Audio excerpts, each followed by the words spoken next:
All right, shalom, everyone, and peace for those who love peace, and no peace for the wicked, the Lord said. I hope you can hear me very well. Please invite your friends. As you see, we don't have many people here. Um, very small number, but that doesn't bother me really.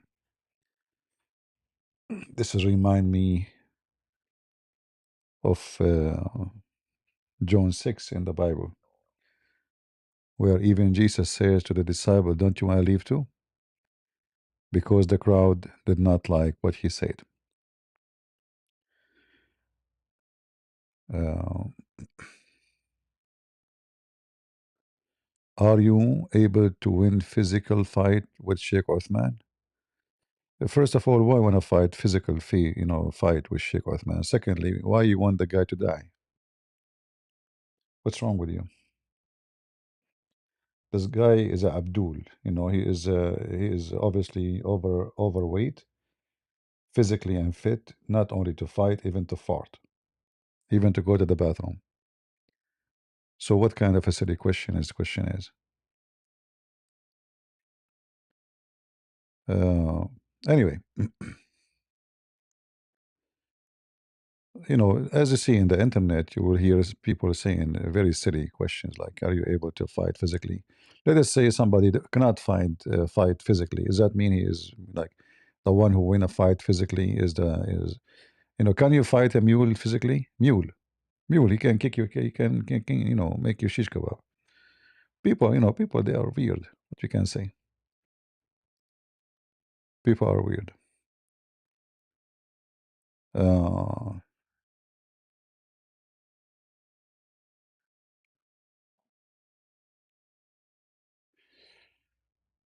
Uh, we have Ultimate Fart. The only one who wanna join us is Ultimate Fart. Yet he did not know who is his prophet. Hello, CP. You will speak a good language, or I will kick you. Okay. I will kick you out before we. It's Ramadan. I gotta give it. It's Ramadan. Okay, where we can find Ramadan in the Quran? How many days you fast? We fast for a month. Where it says a month? Allah, chapter 2, verse 184, I think. Uh-huh. The month of Ramadan is the month in which the Quran has been Where it revealed. says If you the witness month? the month, Where it we says the word? fast. Where it says the word month? Shahru Ramadan. Shahru. Shahr does not mean I month. got I. What does shahr mean, CP? Mean a moon. A moon. Yes. So there are 12 moons. Allah said the number of the shahr are 12. No, he said the number of And the 4 of year. those are Just to show you, prohibited months. just to show you that you're ignorant. The number of I'm the just number of moons for Allah is 12. the number of moons for Allah is 12. Allah said I Well, created. we can Allah said prove I created the it moon. to you. Okay, hold on. Allah said I All right, created all right. huwa alladhi ja'ala ash-shamsa diya'an wal qamar. I created the moon. Is that How can it be Arabic? 12? What He said say that again? Say again in Arabic. Say again. I said huwa alladhi ja'ala ash-shams diya'an wal qamar What is wal that? qamar Shams what? nuran Shams what? wal qamar No. wal qamar After the word Shams, what is that? diya. What is that? Diya. Diya. You don't know what diya means? No, I never heard of it. Hey, it's Allah. It's Allah. Abdul is It's potato. Allah. Listen, Potato. It is you were saying that you were Diya. saying that for Allah there are 12 Diya. Listen, 12 listen. months, Di, 12 listen. 12 moons. Diya. Not I showed Diya. you Not there Diya. is one moon Diya. and one You see, only you keep moon. talking, so nobody will know what the poo you made. It's Diya. Did I prove to you that according to Allah there No, is you one did moon? not. Because Yes or here we no? go. Just everyone. Did I Everybody read will to you see. a verse saying that Hold on. I created the sun and the moon? Hold The on. moon in the Yes. singular. Yes. Because the Ah. moon is just another. So then Listen. Shahr is just another word for the word moon. You're an idiot. So listen carefully. In front of you it says, if you you said there are see, 12. You said there were. You said hold that. on. If you cite the Shahr, do you cite the Shahr? You said what? If you cite the Shahr, You don't side, you witness it. If No, you it's witness okay. Hold on. June, No. فمن if you شهد witness January, شهد can فَمَنْ mean shahida, ah. witnessing, What shahida mean? you witness the month. Okay, how you witness When do it? you witness How January? you January 1st. how the Muslim witness the month Let of me, Ramadan? okay, let me tell you how. How? If I witness the month of June, I will be going to No, Paris. no, no, no. This is not the question. The question is the question I is just listen, told you. listen. What does When it mean to you? is it What does true? it mean to you? Is it true? Is it Did true I, that the you need an Muslims English class? is it true that the Muslim they have to side the moon? Do I need to give you an English class? Do you have is it true you have to side the moon? I said if I witness the month of June 2026, Listen, you I cannot will be witness going to Paris. you cannot witness anything except something physical. So this is about witnessing the moon. That's it. Now I gotta give you a class now. That's ridiculous. Just get out of here. I have no time for kids. Listen, any Muslim is listening. This guy is a potato. He do not even know what he's talking about. I never saw a Muslim actually. He knows what he's talking about. The word shahr is not an Arabic word. This is an Aramaic Hebrew word and mean moon. Let me show you. This is why it says, whoever of you sight the shahr of Ramadan, which means the moon of Ramadan. You Muslims are moon followers. You don't witness a shahr, a potato. Have you ever seen somebody sighting a shahr, which is a moon, I suppose, sorry, a month? You don't witness a month. You don't. The Muslim physically, by their eyes, they have to see the moon. So whoever of you witness the month of Ramadan doesn't make sense. Whoever of you witness the moon, not the month. We can go right now and we check the origin of the language. And right away we'll find that this word mean moon. You have a chicken? Hello. Hello, hello. Hello. Are you a Muslim? Yeah. I'm Chris. I'm Christian. So how I can Am help I you? able to join you? Okay. We prefer Muslims. Okay, it's okay. No problem. If All you right. want to. Good luck.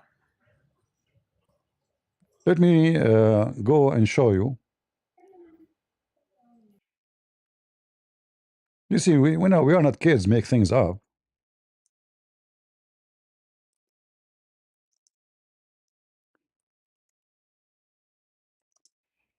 Muslims are always ignorant. They do not know their religion. They don't speak languages. And Muhammad is copying other belief. And he was copying, in this case, the Sabian.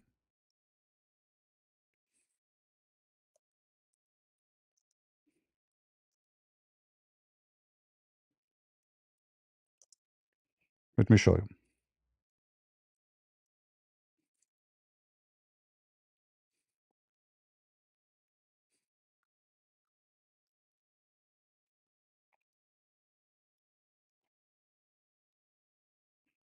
This is why, I don't waste time with someone like this guy. This is just a kid. He don't even know a single Arabic word and he want to teach me. What the word shahr? People, they use the word shahr today as a word mean month. But the word shahr have nothing to do with the word month. It is the word which is the crescent moon, literally. All right? The crescent moon. You can open right now the Hebrew dictionary and you will see that this is what the word mean. So when a Muslim, do you see it? Do you see it, guys? You can see my screen?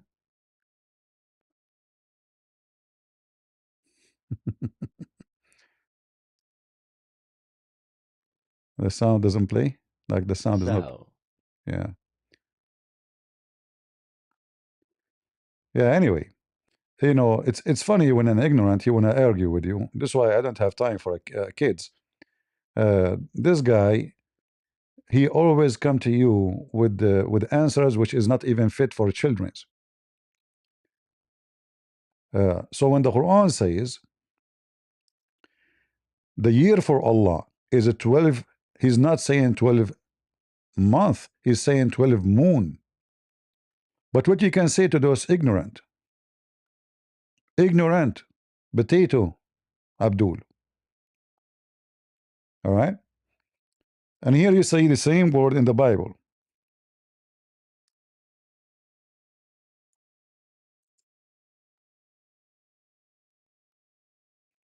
in the Hebrew,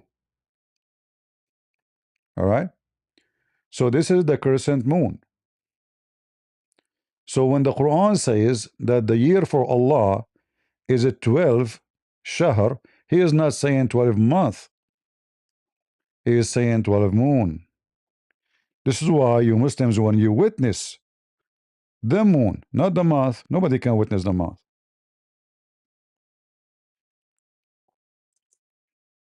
All right? This all of Islam is based on what?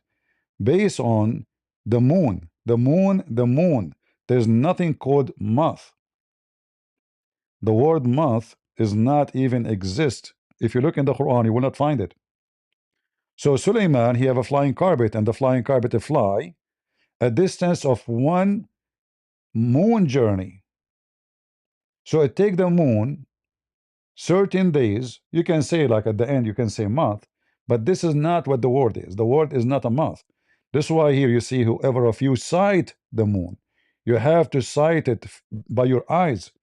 And all of us, we knew that the Muslim, they have to sight the moon in order to fast. Correct? So when the Muslim, they translate for you here the word month, this is because they are a bunch of potatoes. And this word is stolen from the Aramaic language, so they do not know what the word is. Otherwise, nobody can witness. Nobody can witness and sight. You have to sight it by your eyes. The Muslim, they wait for Ramadan. They wait for what? They wait to sight the moon, not to witness a month. Every day you have to sight it, not once a time. Is that correct, guys? Every day they have to sight the moon. Pagan cult, moon worshippers. And this is something they took from the Sabian. Go ahead, Kakra. Hello.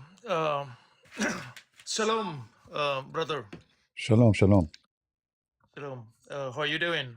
I'm okay. Well, thank you. That is it's very good topic, very timely, as the Muslims trying to um, start, a hunger pang and a hunger party Mhm. for the whole Ramadan. No, no, Um, in fact, they don't what hunger. In fact, they eat more. In the month of Ramadan, they get fat. yeah, And price of yeah, they food, get fed. the price of food increase like multi-time because simply Yeah, they are eating more. If like during Corona, the price of gas went down so much. Why? Because nobody can go anywhere. Because no demand. But when you are buying too much food, the price will become so expensive. So this is why the price of food, meat, all kind of food is so expensive, because the Muslims are not fasting, the Muslims are eating. yeah, that's true. Yeah.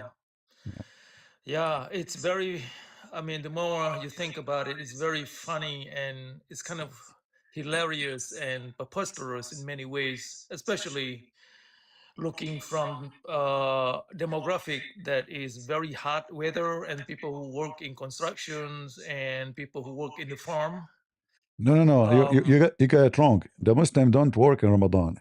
The month of Ramadan is a vacation day. So the Muslims, they do that. This is the most lazy.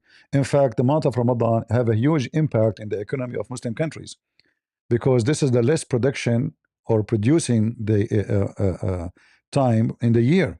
Muslims don't work. If you go to Saudi Arabia, if you ever been there, the all official, all the even stores, they open by 11:30 Uh-huh. noontime. by 12 something they have to go to pray, and then by afternoon at 4 o'clock they go home. So they are working. Yeah. They are working at even 3 hours. So this is not Yeah. the hunger, not the starving. They spend the whole day, the whole night eating, and they sleep in the daytime, and then they wake up by noon. They go a little bit to do some work supposedly, or do shopping, and then go back home to eat again. So this is the month where they get fat and they get extra beef in the Yeah. butt. Yes. Yeah. Yeah. There are a few, many different situations, and one I've seen also where they completely take the whole month off not working. They sleep during the day, all day. They wake up at 4 o'clock in the afternoon, and they sleep at 8 o'clock, and then they wake up at 4 o'clock in the afternoon, um, and then there is another situation. I was talking about the hunger. People in the area that are very poor, they have to work in order to cultivate their farm, and they at 4 o'clock they passed out. I mean, they really passed out because they have an empty stomach, and they're so tired, but they have to work just to feed themselves, to feed their family. Well, And then another situation. I don't believe they are fasting. The Muslims, they always act. I grew up between Muslims, and when I was a kid, Mhm. I was playing with a Muslim kid in his house. So we were Yeah. leaving the house. He said, "Wait, wait, wait." I said, "What?" He said, "Let me do something. I need to do something." We were eating cookies, etc., in his house. It was Ramadan. Uh-huh. He went to the kitchen and he put some water in his mouth, and then he put salt over his lips, and he stopped talking because the salt is stuck in his lips. He have to wait. I said, "What are you doing? You look funny." But he did not Uh-huh. answer because the salt will drop, and he put more salt. And then after that, after we left, I said, "What are you doing? What this is for?" He said, "This is what my dad and my mom and all of us we do because we eat at home. Before we go out, we have to make our lips look like they did not touch water at all. They are dry. And the easiest way, my dad told us, is to put salt. So they put salt in their lips before they leave the house. So when a Muslim outside, they say to you, 'I'm tired, I'm fasting, I'm going to pass out,' they act. Even Muhammad himself never fasted. Yeah. Yeah. The whole Ramadan is just it's a game, very very confusing game. And then we have this the Muslims in Alaska and Northern Europe, because of the day is so long, they don't fast according to local time. They fast according to maybe Yeah, Indonesian time, or yeah, the time of Mother yeah. Naria. My concern. I don't care who fast who don't. Let us say they Yeah, fast, but this is the whole idea of fasting is very dummy, because simply this very is dumb. something. Yeah. This is something Muhammad he took from the Sabian. The Sabian is the Mhm. one who the moon disappear in a city, and they go and welcome him in different city. And the moon have names. Every moon have a name. So this is not about fasting. Muhammad he was learning from others, trying to establish religion. We have Sasoniti. Go ahead, Sasoniti. What do you want to say? Sasoniti should receive a phone call. All right. Yeah. So this is, my concern is not about who fast, who don't. Who care who fast? Let us say a Muslim he fasts. So what? This is not fasting because you are eating more. So it's a joke to say I'm fasting because fasting doesn't work by eating all day long. Fasting is abstinence from food, not doing the opposite. And the Muslim they don't do fast. The Muslim they eat more. So about difficulty in time or doesn't make sense in Alaska, who care? This is a very very funny religion anyway. Uh, but we know we have evidence that Muhammad he stole that from the Sabian. Sasonati, are you there? Sisonti, are you there? Hello. Maybe she's not ready. Um, All right. yeah, she's not ready. Yeah, go ahead. Yeah, continue. Let me invite more. Trying to take more people to join us Yeah, to see if we can get some Muslims. sure. And then another things, brother, the Muslims hoping during Ramadan they get enlightened, to because according to traditions, the purpose of the Ramadan during the Ramadan is the Quran reveal. But as I pay very closely attentions, it's very hard to find a Muslim out of Ramadan getting enlightened out of Ramadan. In fact, year after year after Ramadan, the minute they leave Ramadan or they finish Ramadan, they pretty much get nothing other than just a Hunger Game during Ramadan. And then you ask them, what did you learn during Ramadan? Whether you are more kind, more human, more spiritual, more All right. enlightened. Well, this is You this is know, this is all is not important for us. Let us take Ali. Go ahead, Ali. I think he's a Muslim. Hello, God bless you. Welcome, Ali. hello, God bless you. You're a Muslim, Ali? Can you hear me good? Yes, I hear you. Yeah, I am ex-Muslim brother. I left Islam and believe in Jesus Christ. I mean to that. I thank God because He moved me from darkness to His light.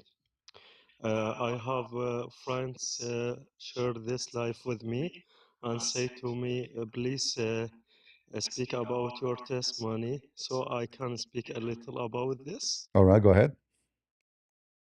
Yeah. I thank God, brother, because I live in South Iraq.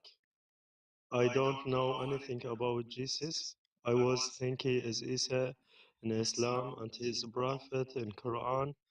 And I'm sorry if my English not good because I learned English about 3 months ago. Don't worry about So it. I thank God, brother, because when I was Muslim, I always ask why God didn't love us, why we didn't have a guarantee in eternal life. Because when I ask my family, my friend, where are you go when we die? Answer me, I don't know. So this is very, very sad. Yeah. And when I pray, the pray not from heart, only perfection, my heart far from God. So this is very, very important. I thank God, brother, because yeah, because when I pray, I don't feel peace in my heart. Yeah, and there are time to pray. For example, morning, you must pray in 5 a.m. For example, if you didn't wake up in 5 a.m., my family say to me, "Oh Ali, Allah didn't love you because you are not you are didn't wake up in 5 a.m." I say to my family, "I am tired, I am asleep."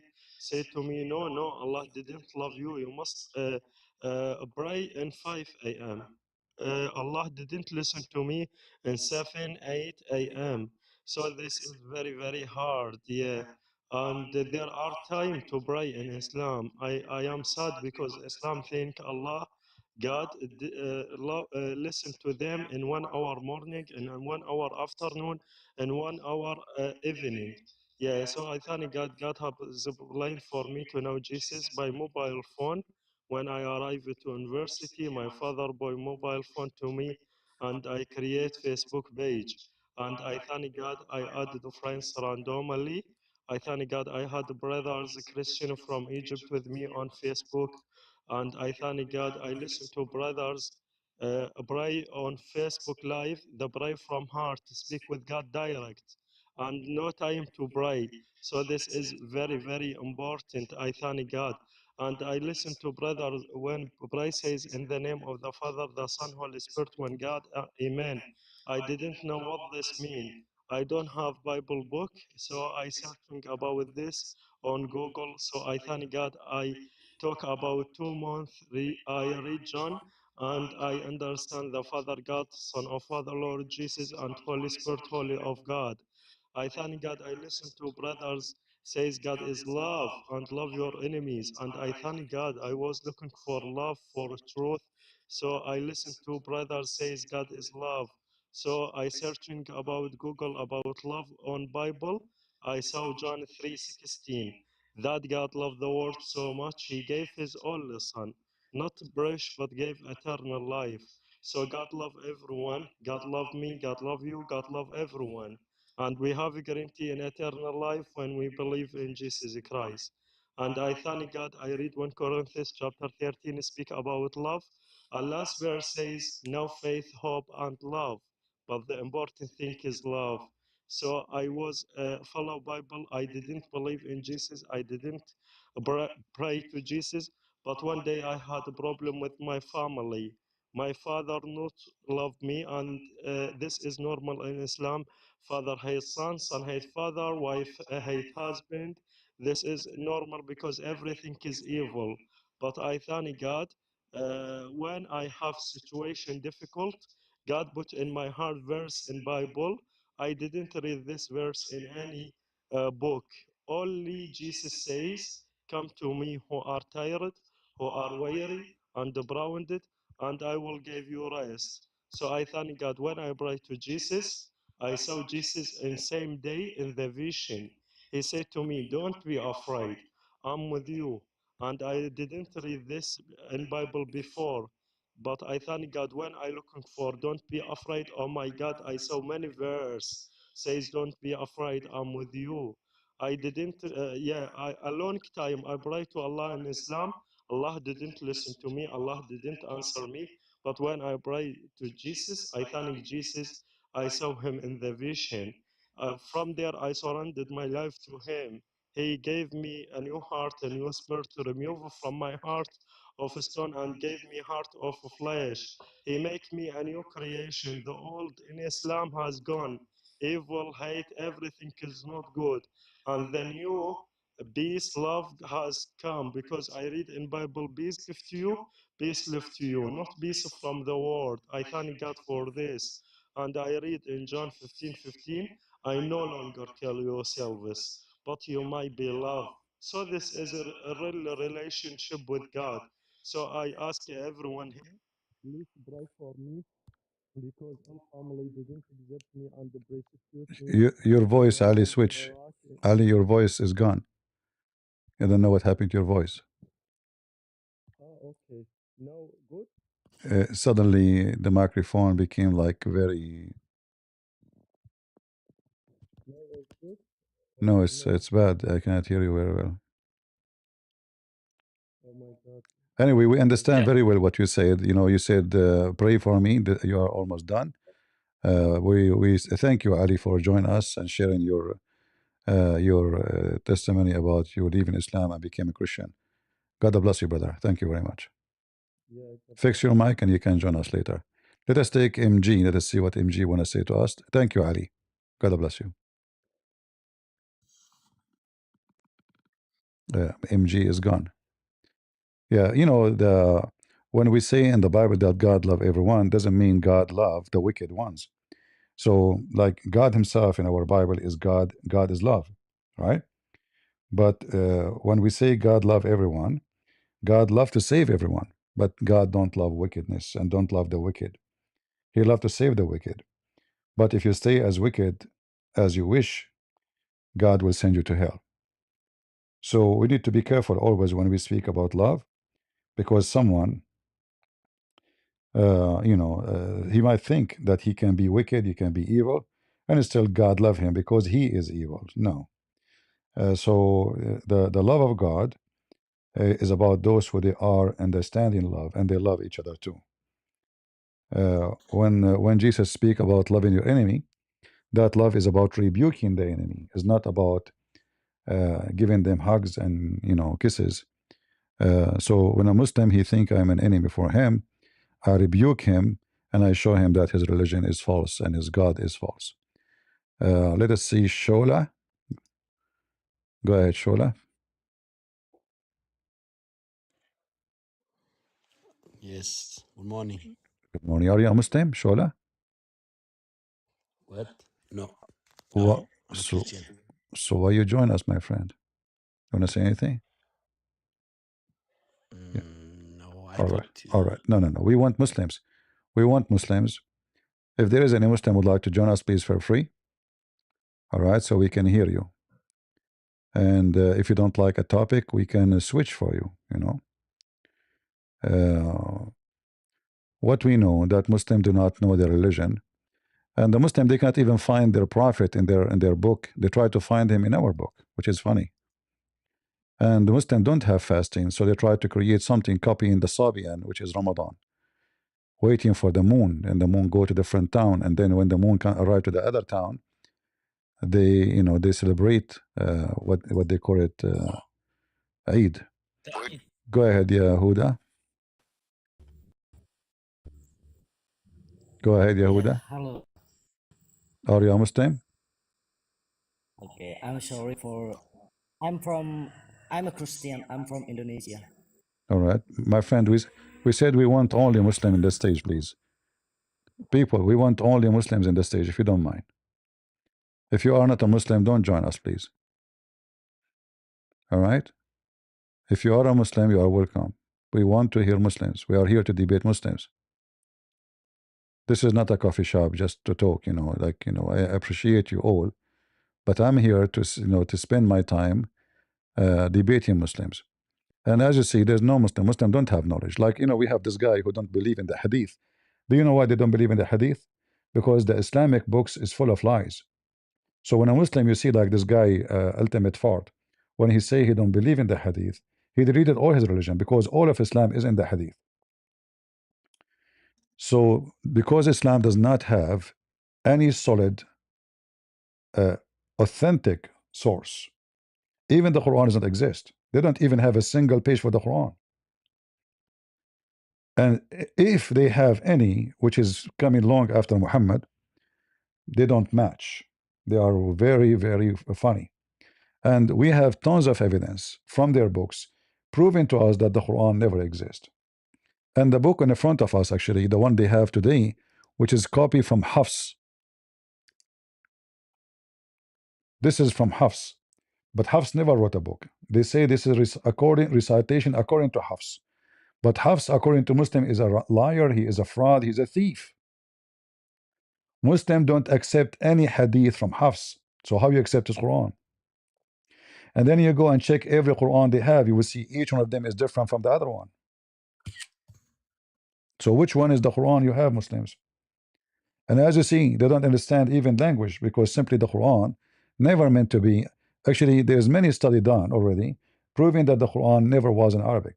This is not an Arabic language. This was an Aramaic language. And Muhammad was copying someone else. Actually, here you see something very funny about Muhammad. As long as we are reading this verse, we are talking about the word shahr. Here we see that Solomon, which is in the Quran, is Sulaiman. So Sulaiman is a Muslim prophet according to Muslims. But as you see here, Sulaiman, he command the genie to make tamathil and images, statues. You see in the translation it says images. But in Arabic it says tamathil. So the God of Islam is very weird. How you say that Islam is against idols, and then we see that in the chapter 34, verse number 13, your God saying we make idols, statues. This is in the Quran in front of you. This is a book does not make sense. Why Sulaiman, who is a Muslim, if he's a Muslim, according to them?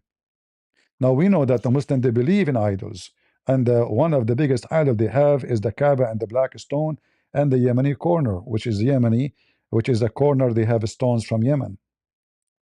And Muhammad, he told them clearly that those stones can erase your sin if you touch them. Uh,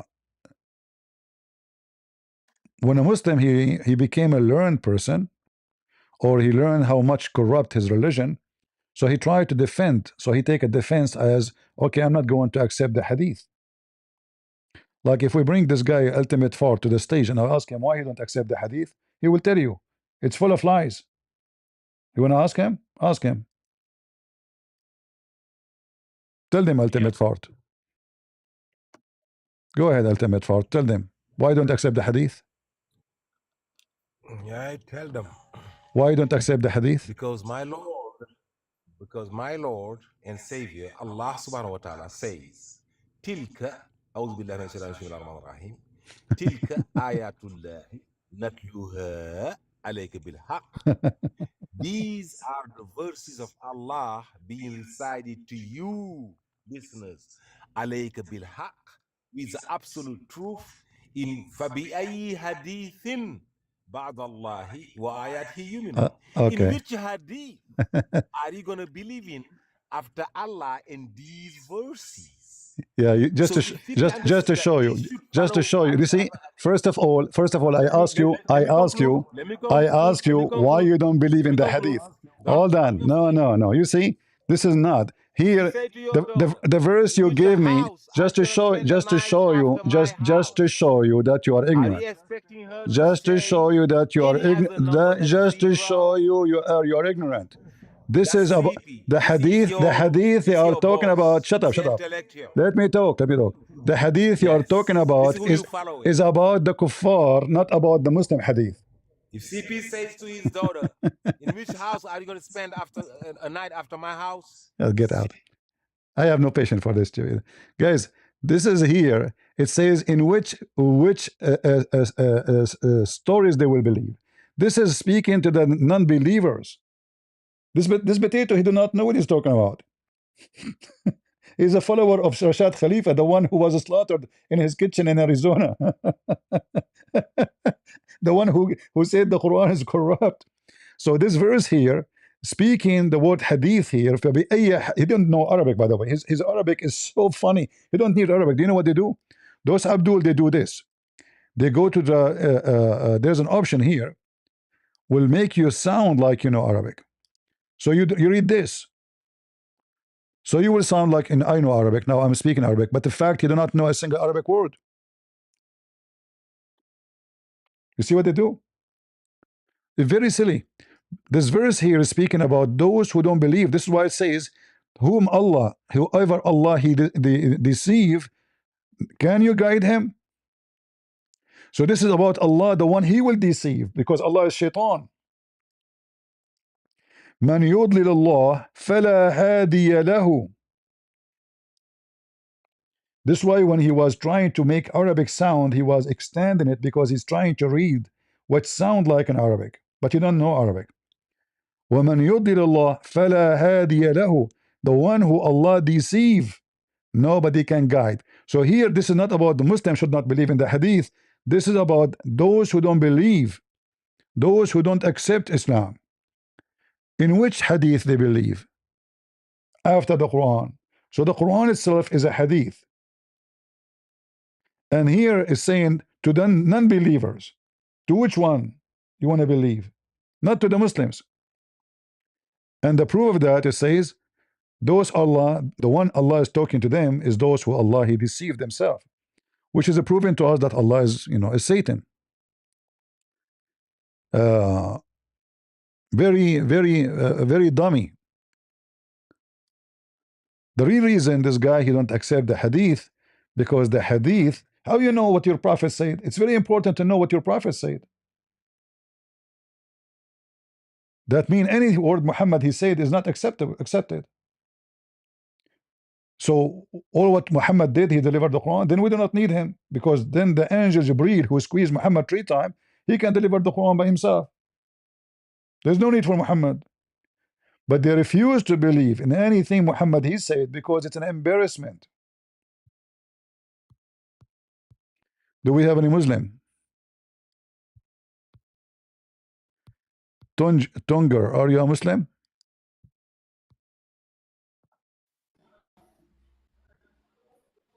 Sylvani, are you a Muslim? Which one of you is a Muslim?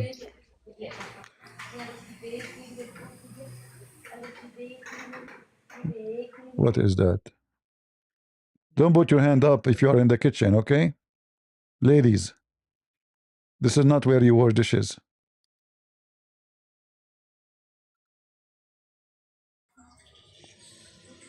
Bolang, are you a Muslim?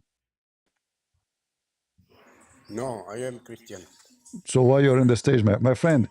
People, please give me, do me a favor. Only Muslims, only Muslims, only Muslims, please. I beg you. There's a guy, he said, why you don't debate Dundee? Is that the one who ran away from me? Is that the one I chase him in YouTube and he run? Go check the video. What done they? This guy do not even know how to say his prophet name. What done they? Bring me all the Abdul you have. Bring them here. Done they? Those are businessmen. They cannot read one verse from the Quran. Even your Muslim ustaz in Indonesia, I accuse them all to be businessmen. None of them can debate me. Not for 5 minutes. You know what 5 minutes? I will erase them in 5 minutes.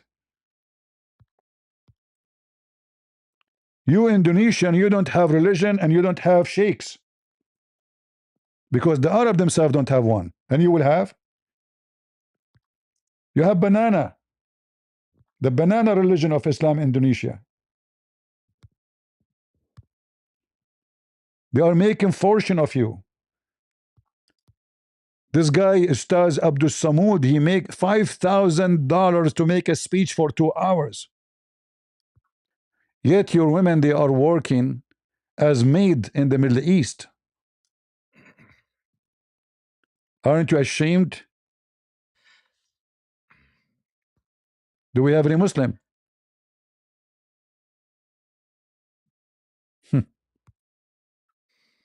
All right, let's see.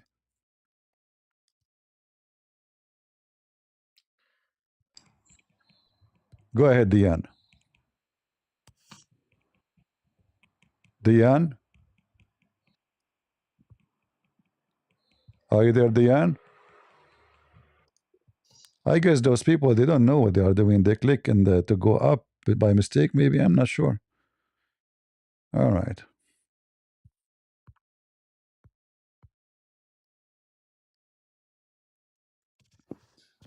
Go ahead. Hello. Hello, hello. Hey, how are you doing? I'm fine. Are you a Muslim? Yeah, I'm a Muslim. Yes. Can you explain to me this verse? So wait a second. Wait a second. Are you Christian? Well, my name is a Christian Prince. Obviously, I'm a Hindu. Yeah. I mean, it's like there's so many Christians. There's the difference between Catholic and Christian here. There's not in Christianity. There's nothing called Catholic and different. There's Orthodox because they have a different books. No, You know? no. We don't have different books. This is not true. There's No. books. Like No, Protestant, you are ignorant. Christian, they have 66 You are books. ignorant. Yes, you are ignorant. Catholic No, 73. all of the And churches they have Orthodox 81. no. All of them they have this. Did you know Hold that or on, not? hold on. Let me answer you. All the churches have the same numbers of books, but some they Which say. Christian you are? Let me answer you. Let me answer you. Which Let me Christian you are? let me answer Okay, you. go ahead. Okay. So all the Christians they have the same number of books, but some they say we should add those to consider them part of the holy book, and the other they say no, those are tradition. That is different. Now, explain to me the verse you have. It's not up to you. It's not up to you. It's not up to. It's not up to you. It's not up to you. Apocrypha is forgery. It's not up to you. According to the Protestant. You're lying to me. Listen. According to the Protestant, the Protestant they agree that those are books of tradition. Easy. Can we talk slowly? The Protestant they agree that those are books of tradition. Listen, Can we talk you are one by one? trying to avoid. You are trying to avoid the embarrassment. Listen. None of your business what kind of a Christian, because there's only one Christianity. There's only one Jesus. There's no many kind of a Christianity. Listen, don't waste my time. Don't waste my time, Mr. Expert. Okay, read the verse. Read the verse. Read the verse which says your God is Let's Satan. speak politely. Before we go to discuss this first, I need to know which Christian you I are. told you I am a Christian. There's no which Christian. So you lying to me. You said the book there's a Protestant. Listen, I don't have time to waste. I just gave you my 66, answer. You take it, you take it. You don't like it, you leave it. So now read the Catholic verse for me. 73, Read the and you verse for me. said that Read according to the Protestant, they read the remove verse. the books. There's nothing is They called remove the there's books because of nothing what? is called Because there's a tradition. all right, you are wasting my time. Coward potato. There's nothing is called Protestant, nothing is called Catholic, nothing is called Orthodox. Never exist. Those are never exist. Because in Christianity there's no name mentioned beside Christians. All those names are not exist. So you ask me which one I told you, but you insist. And all the books of tradition, some they say we can add them to the to be considered, and they say those are tradition. We put them in the shelf. We can read them if we want. That's all. In fact, you potato, if you do not know, the Protestant themselves, they used to be Catholic. So all of us Christians, we have the gospel. And the books you are talking about, those are books of tradition. The most important for us is the gospel, is not the books of tradition. Because books of tradition are not scriptures. As simple as that. But he don't want to answer because the verse in front of us says Allah he deceive as he wish. And the one who Allah he deceive, nobody can guide him. وَمَنْ يُضْلِلِ اللَّهِ فَلَا هَادِيَ لَهُ. The one who Allah deceive, nobody can guide. And according to Islam, everybody is deceived by Allah. So he's trying his best to avoid the embarrassment when I talk about what kind of a Christian. It is you Muslims who have 73 sects according to Muhammad, and one of it only will go to heaven. In Christianity, there is no such a thing. This Yeah. is your That verse, prophet talking. yeah. If I might comment before we move on, brother Christian, about the verses, when Allah astray to those who he, who he places and or those he wishes. And then that verse also the same as the verse 213 and chapter Al-Baqarah, when Allah said guides whom he pleases. So the problem with that verse is that in nature doesn't work like that, right? Because if Allah guides and or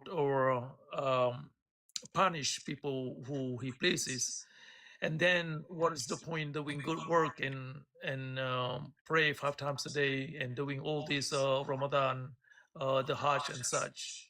If a Muslim doesn't know or don't know what they're getting out of their rituals and out of their deeds. Well, all of those are not valid because simply the Muslim believe in destiny anyway. So it's not about if Yeah, Allah he deceive or not. It's about destiny. So if Allah destined to you from the beginning what you will do, which means you did not do anything. It was Allah who destined to you, and it doesn't matter what you do. Actually, it's already written yeah, for you where you will go. So the Muhammad he told them what Allah wrote for you will overcome what you are trying to do, and then that what overcome, which means the destiny of Allah, will make you go either to hell or to heaven. So when the Muslims they say we fast, we pray, this is a joke because Allah make it clear. But here we have the Muslim, they have 73 sect. Which one is that one? The Muslim try to avoid the embarrassment. You want to talk about what sect? We don't have sect. We follow Jesus. We don't follow sect. Anyone follow sect is misleading himself. You should follow only Jesus. You don't follow a sect because sect mean men. Men mean there's people who they are truthful. There's people who they are liars, and then there's false teachers. So those who follow Jesus, they will never be misled. For Jesus came to guide us, to save us. You follow men, you will be deceived. So Jesus told us that this is my teaching and those are my disciples. And the Bible says, anyone bring other than the scriptures. So the scriptures only is the one we follow. Anyone bring us other than this scripture, let him be accursed. So there's a curse in the one who tried to fabricate scriptures, not like Muhammad. He made it clear that the one who makes scriptures, he will be cursed, but then he was punished by his own curse. So he said in the Quran, if Muhammad is fabricating words from Allah, what Allah will do to him? The curse. Allah will cut his artery. And this is exactly how Muhammad died. So Muhammad he thought he will make something, he will say something, will make him look like not suspicious. Look what Allah told me. If Muhammad fabricated Quran or words from us, we will hold him from his hand, right hand. Why right hand? We will find out soon. And then we'll cut off his artery. How Muhammad he died? Muhammad died by eating poison using his right hand. And I believe strongly the one who made that happen, the way it happened, is my God, not Muhammad God. So here we see Muhammad explaining how he died. And this is very authentic. And this is Al-Bukhari. The Abduls cannot say this is not accepted. This is here the chapter of the sickness of the Prophet and SAWFM, shortwave, his death. The Prophet in his element, which he died, used to say, "Oh Aisha, I still feel the pain caused by the food I ate at Khaybar," which means when he invaded the Khaybar, the Jews. And at that time, I feel of my aorta is being cut off from that poison. So Muhammad confirmed how he died. And then the Quran says it clearly, if Muhammad is lying, I will cut exactly his aorta. So Muhammad, he made a promise. Allah told me, if I am a liar, this will happen to me. And this is exactly what happened to Muhammad. Let us see if we have any Muslim. Yeah. Harris, are you there? Hey, brother, I need to take a break for a moment. Please continue the discussion. All right. Go ahead, Harris. Yeah. Yeah. Okay, thank you. You're welcome.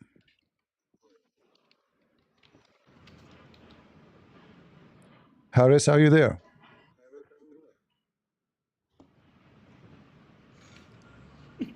Okay, take a hike. Don't put your hand up if you cannot talk.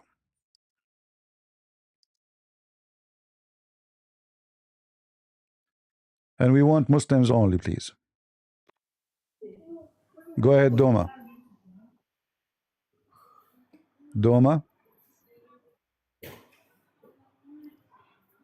Those kitchen people, you know. Go ahead, Sasuke.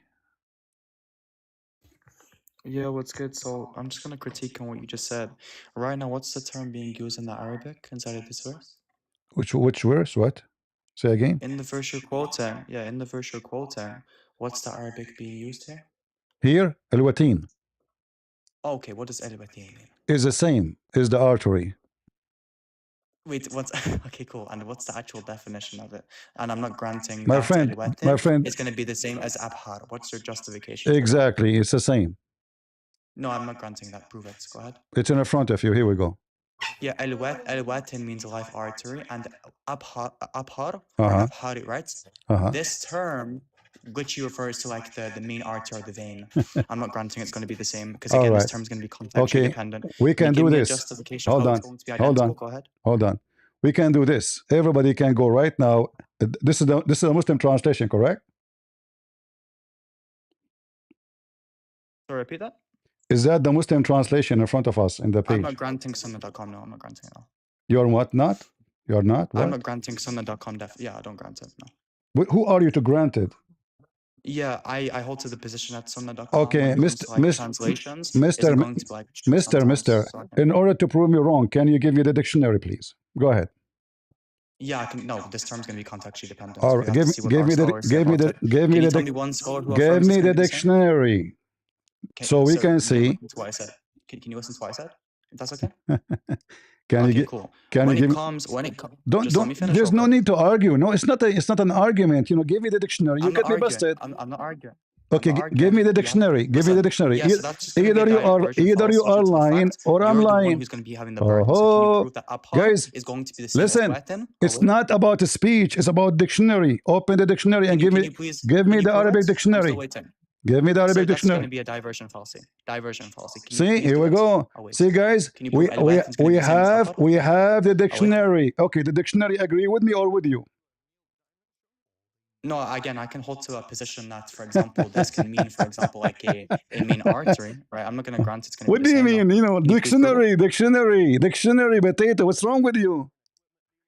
No, I think you're not tracking. So the Muslim dictionary is siding with the Christian Prince. Christian Prince. Can you show me one scholar who affirms your position? Here we go. This is the Muslim dictionary. I said my position. This is the Muslim dictionary. Sir, stop running. Can you prove from my scholarship that it's up that this translation is true? I'll wait.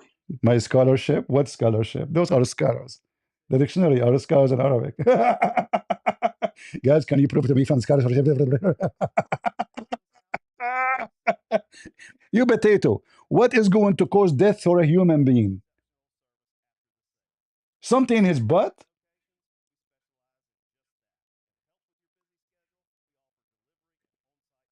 Huh?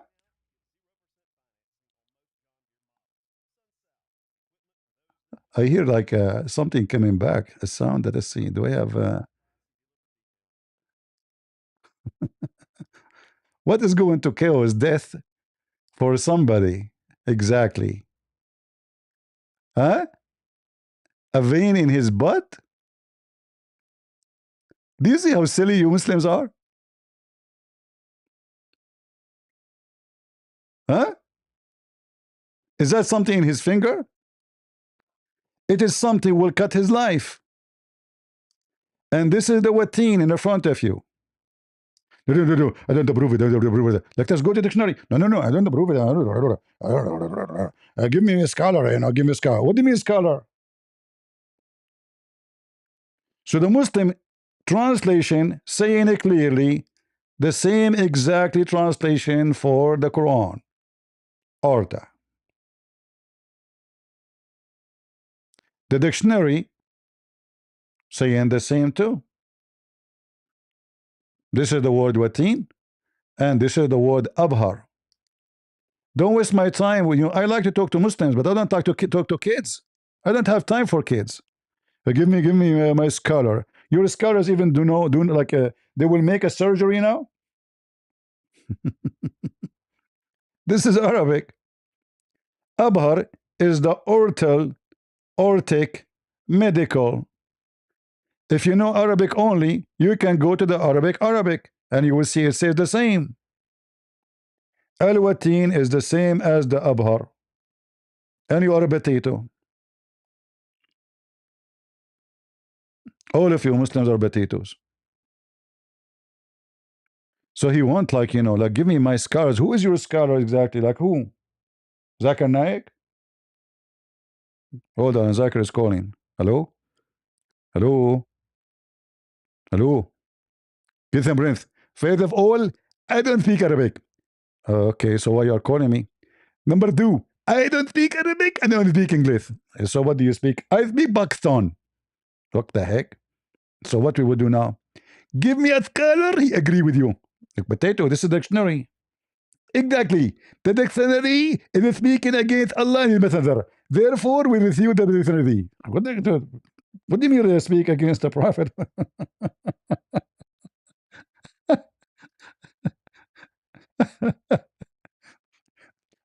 This is a dictionary in front of you.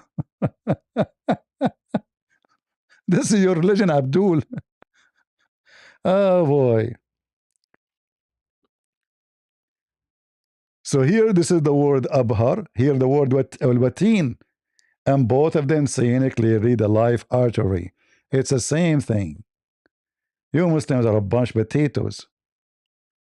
So Muhammad, when he said, I feel as if my aorta being cut off, he's talking about his life supplier. And this is what al-watin mean too. And this is what abhari mean too. And when the Muslim try to defend, he sound like a potato.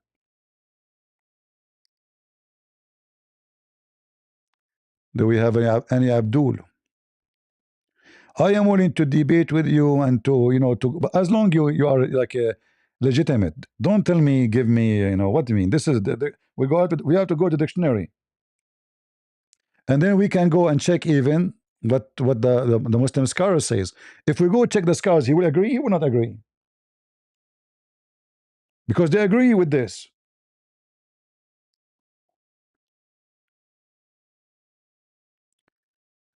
Do we have any Muhammadan? The only one who knows Arabic very well is Ultimate Fort. He do not know how to say his prophet name correctly.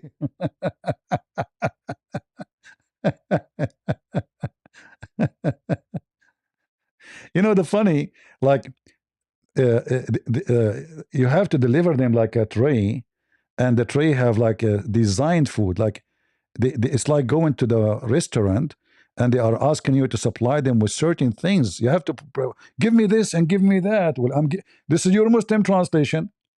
This is your Islamic website. This is your Islamic dictionary. What you will do more? I mean, why dictionary will lie? Is it written by the Christians? No.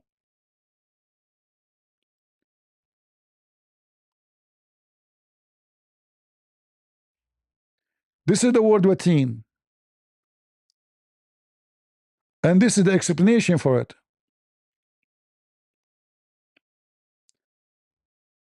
And this is your Muslim website.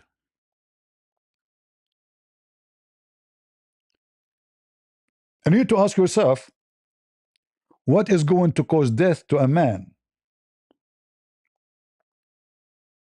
What exactly? Is it it's a vein in his butt? No. Is it a vein in his finger? No. It have to be something connected to the heart. And this is what he was saying. In fact, we can go like, you know, I don't have time for kids. Maybe I need more patience with kids, but I'm not going to shout and scream. You know, this is why I prefer to talk to people who have knowledge, not kids.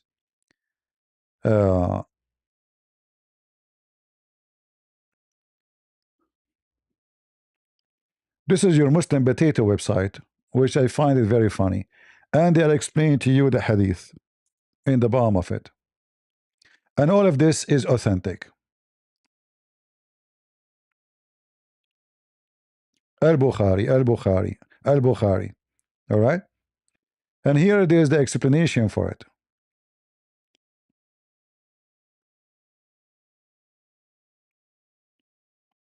Hmm?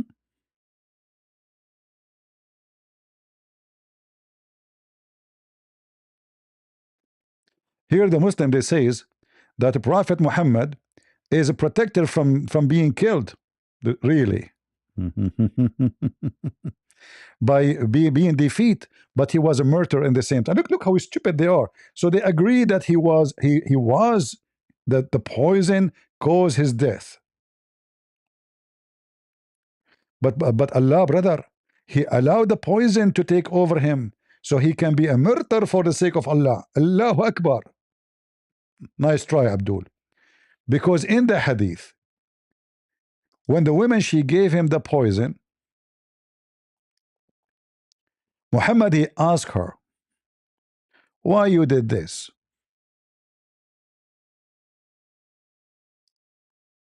He said to her, why you did this? The woman, she put poison for him. She said, well, if you are a fake false prophet, you would die. Which, if you are a king, false prophet, not a prophet, you will die. If you are a prophet, your God will save you. Muhammad, he said to her, Allah will not allow you to do so.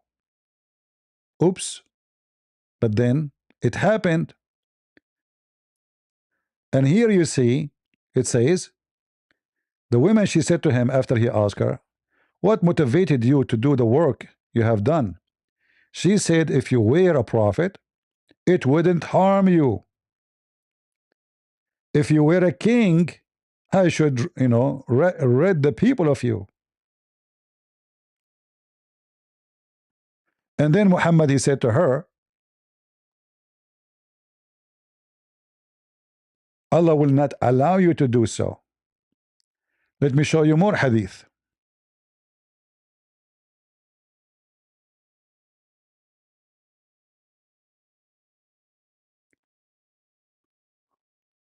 Yeah. So actually, dying by the poison is a clear evidence that Muhammad is a false prophet. For if he is, this is why someone like Ultimate Fart, he don't like those hadith, because those will expose Muhammad to be a fraud. Big deal. So those who follow, they claim to follow Quran only. Even the Quran, his master Rashad Khalifa, he came with the theory that the Quran is corrupt, which is very funny because the Quran, you cannot corrupt the Quran because the Quran is a false book anyway. Can you corrupt what is corrupt? So as you see, all those hadith, it says clearly what happened, and Muhammad made it clear that Allah will not allow you to do it. And this is how Muhammad died. Live disconnected some region.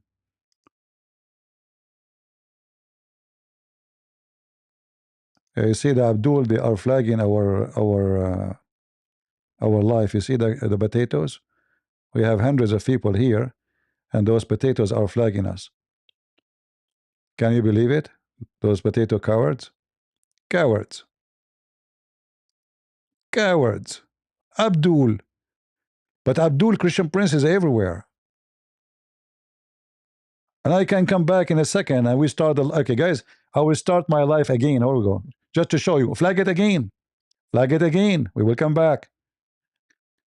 People in TikTok, I will be back in a few minutes. All right, just give me a minute.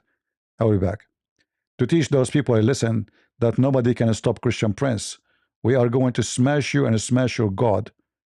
Take a beer.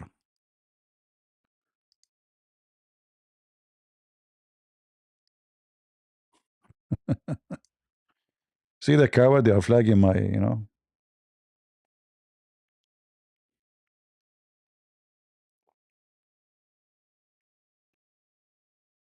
Potato, potato, potato, potato, potato, potato. Oh boy.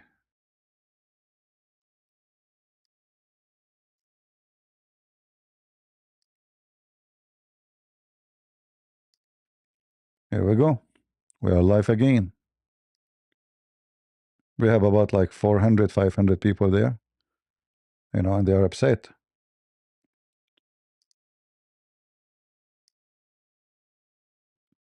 The religion of potatoes.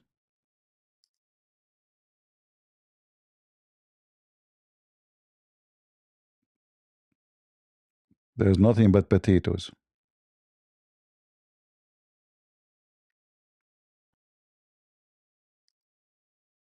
You notice that how you provide the evidence to the Muslims one after one, and the only option they have is denial. They don't want to read, they don't want to see, they don't want to, that's it. This is why they go to other channels, like, you know, they go to Wood, etc., because there they can play this game, you know. Like actually, before I go live, I saw them talking to somebody. He says, I don't agree with the satanic verses because there's no evidence. When, if they knew what they are talking about, if they are good in debate, if they have knowledge, they should shut him up in 2 seconds because the Quran says there is satanic verses. They don't know how to debate. So imagine 5 people there, 5. None of them really was able to read the verse. It's in the front of you. It says satanic verses was there. And they are arguing him about Ibn Abbas. So didn't you agree with those reference? So we know we don't agree, you know. When the Quran says clearly that Allah will take it off, so he will take off nothing. So there was satanic verse. In fact, the Quran say clearly they're still there.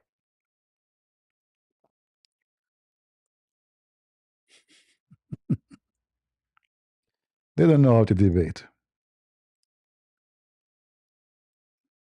So a Muslim, he stay in the stage for an hour arguing if this story is correct. It's in front of you. Can he deny the Quran? The Quran says Allah will take off whatever revelation shaitan he throw in. And the Quran says not even a single messenger shaitan did not do that to him. And then they don't know how to debate. They have no idea. A bunch of kids. And then the verse after it, it says it clearly that the satanic verses, they've never been taken off the Quran. They are still there. How we know? It says it clearly that those satanic verses are going to cause fitna. What fitna in Islam mean? Trial. Well, if Allah he took it off, why is going to cause a trial? Trial for those who have a disease in their heart. Who are they? Those are Muslims. Because Christians don't believe in this, the Quran anyway. So the satanic verses is still in the Quran. They don't know how to debate. And they will never learn. Do we have any Muhammadan would like to join us? The only one want to join us is Ultimate Fort. Let us take Ultimate Fort for a second, for a minute. Go Ultimate Fort. While you are back. Yeah, you just said, oh, those are not, those are Muslims. Earlier you said those were Kafirs. Allah said, after my verses. In which hadith after? You see You know what the does it mean? you see the filthy. If you say to your daughter, to whom you have just given $200, Okay, hold on. and she went and asked, Hold on. You see, guys, those filthy, they are flagging my life right away. I just go live. They are like they are ganging together now. You see the cowards? I just went live, right? Few seconds, and right away they flag it. Do you see how coward Abdul?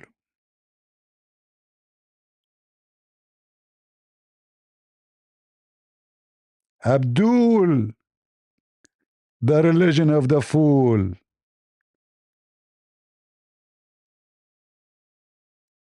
Are you Jahil? Leon, why you don't come to the stage? Let us see who is a Jahil. By the way, do you know what Jahil mean? Illiterate. Your prophet is illiterate.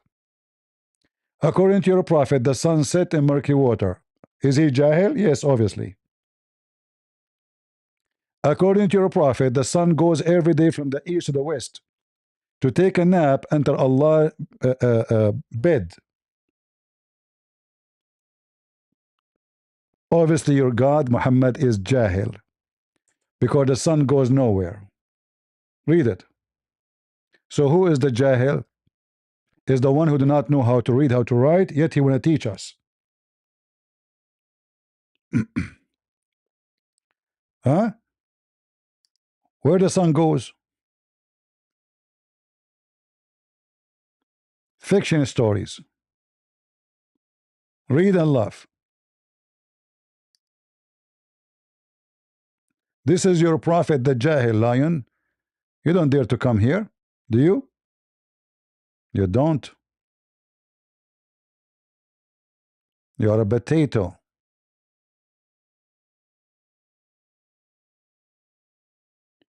The prophet asked me at the sunset, do you know where the sun goes? At the time of the sunset, I replied, Allah and his apostle know better. They are mushrikeen, they associate Allah with Muhammad. This is why Rashad Khalifa, the prophet of this guy, Ultimate Fort, he rejected Islam. And he decided to reject the hadith and even the Quran because the Muslims are mushrikeen. They associate the knowledge of their God, Allah, with the knowledge of Abdul. Allah and his apostle know best, not Allah. Equally, both they know best, which is a proof that Muslims are not monotheist. He said it goes, i.e., travel, till it prostrate itself under the throne.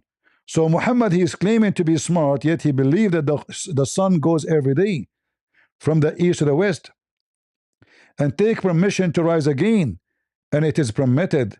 And then a time when come, it will be about to prostrate itself, but its prostration will not be accepted.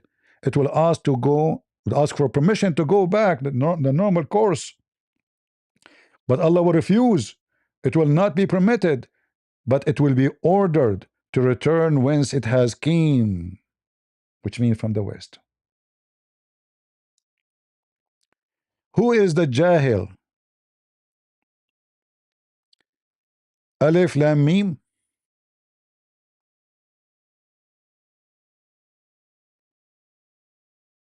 What Alif Lam Mim? Abdul, do you know what Alif Lam Mim mean? This is other stupid thing in the Quran. All those letters.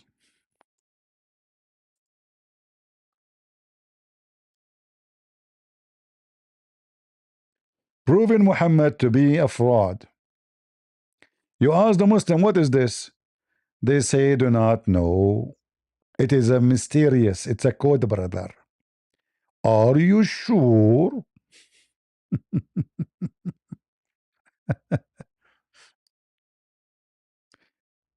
Muhammad was copying from the Aramaic language.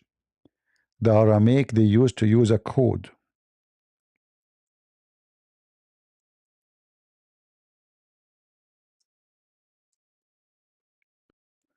So they summarize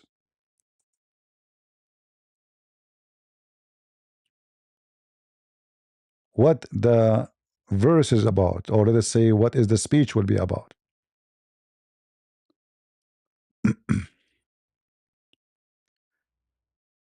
So if you read, if you study the letters and their numbers,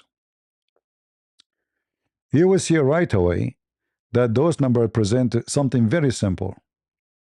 Every letter represent a number, and every number, in fact, those letters are Aramaic letters and numbers, which mean the Aramaic alphabet, they are numbers.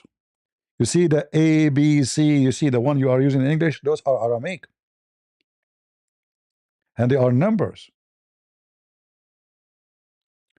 And what they did, they made, let us say, each number have like from 1 to 10, 1, 2, 3, 10. Let me see if I can show you an example of what I'm saying.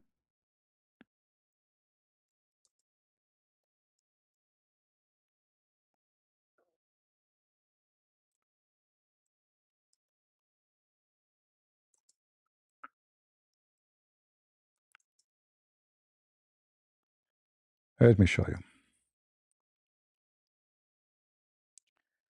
And those are not made by the Arab, those are made by the Aramaic.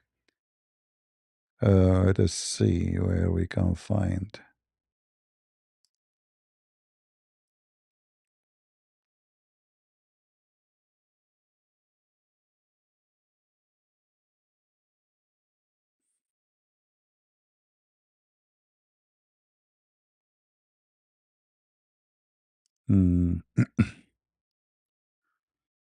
All right.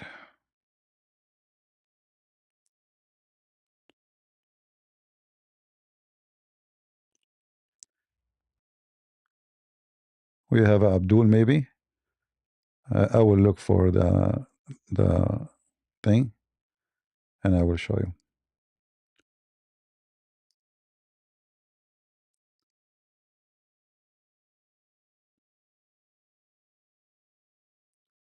Go ahead, genius. Yeah, hello. Hello, hello. Are you a Muslim? Yes, of course, 100%. What does that mean? What does it mean to be a Muslim?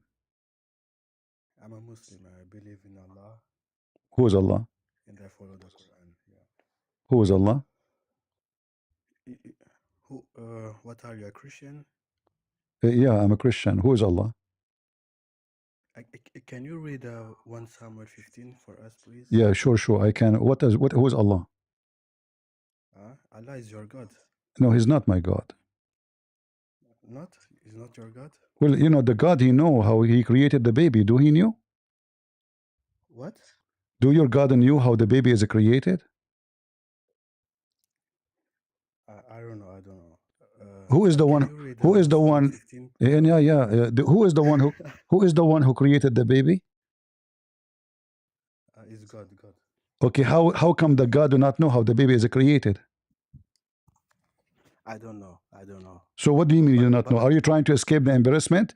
You said to me you are a Muslim, you believe in Allah, but this God Allah, he have education of Okay. he have a 5 years old Can education. you read 1 Samuel 15 for us, We please? can read it after we finish here, no problem. I promise you. I promise you. I promise you. I promise you. told you to go kill I babies. promise You you. know that. I promise you. After we finish here, we can go there. See, you don't want to read. Are you embarrassed? Let's go. Let's go there Are now. you Let's go embarrassed? there now. We can go, no problem. Let's go there. No, you're trying Let's to go avoid. there now. I promise you, in front of everybody, we'll read it. I promise you. Go ahead, read it. 1 Samuel 15. How Allah do Just not read it. know Just read it. how Allah will not know how the baby is made. I don't know. I don't know. I don't know. What do you mean you don't know? Can you read Are you making fun of Allah? huh? Are you making fun of Allah? Yes, I'm making fun of Allah. Well, Now, can you read well, the 115? okay. That means you left Islam already. So are you Huh? saying Muhammad is a fraud? It doesn't matter. It doesn't. Are you saying Okay, that? it doesn't matter. Are you admitting that Muhammad is a fraud?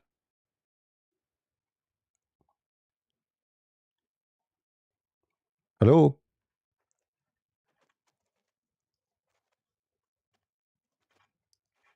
Okay, take a hike. Can you read for me? Can you read for me? Can you read for me 2015? I believe in Allah. Like, who's Allah? They don't know. Allah is God. What kind of God he do this? Huh? Does God he think the baby created in such a way? Your God is Charlie Chaplin. What kind of God who will say such a thing?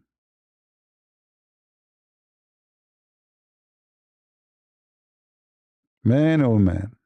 They believe in Allah. Do you believe in Allah? You believe in Allah.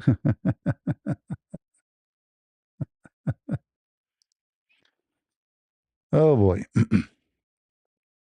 So we have a clear evidence that the God of Islam, the only one can explain that to you is someone smart like Ultimate Fort. Ultimate Fort can explain this is easy. Ultimate Fort, I have to put you down because they made me upset. Go ahead, go. He will listen to Ultimate Fort how he explain it scientifically.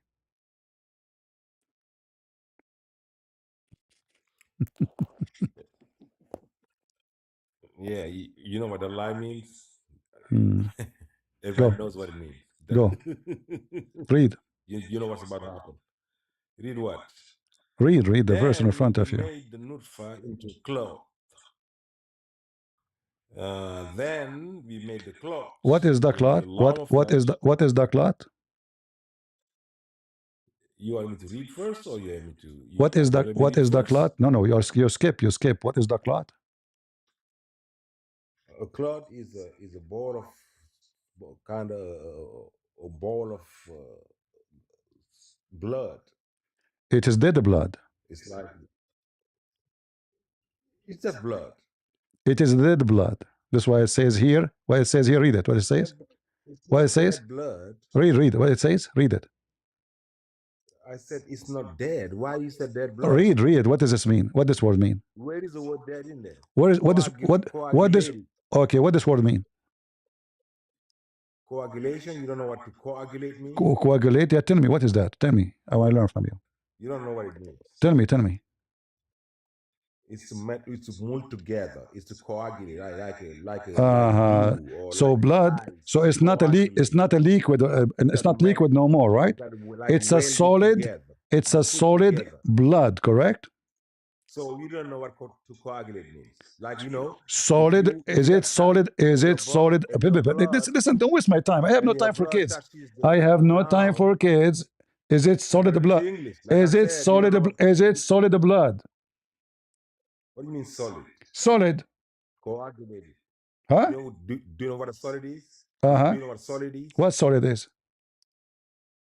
Solid like a wall, something like Just to show you, you see why I have no patience for you. You're just a kid. It's solid. You know, seriously, I wish I can Like have patience. I wish I can talk to you, but you're just a kid. This is what the word means. Viscous.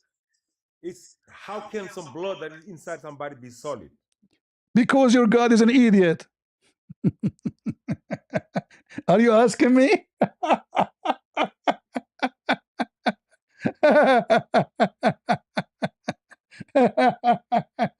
Exactly. If you have that, you are dead, you know? You have heart attack. So your God claiming that the semen became a solid blood. The semen. Read carefully how stupid this book is. The semen, not something else. The nutfa is the semen.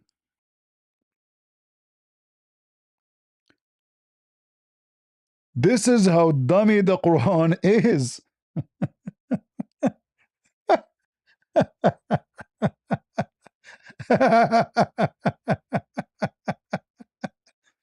And he say, how that happened? You tell me. That's why we are saying this is stupid. You tell me. But this is what the word mean. And even your Islamic translation bringing it as it is. It is a solid blood. It is not a liquid. All right? You see it? In Arabic, actually, as coming as solid. Alaqa, when you cut yourself, and then the blood dry over your skin from outside. That dry blood is a gift from God for you to make a normal batch over your skin to be healed and not to be infected. So there's a material in the blood. The second it's exposed to air is going to make the blood become solid. There's some people, they have a disease, and that disease don't allow their blood to be solid when they got cut. Those people, they are in danger because they will keep bleeding no matter what you do to them. So the Quran make it so clear that the one who made the Quran is an ignorant. The semen does not change into anything. If you take the word nutfa and put it this way, Ultimate Fart and his kind, they don't like the hadith because, you know, the hadith, they will make it even more funny. So if you go in the hadith and we pause the word nutfa, look what we'll find.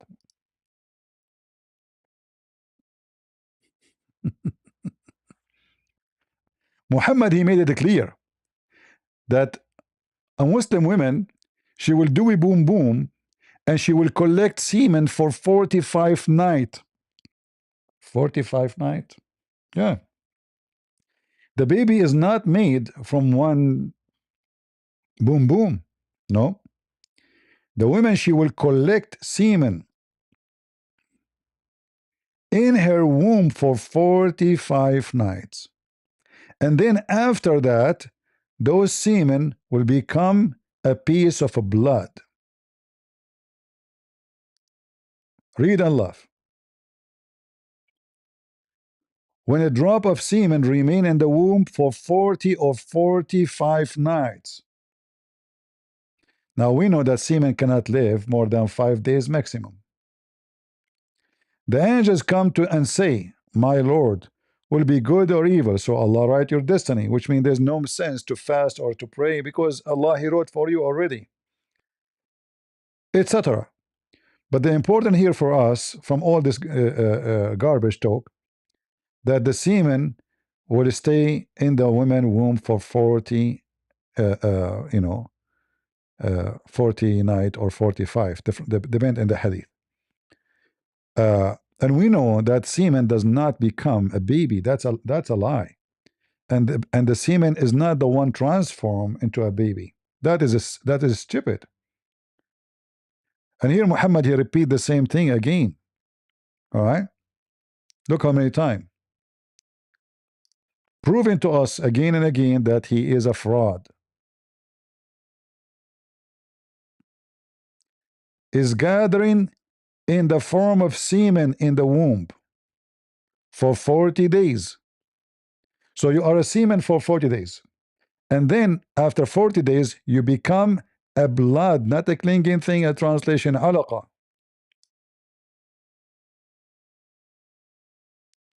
And then for other 40 nights and day, you will become a lump of a flesh. The total is 120 days. The genius Muhammad, he proved to us that he is a false prophet. And here you see Muhammad is speaking about destiny. So he said, after Allah, he write for you your destiny, one of you, which mean any one of you, would perform the action of the dwellers of Jannah, which mean heaven, until there is only one cubit between him and the Jannah. Man, the Muslim Abdul, he's thinking that he's going there now. When what is foreordained would come to pass, the destiny, and he would perform the action of inmate of hell, and he entered.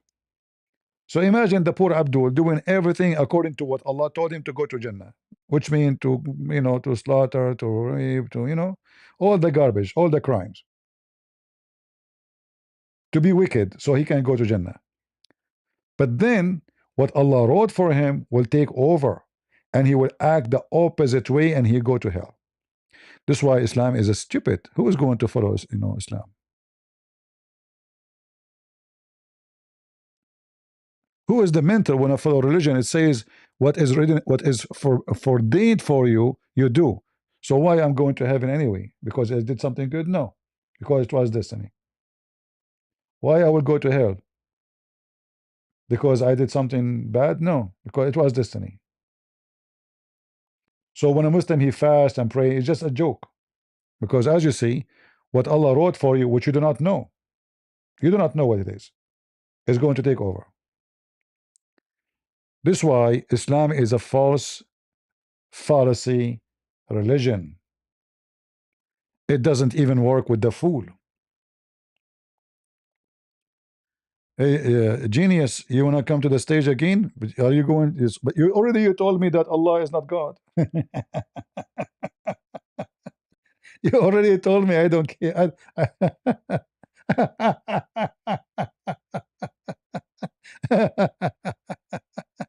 Ah, oh boy. Yeah. See, Muhammad, by making those poo-poo, he proved to everybody that his God can't be God. There's no God will say such a stupid thing. What the heck is that? If you go right now and ask in Google how many days uh, the semen will live, you will see it says 5 days maximum.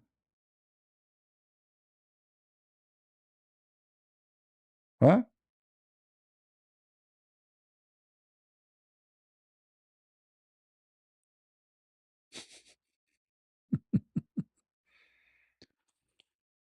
Oh, Lord have mercy. Yeah. Hmm.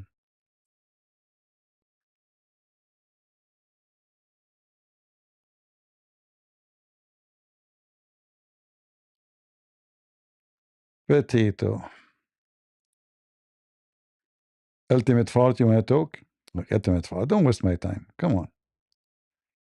Let your parents join us. Maybe we have an atheist. Are an atheist? Hello? Delusion. Are you there? Okay, take a hike.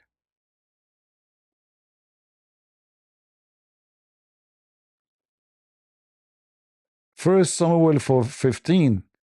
Best Bible verse. You know this guy, he think he have something.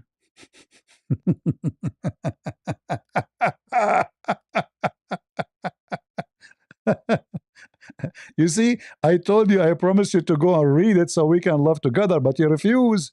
You refuse to comply because you are a wicked potato. So you think if you change the topic, you can avoid the embarrassment of your false prophet? Hmm.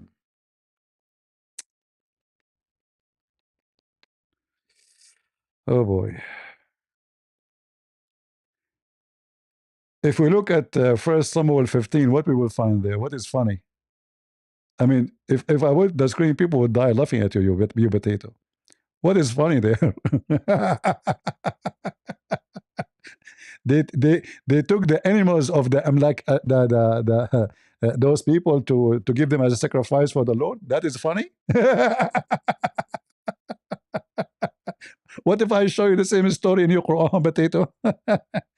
Okay, you know what? Let me bring you to the stage, just for fun.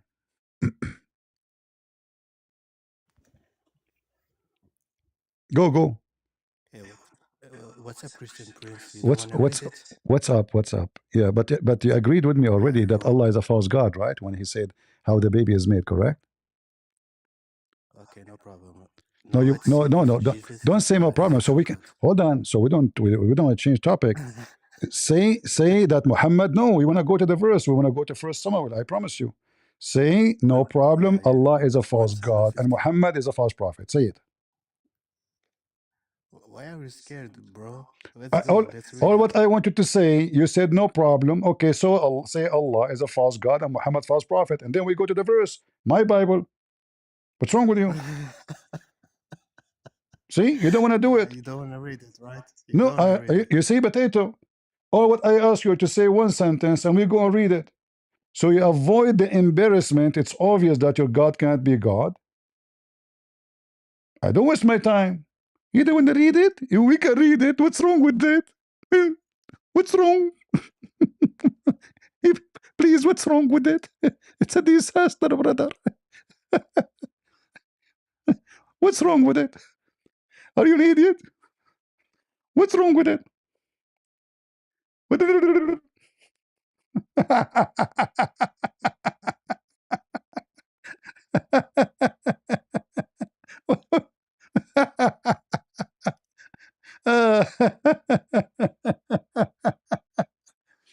Abdul, Abdul, he think he can find refuge. Is like somebody is drowning, and he say, "Okay, let us try to change the topic." No problem, I will let you change the topic, but you cannot jump over my topic. That's okay. We will finish it. Say Allah is a fake God, potato, and Muhammad is a false prophet, and then we go and read with you whatever you want to read. We have the Bible in front of us.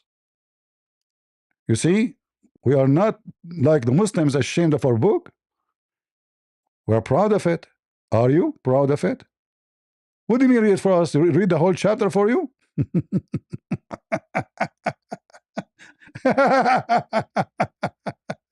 Ah, ah.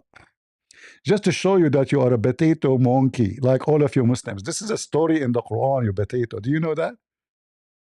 This is a story, exists in your book, monkey. Yeah, sure. Why not? In your Quran, potato, Abdul, you will find the stories about Shemuel or Samuel, as Muslim they call him, in the Quran, located in chapter number 2. You see, I'm saving you from the embarrassment, potato. And you go and read the interpretation, you will find exactly what it says in the Bible there. Muslims, Muhammad copying it. You Muslims are a bunch of potatoes. Can you read for me somewhere? Can you read for me somewhere?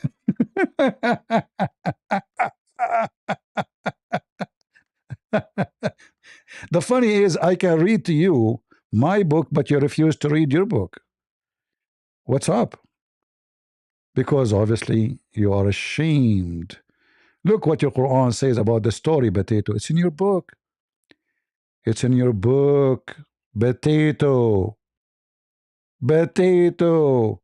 You Muslims, you see, you are used to talk to people like those, whatever who they are, without saying their names. Here you are talking to Christian Prince, potato. I have all your laundry. Mm. Do we have any Abdul from the laundry or the food? And you will see how the Muslims are copying stories from the Old Testament word by word.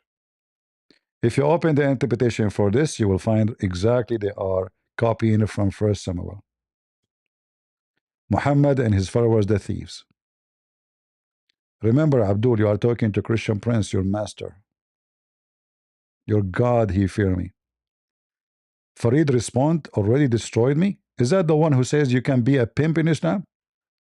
Is that the one who agree with the hadith that the sun move every day? Guys, Farid, is that the one who refused to talk to me? Refused to debate me because she's afraid? So now he changed topic, Farid, Farid Fifi. Hold on. Look how he destroyed me. When I make when I make a video saying that you can be a pimp in Islam, he says, refuting the lies of a Christian prince. You cannot be a pimp in Islam. And then when he's talking to Muslims in private, look what he said. Uh-oh. So the verse is speaking. It's actually Uh-oh. Yeah, if I the what I see from that verse is that you can be a pimp. exactly. Exactly, So brother. so that's fine. What the verse is saying: do not force your slave women into prostitution. And then you will see Fifi, he is giving them explanation, and they agree that yes, you can be a pimp, brother. This is the one who can refute me. Where it goes and to dig into it. But when I read this, What the verse is saying: do not force your slave. I mean, that's the apparent meaning of the verse. We can disagree if you guys would like to disagree. But yeah, it says, don't force your girls into prostitution in order to gain something from this world. Oh boy. And if one forces them after that, then Allah is forgiving. This is the one who can refute me. And this is how the Muslim refute me. Okay, Christian Prince, this hadith reported by Muhammad, the son of Yusuf, from Sufyan, from Amash, from Ibrahim, from Abi Dhar. Here, brother, here it says from Susu to Dudu, Dudu told Mumu, Mumu told Fufu, Fufu told to Kuku, and Kuku is very well known to be a liar. Therefore, this hadith is rejected. But every hadith I put in the screen is authentic. So how he can avoid the embarrassment? Fufu told Mumu, Mumu told Susu, Susu told Kuku, and Kuku is a liar. And then when they speak alone, because they don't dare to talk to me, I offer him, I can call you, he refused. Okay, you call me, he refused. She refused because she knew I'm going to make her transgender. And as you see, the Muslims in their private conversation, they don't know that one of them is recording. This is a private conversation. You see, Muslims, because they are wicked people, they record each other. And later they expose each other. Like this guy Fifi is the one who did leak the email of Yasser Qadi, speaking about the corruption of the Quran. He is the one who leaked it. They always do that to each other. Nothing new. But as you see, and here we go. But if you want to search for the video, Quran allowed to be a pimp. Read it. All right. Farid with the friends.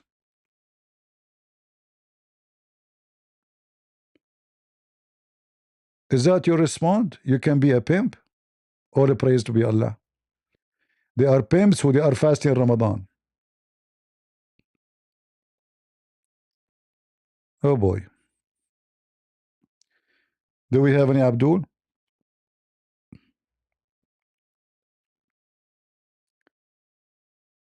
Hmm?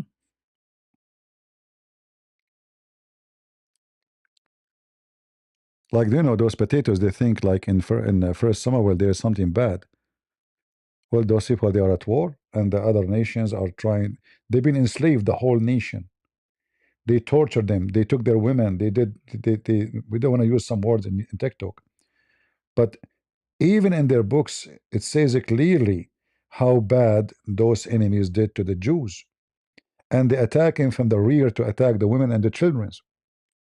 In fact, in their books, they says how the baby is taken off from every woman. She is a pregnant. They go after her and they open her womb. They open her stomach to take off the baby to finish his life and her life. If you are new, you see we have couple of hundreds in TikTok. Now we have 100 because the Muslims, they flag our life, so we have limited people to see us. That's why, guys, you better subscribe and tell your friends to subscribe so you can notice that I am live without people inviting. Don't forget to subscribe to my account in TikTok so you always will be able to join us. This is nothing but a wicked garbage cult. Nothing but garbage cult. And if you like to join us in YouTube, all right, I can give you the link, or in Rumble. Garbage cult. Let us see here. This is the link. I don't know if can you post links in TikTok. Does it work? I'm not sure.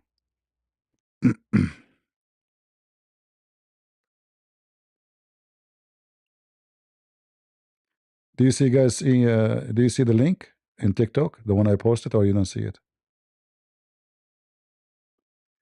Is it visible for you or only for me? I'm not sure.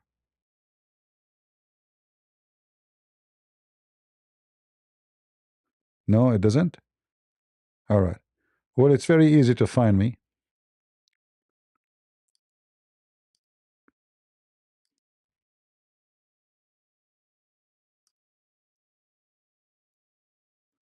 You can go to Patreon/Christian Prince, or you can go here. No, it doesn't.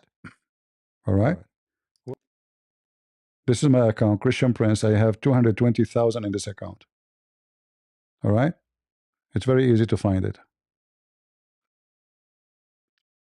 Or you can go to the account here, Patreon/Christian Prince, and you will be able to see it. Easy. All right. The easiest way, go to Patreon/Christian Prince, and then you will be able to see the top video in the top. Click in it, and you will come to my page. Either you go to Patreon, or you go, sorry, to Rumble or YouTube, depend on what you like. As you see, this is a very, very silly, dummy cult. You cannot be a person who have intelligence for a second and believe in it. This is not a belief for someone have intelligence. This is a belief for someone is drunk.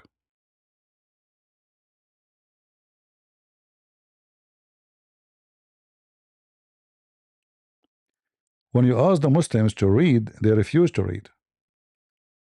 And then you find someone like the poor ultimate fart trying to defend his religion poorly. So we say to him, what does this word mean? You go open dictionary. It means a solid blood. And then he says, so how a solid blood can be inside the body, human being? Exactly. This is how your God understood how a semen will become a blood anyway. The baby is a semen in Islam. Not metaphorically. Remember, I can say from the seed of etc. That is not necessarily the scientific way. But here he's explaining to us stage by stage, and in the hadith too. So both of them, they complete each other, the Quran and the hadith. And the nutfa in Arabic is so clear. It's a drop of semen. And he made it clear that he made the semen into a dead blood. And then the dead blood become a lump of a flesh. And then we made the little lump of a flesh into bones, which is so silly. You can go right now, open any scientific, have nothing to do with Christianity or Islam or Judaism, pure science. You will see that those stages have nothing to do with what Allah is saying. In fact, I can ask my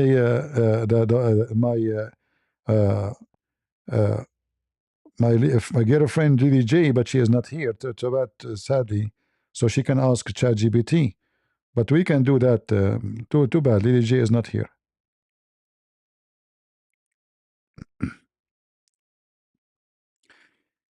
Hey Google,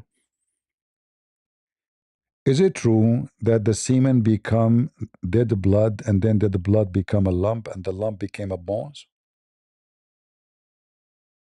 That is not true. Human development begins when sperm fertilizes an egg to create a single cell, zygote, which then divides and specializes into tissues like bone and blood simultaneously. Would you like me to explain the actual biological stages of embryonic development? Hey, just guys, did you hear it? It's not true. It's false. It's absolutely false. You do not need to be genius. My friend, Silent Warrior, the one saying to me, I wish one day you can join Edis. Who is Edis? Why I want to join him anyway? Why in the world the Christian Prince want to join this guy? Because he is debating Muslims? I don't work with others, my friend. And what he know about Islam, like 1% of what I know, what I would do with him. And his argument in Indonesia, right? So what I would do there? And I heard that this guy believed that he's a Unitarian, not a Trinity person. So he's not a Christian for me. I don't join the army of those who don't believe in the Trinity. We are here to fight false teachers, not to support them.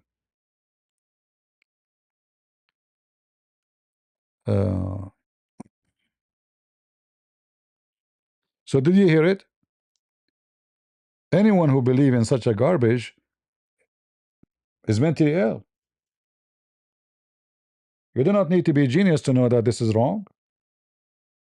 And if you say to me this is God, he do not know how the baby is made, then obviously he's not God, because he is supposedly the one who made the baby.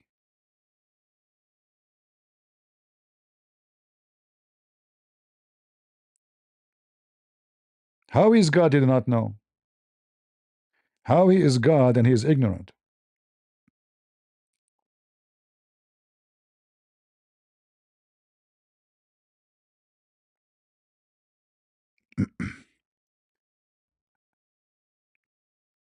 And then someone like Ultimate Fort, poor guy from Senegal, he tried to question. He says, how inside the body will be solid blood? He's right. How? Muhammad, he noticed that women, when they drop babies, when they do abortion, a piece of meat came out like the blood. So he think this is the baby. The baby is like this. You put inside semen, the semen become dead blood. Dead blood become a lump. The lump became bones. And this is absolutely nothing but a potato. This is a potato talk.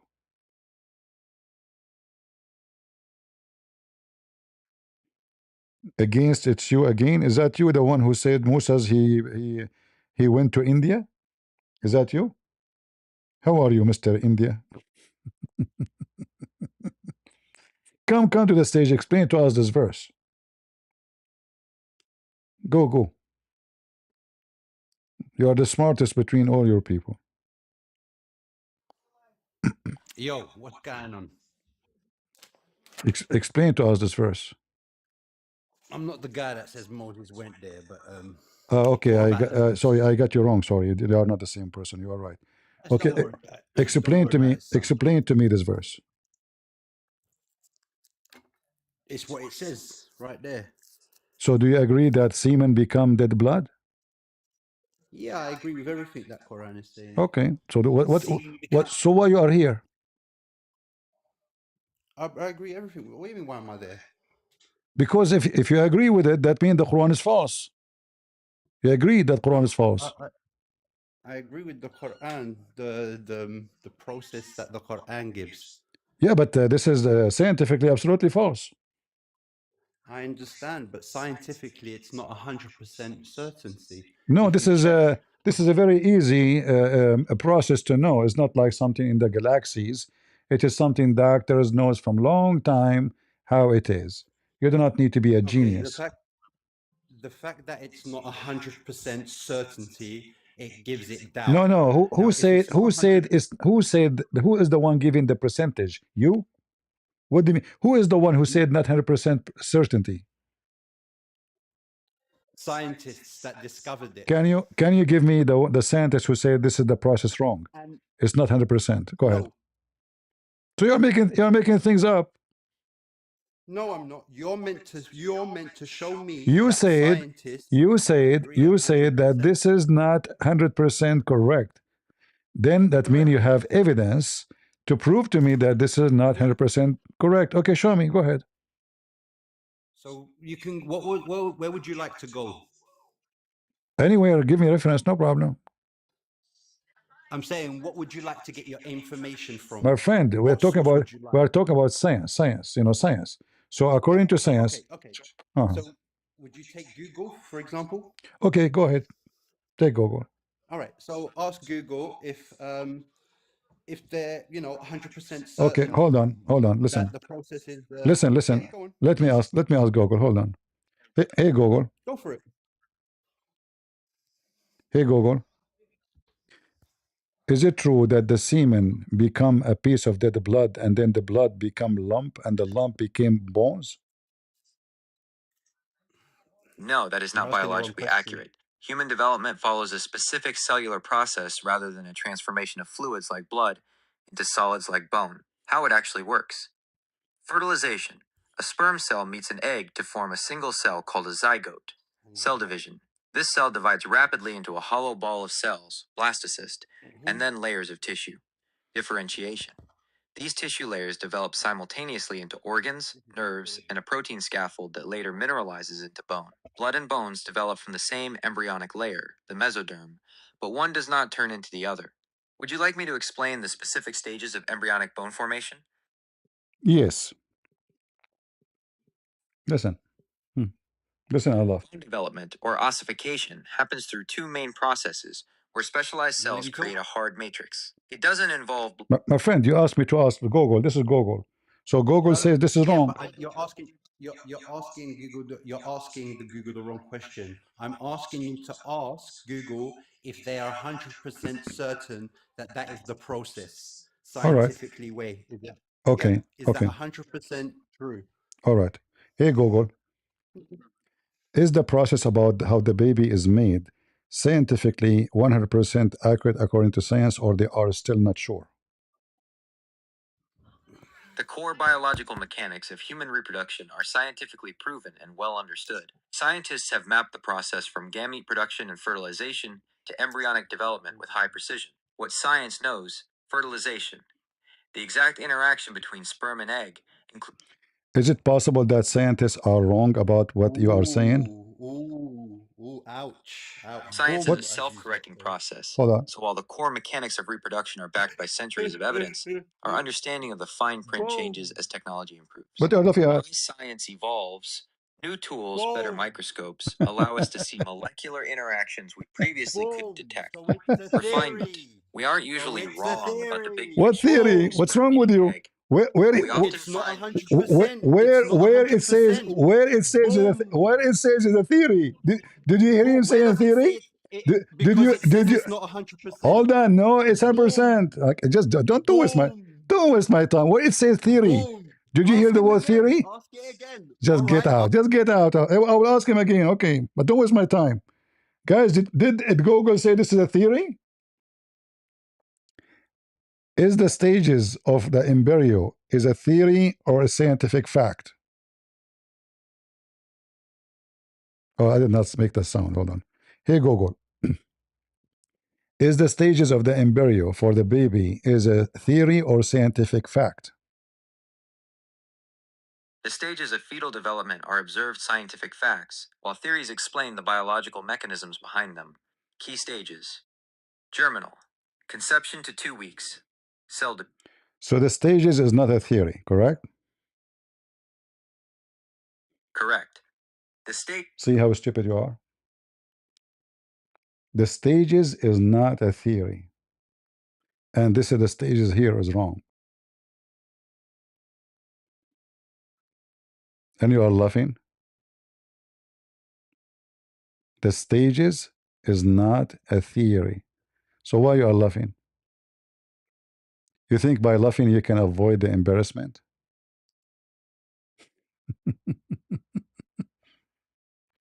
All right. Go ahead, the great. Are you there? Okay. Amazing Grace, you are a Christian, right?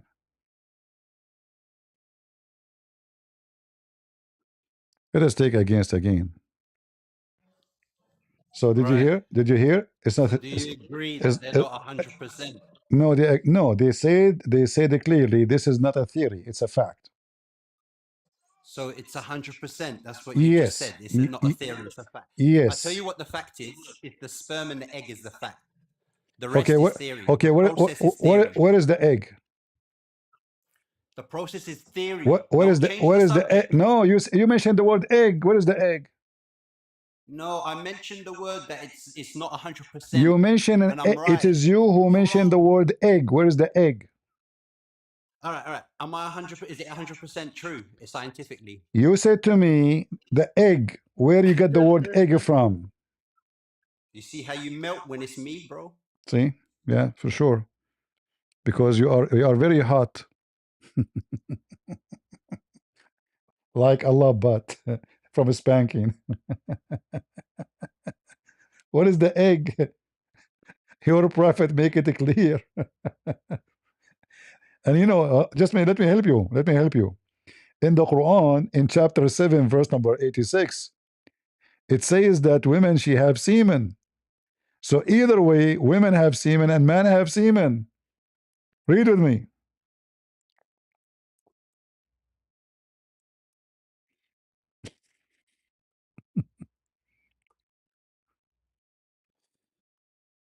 86, verse number 7, sorry. Proceeding from between the backbone and the ribs. What is that? Water gushing forth. Muhammad, he explained it himself. He said, women, she have semen coming from her ribs. Not only her ribs, he said, the location of the necklace at tara'ib, which means the upper side of your chest.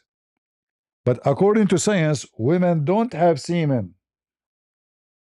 And nothing comes from their ribs.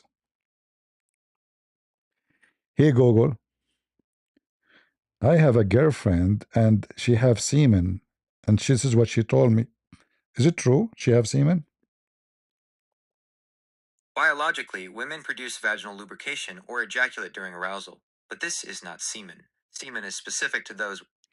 She told me that her semen coming from the upper side of her chest. Women do not produce semen.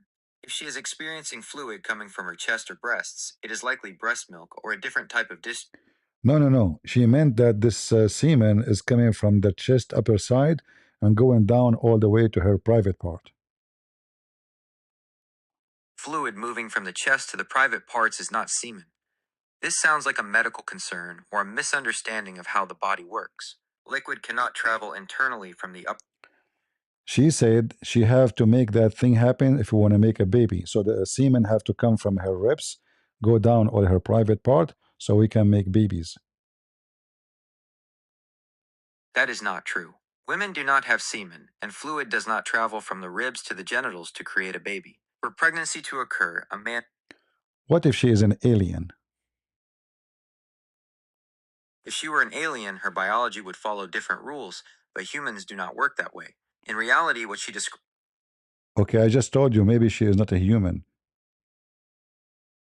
Even if she were an alien, that isn't how biology works for any known species on Earth. If she's human, she might be very confused. See? And this is how your prophet himself explained it. You can go right now to Ibn Kathir or read the hadith. You will see your prophet, because he's super smart, he made it so clear that women and men both they have semen, and the women's semen come from her ribs, and the man's semen come from his backbone, which means not from his balls. Look like balls in Islam is just for decoration purpose, for bing bong play. So here you see, this is your scholars saying clearly, يخرج من بين الصلب والترائب, meaning the backbone of the man and the ribs of the woman. Do you see it, Abdul? Do you see it? And this is explained by your prophet himself. So according to your prophet, the women, she have a fluid which is yellow, and this has come appear in her private part. And the man have thick and white liquid. This is your prophet explanation. All right? And we know that this is false. Only a dummy will believe in such a thing. Go ahead, Amazing Grace. What do you want?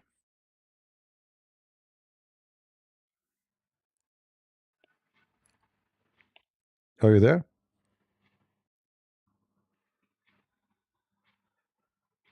Amazing Grace, are you there? I think those people, they put their hand, they don't know that. But as you see, everything in the Quran is just silly and stupid, you know? You can't be a person who have the education of elementary school and accept this. It's impossible. You have to be ignorant, totally ignorant.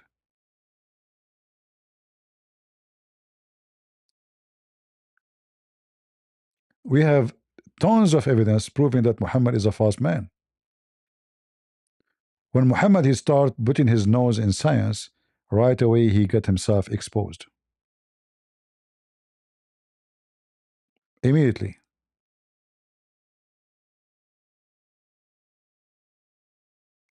Any Muslim? And the Muslim, you know, when you put him in a corner, he starts laughing. Ha ha ha ha. It's just to avoid the embarrassment. Like he, you know, is he's not embarrassed. You are embarrassed. You are very much embarrassed.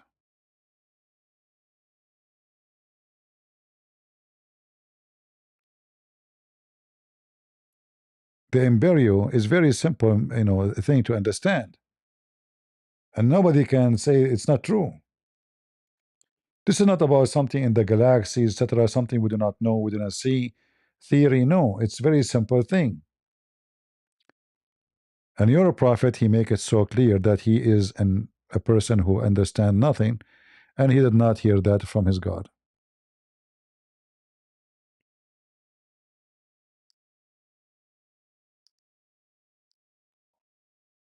All right.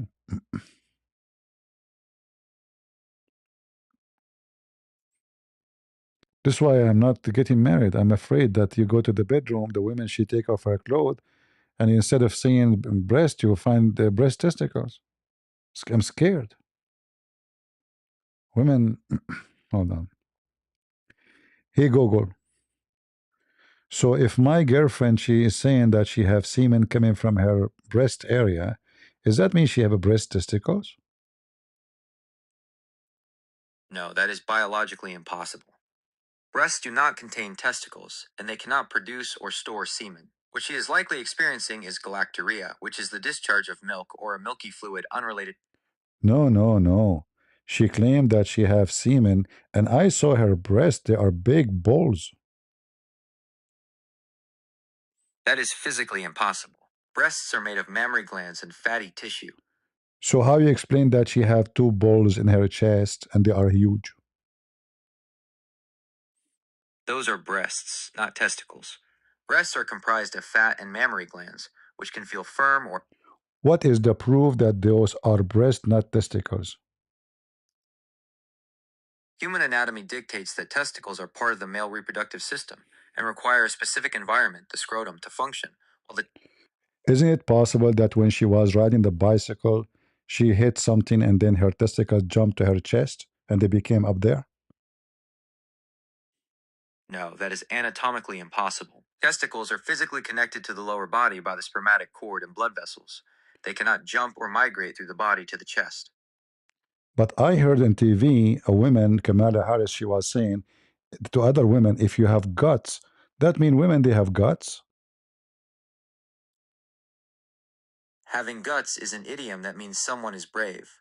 It also refers to the intestines, which all humans have in their stomachs to digest food. It has nothing to do with testicles or the chest area. Oh, those guts are not the testicles? No, guts are intestines used for digestion, not testicles. So what digestion have to do with the bravery? This is for informational purposes only. For medical advice or diagnosis, consult a professional. You are being a potato now, trying to avoid the embarrassment. I'm being direct because testicles cannot move to the chest. The fluid.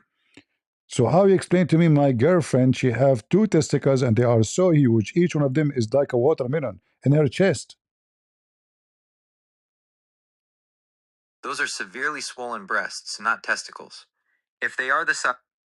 Are you accusing me that I'm playing with them too much? No. I am stating that watermelon-sized swelling is a. So why you are saying they are swelling? No, they are not swimming. Fluid inside. I did not say swimming. I said it's swelling. You said it's swelling. Yes, swelling that large is a medical emergency. It indicates a severe infection, a massive cyst, or a. Are you saying because she is with me, she got infection with her breast testicles? She has a severe breast infection. She needs to go to the emergency. No, she have no severe breast infection. She have testicles. That is impossible. Females have. How you know? Did you even see them? I don't need to see them because human anatomy is universal. Isn't it doctors they have to see everyone before they can make a judgment? How you know that those are not testicles? Medical science is based on universal human anatomy, which confirms that testicles are part of the male reproductive system and cannot exist in a female's chest. Growth the size of a watermelon indicates a life-threatening emergency like gestational gigantomastia or a Let me correct you. Testicle coming from the word test and call. So testicle, obviously all women they do those things. They have test and they have call, like call me baby. So this is very normal for women to have it. The words test and call have no biological connection to testicles, which are male reproductive organs. If your girlfriend has watermelon-sized growths leaking fluid, she is in extreme medical danger from a massive infection or tumor. Take her to the emergency room immediately before the swelling causes her skin to rupture or leads to a deadly blood infection. Do you think she is a man and she is lying to me? Physical anatomy confirms that even men cannot have testicles in their chest, regardless of her biological sex. Are you sure? Yes, absolutely. Growth that size is a life-threatening emergency, regardless of what you call it. Go to the hospital now. Why I want to go to the hospital? It's her testicles. Watermelon-sized swelling is a life-threatening medical emergency. So what? It's her testicles. I care for my testicles. She care for hers. This is for informational purposes only. For medical. What do you mean information purposes? You are talking about my girlfriend testicles for the last 2 hours, and now you are saying for information purpose? I have provided this information because watermelon-sized swelling and leaking fluid in the chest are signs of a life. Okay, I exaggerated. They are not watermelon, really. They are like, let us say, like, like avocado. Regardless of size, leaking fluid and unusual chest swelling require an immediate medical exam. It is yellow fluid. Yellow fluid from a chest growth often means a serious infection or an abscess. She needs to see a doctor immediately for antibiotics to prevent the infection from spreading to her blood. Would you like me to find the near? So are you saying the yellow mean serious infection?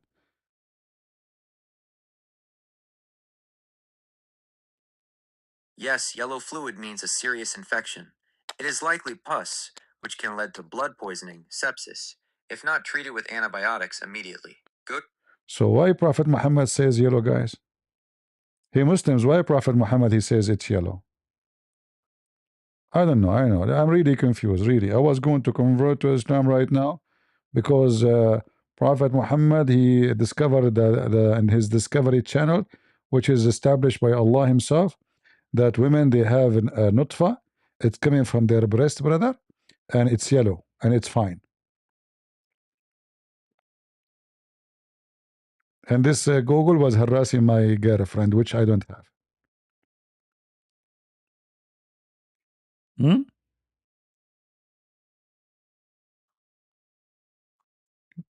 And the Muslim they say this is not true. I mean, this is and the guy he says it isn't 100% scientifically proven to be true. Is it? No, I would convert. I'm not even thinking about getting married. With those testicle women, they are scary. She take off her clothes and And then her testicle is so big. You look at yours and you look at hers, you get embarrassed. Unbelievable. And those women are scary. They have big ones. Some of them even, I saw the movie, the Dictator. The woman there in the movie, she was breaking blocks and concrete with her breast. Like, did you read it? Did you see it? Breast testicles.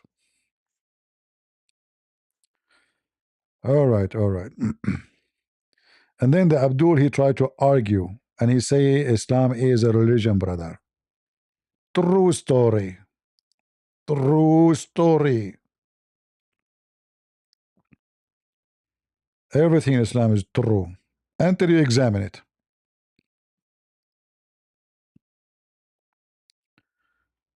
Yeah.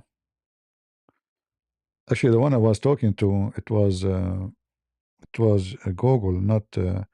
But if we talk to ChatGPT, hold on. Listen carefully. My wife, she have two big testicles in her chest, and I'm scared. Is that normal?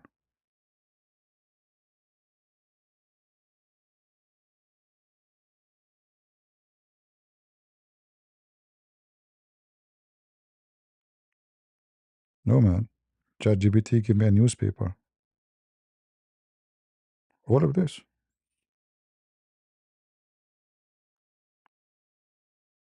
How come there is no audio? What? They took the audio off? I can't play audio in ChatGPT. How come? Strange. Yeah, they used to have audio. So now I can't play it no more. We always play audio. How come? So you guys can hear. They have sharing up, like finger up, finger down, and copy only. I don't see speaker. Very strange. Let me restart and do it again. My girlfriend, she is very young. She is 120 years old, and she have two big watermelon testicles in her chest, and she have a semen coming down all the way from there to the private part. Is that scientifically accurate?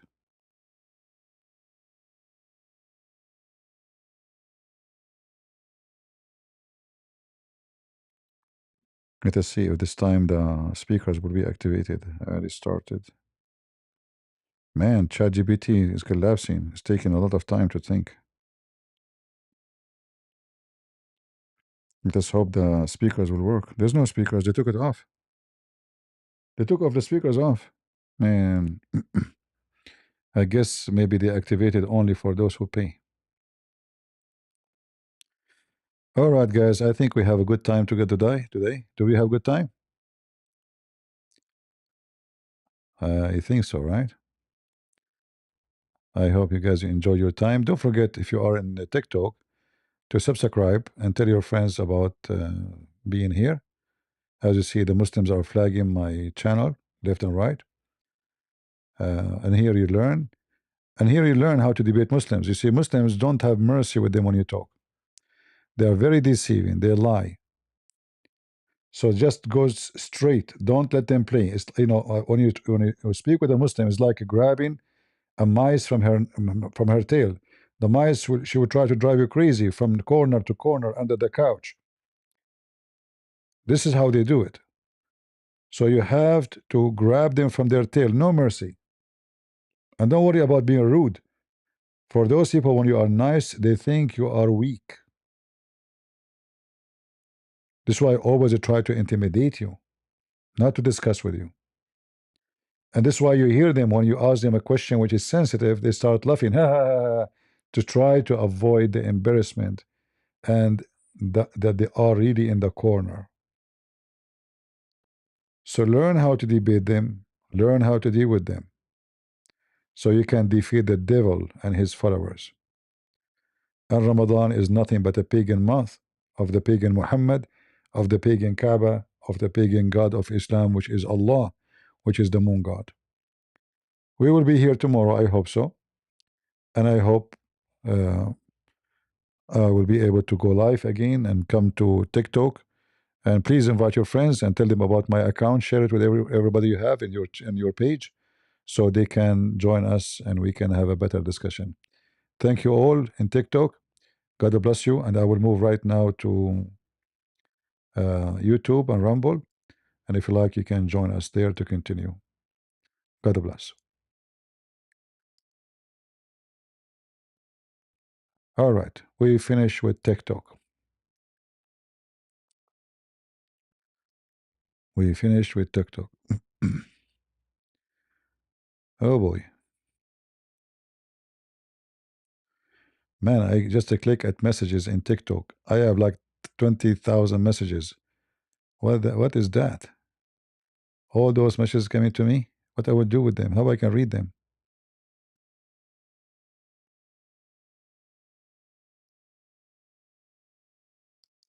I don't know how to can read this.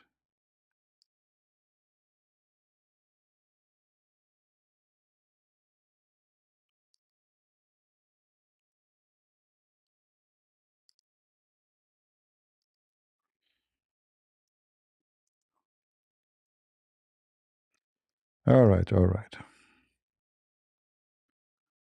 How to do this?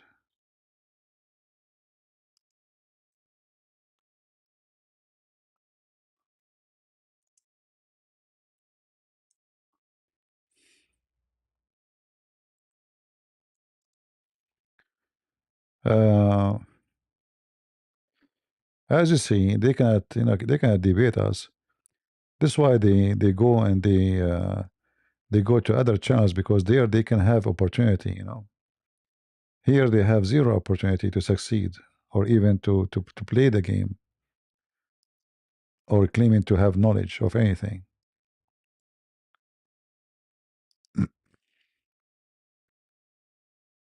Let's see.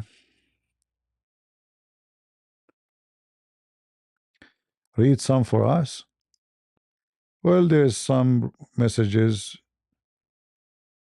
It says some messages you cannot read. I think I need to open the app. Like when you click at look like you cannot read it. You have to open the app maybe. What about I give you my account and you log in and you read the messages? What do you think for me? All right.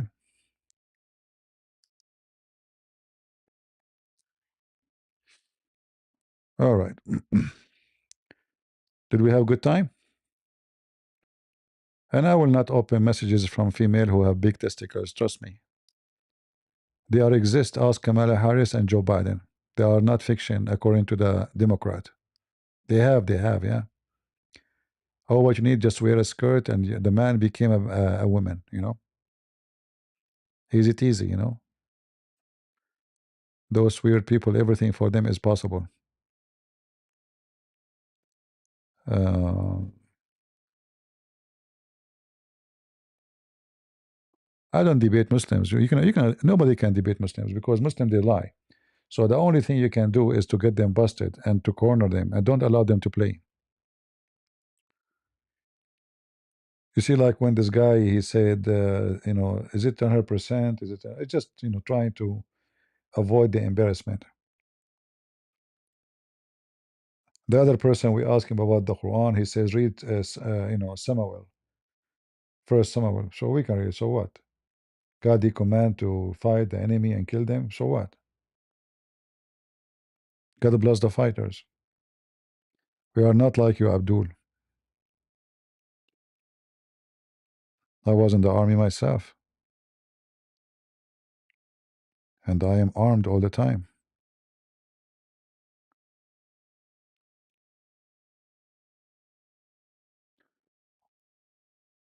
What is the history of the Gulf? This question need like 20th century to answer it. But anyway, the Persian Gulf obviously was called Persian Gulf because the Persian, they controlled it for a long time. Now always, power move, switch, between nations. Like not long time ago, USA was part of England, right? And Canada too. Today, USA is way more powerful than England. So it was a great, powerful, country one day, to the point like the sun never set in their kingdom. This is how much they expand. Australia, Canada, USA, islands. Today, UK is a very weak country compared to USA. We cannot compare. So power switch, between nations through the time. And obviously the Persian, they used to be controlling all that area for a long time. That's why it's called the Persian Gulf. And obviously, most likely, it belonged to them, not to the Arab. And the Arab, they are not ethnic. Arab are not an ethnic group. Like many people, they think that Arab are an ethnic. There's not no such a thing. Like when I say I'm an Arab, I don't mean I am an ethnically an Arab. Arab is not an ethnic. If you look, at Mimi Hijab, this guy is from Egypt. It's obvious he's in Africa, right? But he called himself an Arab. What Egypt have to do with the Arab? A Somalian, he called himself an Arab. A Morocco, he called himself an Arab. Those are not. There's no Arab even in Arabia. Arabia is a word mean desert. It's an Aramaic word. Have nothing to do with ethnic. Whoever live in the desert is called Arabian, which means a desert man, Bedouin. All right, like in certain places in Europe you have Gypsy, but Gypsy are not one kind of ethnic. There's many kind. What is known about them? They don't live in one place. They move from place to place. So those are the Arab. Will Iran attack the Gulf? Well, you see, Iran. I don't want to change topic, but maybe we can make little. Let us open the map, because based in the news, things is getting hot. I saw like some reports saying like it might be even in 48 hours or even less that USA might attack Iran. But let me show you and share with you what I expect to happen. Now, for sure, expectation is something, because those who knows what happened behind the curtain is the one who have the news, not us. We know what appear to us in the media, but in reality, it can be totally different. That's why I don't believe anything in the media. However,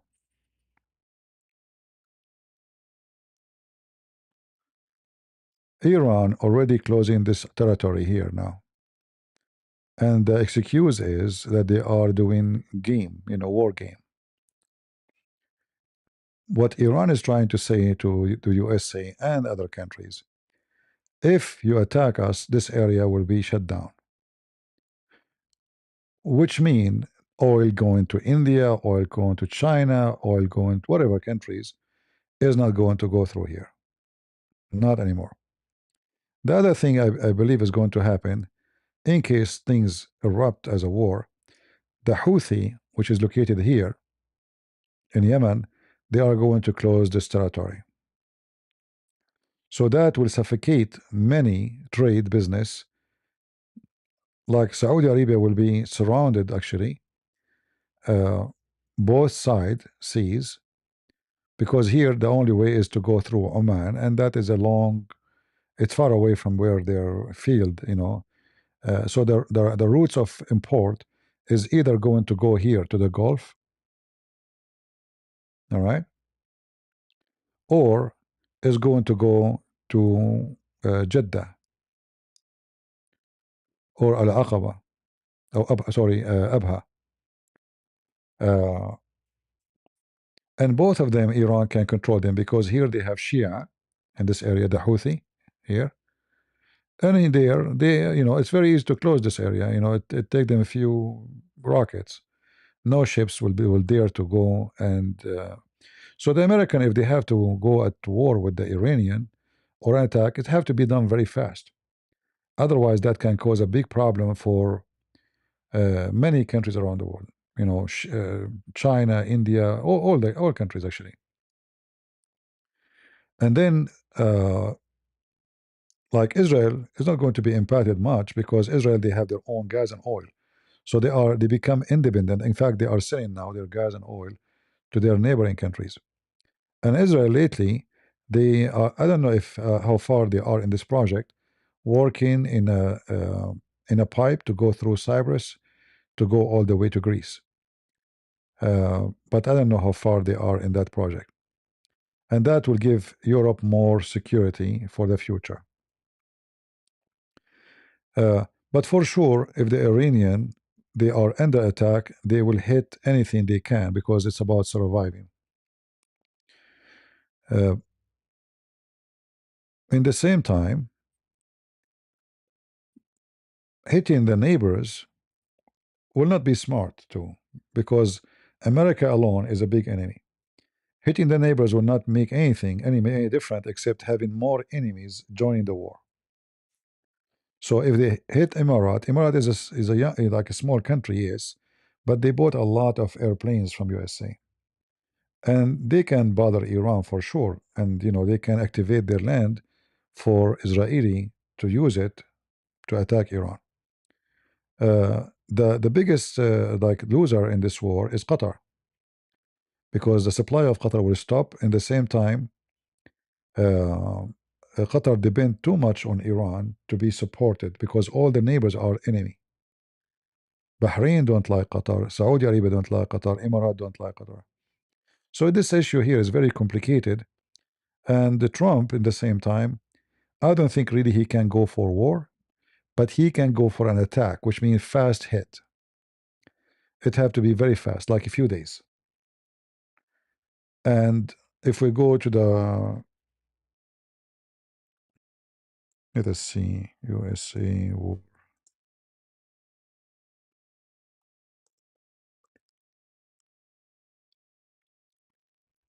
If we look for images,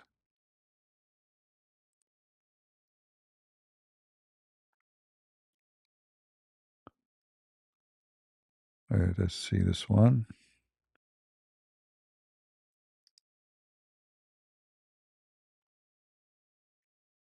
All right, maybe this one can do good.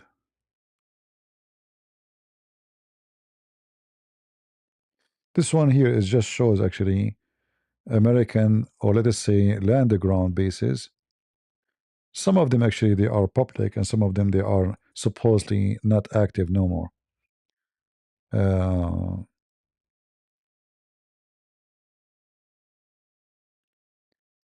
So if you look here, you see all those area USA have an active, uh, active like army with all kind of weapon and missiles and defense and air defense. However, there is more than this, which is the ships. If we look at the map of the ships, let us see if we can find one.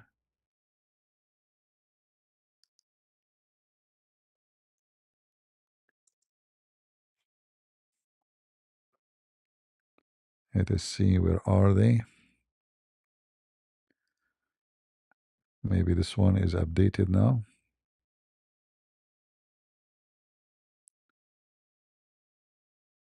Yeah, so right now, and I think there's a new ship is coming to USA. I mean, from USA. We'll need maybe 2 more days to arrive, or 3 days, I'm not sure. So it's obvious that things is getting really hot, and the American are loaded. This is a lot of power, a lot of power. They are getting ready. Yeah, sometime, it can be just to use, let us say, pressure on Iran to show them that we are not joking and we mean what we are saying. And it can be that they want to do it, for sure. It's possible. However, as I said, Trump, he will not be able to go for war for long. It have to be fast. As you see, the Congress is not even in his hand. He could not even approve the budget. the government is shutting down. His own party, the Republican, are divided. So the political situation inside America is not good for Trump. Another way, he is losing control over his own party. So they are not united. However, sometime during war, people unite. Even the ones who don't agree with you.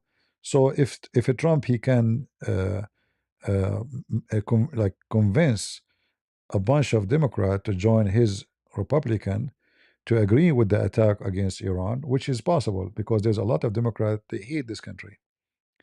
I mean, this government. And they will be, and for sure, the Iranian, remember, there's a lot of Iranian who live in USA, and those, they have a vote. So there's many district, the Republican and the Democrat, they are listening to the Iranian, who they are very much against the regime in Iran because uh, they cannot go back home. Trust me, they are in Iran. They are Iranian, live in USA. Yes, they are American citizen, but all of them, they wish to go to visit their family.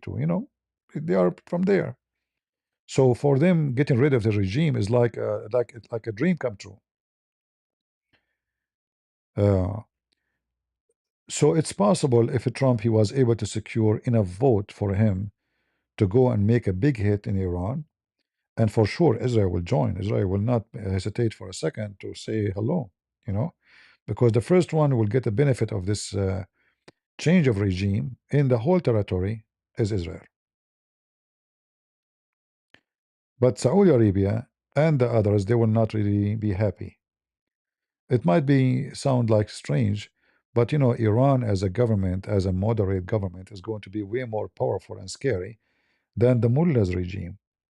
The mullah regime now, they have a lot of sanctions. Nobody like them. They cannot buy weapon. The only friends they have is either China and Russia, and neither the Chinese or the Russian, they are able actually to give them something valuable. In fact, the Russian, they already, they turned their back to them. He will go like, USA is all over. Do Putin dare to open his mouth? He will not. Do the Chinese dare to say we will do support you? They don't. They don't. Nobody would dare to get involved. So in the time of needs, this is where you need to, who's your friends. And the Iranian, before, they use always, they play the game of Hezbollah, which is in Lebanon, and Al Houthi. Now the Houthi, they got really a very bad hit by Israel and USA. And Hezbollah in Syria or in Lebanon, in Syria is gone. There's no more Hezbollah. In Lebanon, they became extremely weak, extremely, extremely weak. Like Israel keep hitting them from time to time. They don't even dare to shoot a bullet back. So the power of Iran before, that they were expanding their octopus arms all over. So they are a threat to Israel in the south of Lebanon. They are a threat to their neighbors in Syria. They have a very powerful support in Iraq. The Shia, as you know, the Shia are majority in Iraq. But the Shia in Iraq, they will not dare, because Israel make it clear: if you fart, we will have diarrhea on you. So Iran left alone, and they knew that very well. So making speeches, Allahu Akbar, and those garbage, it doesn't work. If the American decided to make them shish kebab, they will become shish kebab. And I noticed actually that many more European, they are supporting the idea of changing the regime lately. And I believe that because having a moderate regime in Iran will open doors for all European countries for sales. The price of oil will be way more cheaper, because now all the oil of Iran will be lifted from sanctions. You know? Since the gas and the oil of Russia under sanctions, prices became expensive. And since Trump, he came to the office, prices in USA became way cheaper, because he increased, the production, and then he made what he did in Venezuela. I believe all of this, Venezuela and the oil in USA, all is a part of one plan, which is securing enough oil in case a big attack USA done and close Hormuz. at least Europe and America, they will not be impacted by this because they still can get their supply from USA and from Venezuela. So I believe all the plan is connected. It's like Maduro plan is not alone. So removing Maduro and then forcing the Venezuelan to send their oil to USA, not to send it as they wish. They can't say it as they wish. They have to send it to USA, and then USA send it wherever they want. So all of this is to increase the security of energy, preparing for something they will do in Iran. This is how I see it. So we will see if Trump will secure enough support from both Democrat and Republican. If that is possible, then it can happen, you know. But if he have no support, he can do it as a president, but it have to be very fast. Because a president, he is allowed to make a fast attack, but he is not allowed to go for war without permission. I'm talking about full-scale war, you know. Yeah, stop the oil to Cuba is just to make the regime collapse. So what Trump is able to do, actually, he's very successful in that. He's making all those communists collapse. There's only one problem right now is Brazil and Mexico. Both of them, they are ruled by communists. So USA need to work on that and change those two regime as soon as possible. And it will happen. It will happen. So we will see. You know, you cannot judge by what you see in the news. The news saying in 48 hours. This is what the news says. If you go and check, it says in 48 hours they will attack. I think that is not, I don't think it's that accurate. Uh, because first of all, I think the U.S. Carrier, I forgot the name, which one, I think it did not arrive yet. So I don't think they will do any attack unless that carrier came and arrived. That one was a station in the front of Venezuela. So now he moved it all the way to USA to Iran area. Same time they have to prepare this area. I saw in I got some news that the American they are emptying some territory in the borders with Iraq where the Shia is located. So there is the area which is called Ash-Shaddadi. Let me see.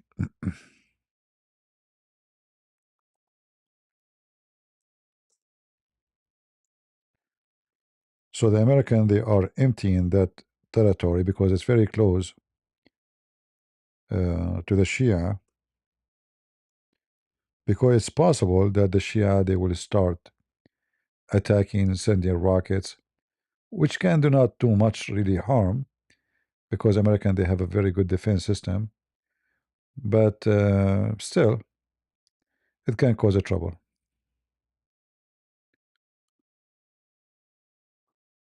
So where is Ash-Shaddadi?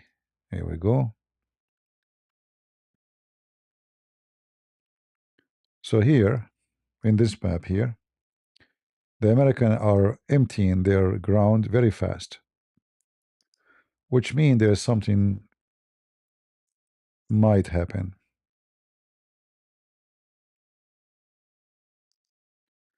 This one, it used to be occupied by ISIS before. Here it says Mu'askar Ashbar al-Khilafa, which means that the youth of ISIS. So they used to be here. All right. So this area here, the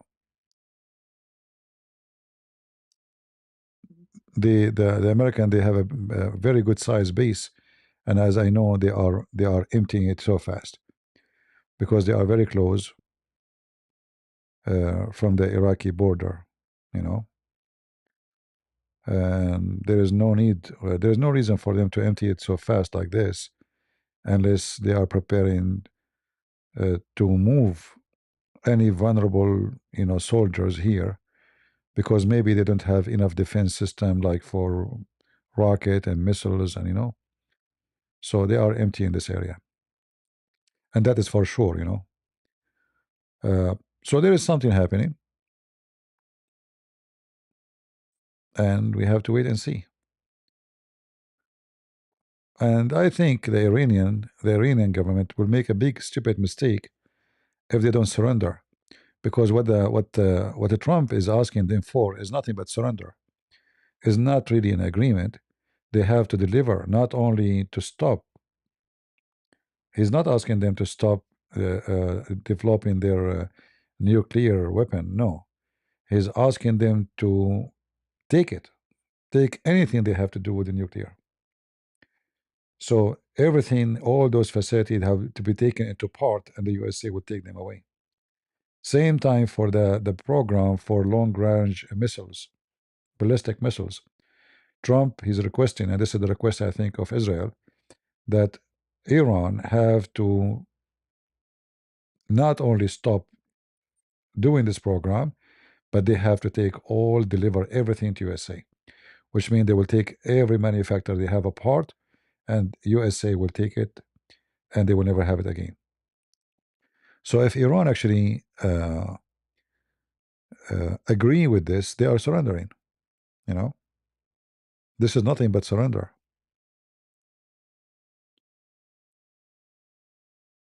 You know what I mean? You see, Trump, there's things I like about him, and there's things I don't like. So for us, there is an appearance of things we don't like. As an example, what happened in Syria. Because those terrorists, they took over Syria. But then if you think what he is doing, I'm not giving him excuse, I'm just thinking as he think. He was able to, by allowing those terrorists, Al-Qaeda, to take over Syria, to defeat all of Hezbollah existence in Syria. And then in the same time, Hezbollah in Lebanon suffocated because now they cannot receive weapon from anywhere. They cannot. There's no exit. The only border they have is Syria or Israel. And the one who's in control of Syria right now is those Muslim Sunni who hate the Shia. So what I see is that the map is zero Shia in Syria. Zero Shia does not mean there's no more Shia, but they are not in control. They have no active army or arms, nothing serious to consider. They might have some rockets, but it's shish kebab. Same time, the Shia in Iraq, they are not connected anymore with the Shia in Lebanon, because before they used to connect from Iraq through Syria through Lebanon, very easy, and the supply come with massive amount of weapon. And Iran used to send weapons through Iraq, Syria, Lebanon. So all this, let us say, control of Iran is gone and within 1 year because of Israel. So now Iran, from before controlling Iraq, Syria, and big part of Lebanon, and for sure big part of Yemen, to now losing all this territory, so they have zero control of Syria. Iraq is very much divided. It's not, the Shia, they've been warned very well by Israel, to the point even their leaders, they are hiding. They are not using their phones no more, because Israel made it so clear, very clear. We will make you, cooked potato. And they knew that Israel, if they says that, they will do it. So the Iraqi now, they were not there to join with Iran in case something happened. So Iran left alone, literally left alone. And the situation inside Iran, the protests, the civilians who hate the regime, all of this came together in the same time, and they have no water, they had no enough electricity, and supply import, export. Everything is going wrong. Like the most important thing is that Tehran is thirsty. There's no water. I don't know if you saw in the news, they are thinking long ago to evacuate the capital because there's no more water. So all those things together, it's like God cursing this regime, putting them under all this pressure, all in the same time. So Trump, he should not actually negotiate with them. If I am a Trump, I will not come to an agreement because the agreement will make them survive. Because Trump, he have to give them something in return. He have to lift the sanctions, and then that means they can stay as a regime for many years to come. And then another president, USA president, he come, he is easy, he is stupid, like Joe Biden. Iranian, they will start building again. So it's better to get rid of the regime for good. And right away, American, they have to be involved with implementing the new regime, and they make conditions that you will not follow the steps of the previous one, which means you will not seek development of nuclear or long range missiles, which can be a threat, So we will see, but if I am him, I will just keep suffocating Iran until the regime collapse. No water, no electricity, no weapon, no fuel. Imagine the other country who is making a fuel, but they don't have a fuel to sell to their own people because many of their refinery is not functioning well. It's like Venezuela. The airplane they have is from the 70.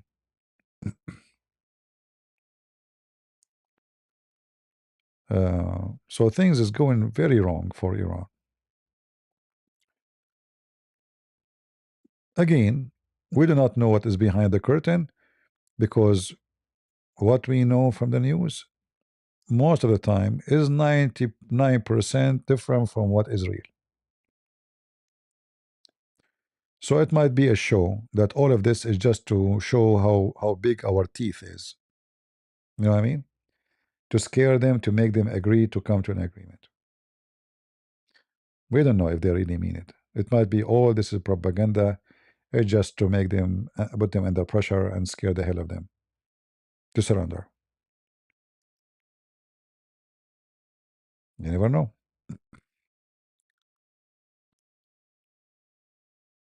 But I can confirm that the plan in Venezuela is connected to Iran.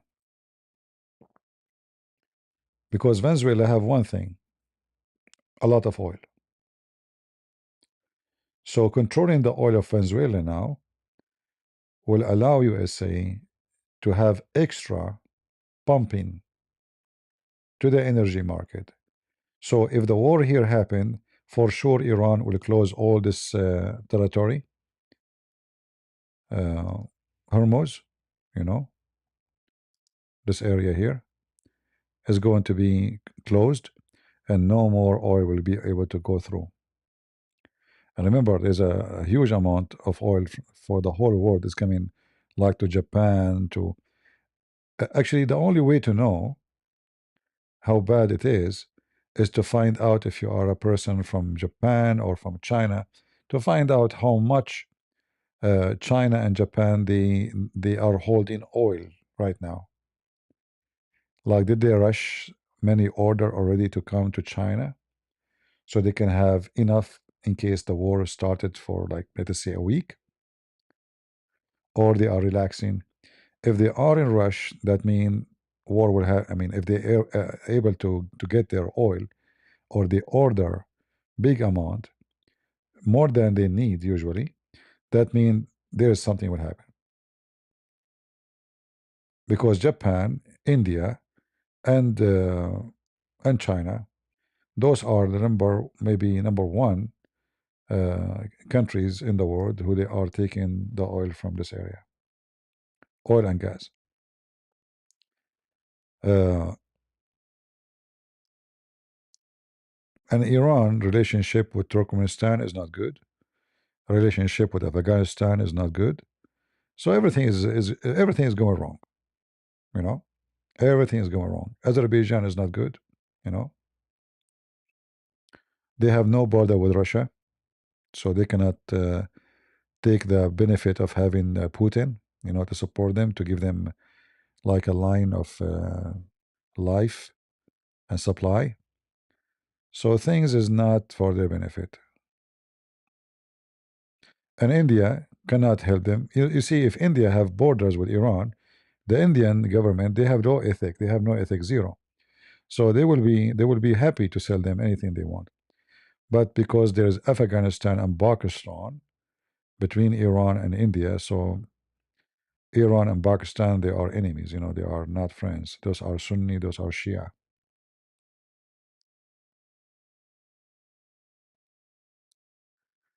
Sheikh Zayed, you mean the in Emirat? Zayed bin Sultan? What do you mean Zayed?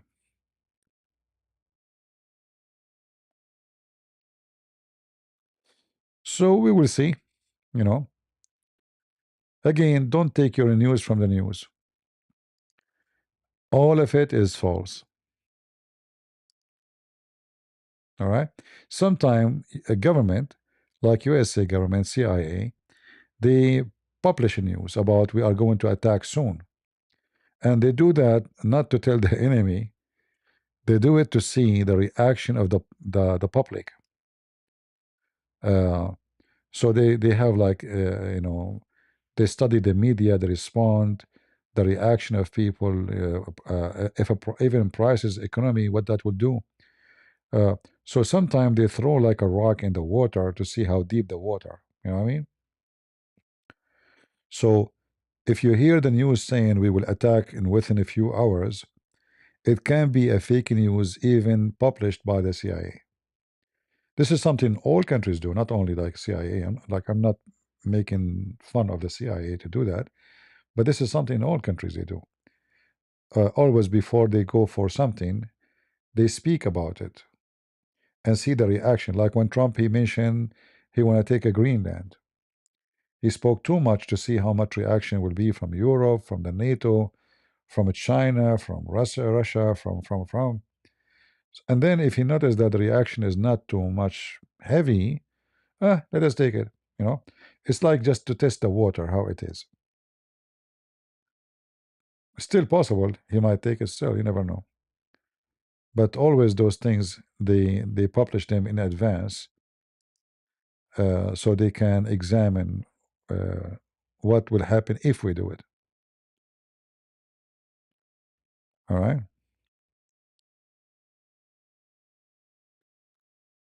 I hope I didn't answer you.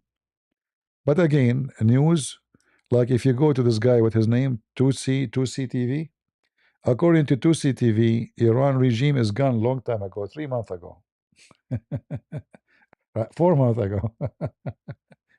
The mullahs, they run away, they took airplane, their family is moving 3 months ago. It's just to get, people are naive.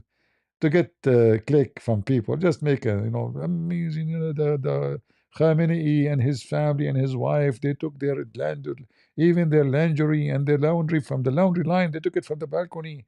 So the crowd really excited. Oh, wow. And then you have 20,000 people watching. And people believe, breaking news, breaking news. What the history of Sheikh Zayed and Sheikh Saud? They are competing. There's a competition. Those Arab countries almost always they are enemy. You see, there's something unique about the Arab. When you see one of them, he hug you. Even they kiss each other. They kiss, men, they kiss. It's a tradition. It's not about gays, no. But in any moment you turn your back, they will stab you. Arab, Bedouin. So Saudi Arabia, enemy to Emirat, enemy to Qatar. Qatar is enemy to Bahrain, enemy to Arab. They are Arab. I cannot describe it more than this. Yeah.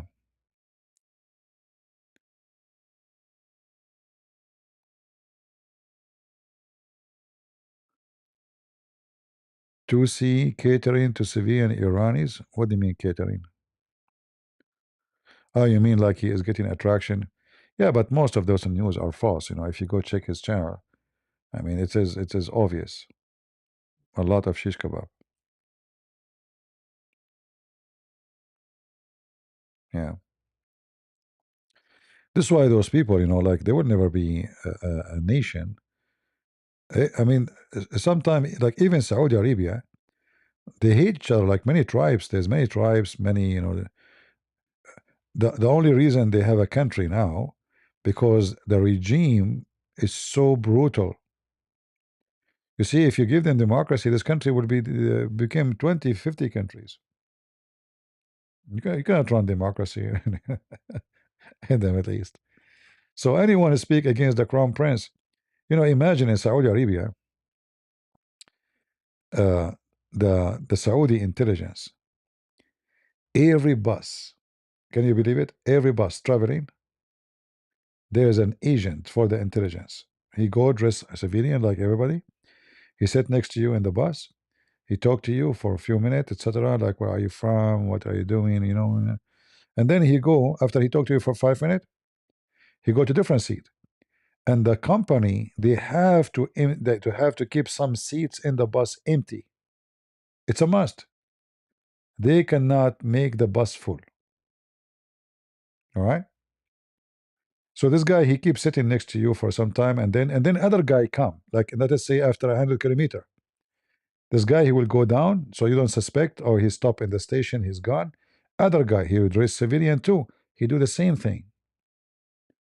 So it's a very very police system because they are Arab. They don't trust anybody. The only way to keep situation under control is to be brutal.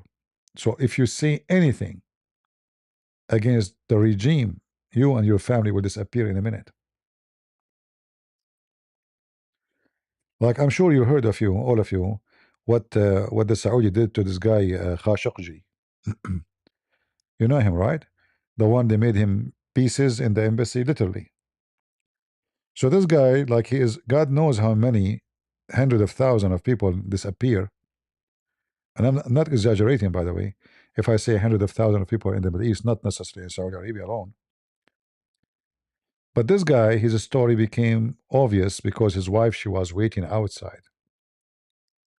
And it happened in Turkey, and his cameras were able to capture him, which is not the embassy camera, were able to capture him getting in.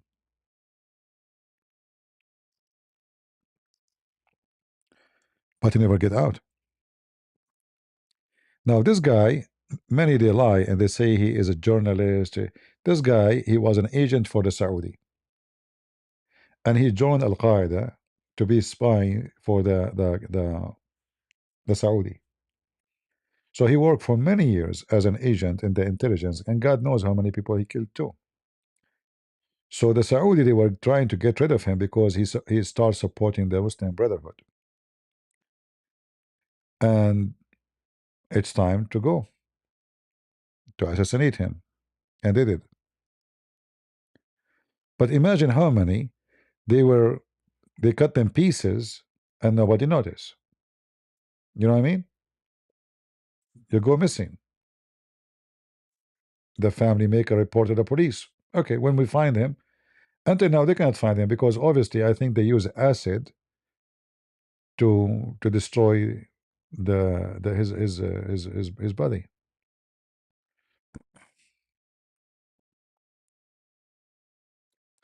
No, my channel now was not banned. The video was taken off. The video. They took the video off. Yeah. Yeah. So when they say to you he is a journalist, those are the Muslim Brotherhood trying to uh, you know to protect their agents. He is a Muslim Brotherhood. He's a terrorist too. And here, by the way, you notice something. You see, supposedly this guy is an Arab, right? And this guy is an Arab, but then they look the same. Do they? They don't. They have nothing to do with each other.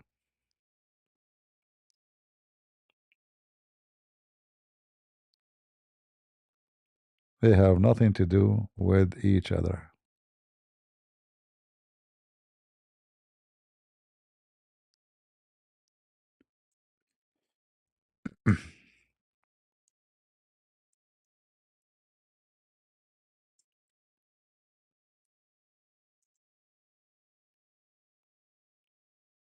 Uh,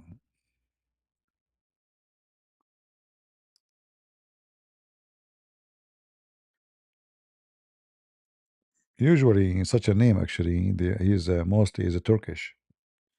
This is why the Erdogan was very much involved in this because first he's a Muslim Brotherhood, and secondly, obviously the last name is saying that they are from the Anadolu area.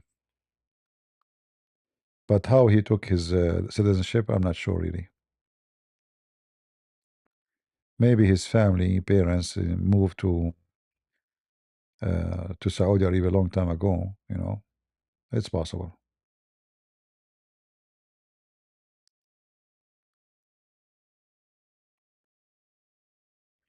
All right.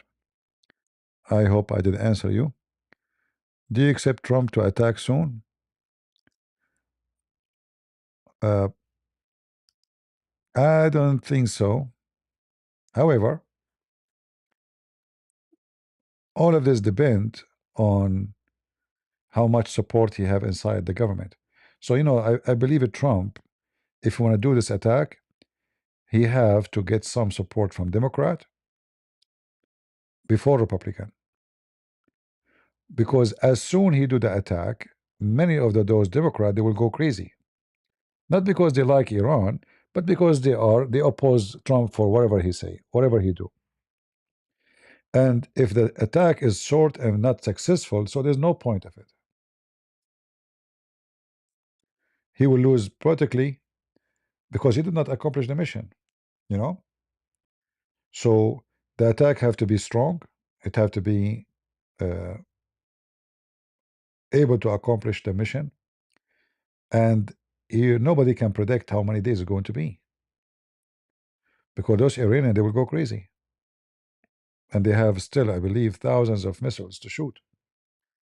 And I'm afraid actually they might be able to sink one of those ships because even if they have a lot of defense and good defense, but if you send the 3,000 drones at one ship at the same time, are they really capable of taking 3,000 drones in a very short distance?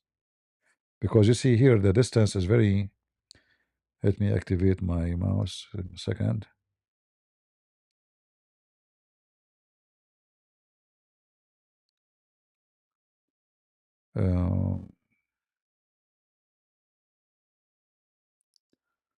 All right, now it should work. So you see here,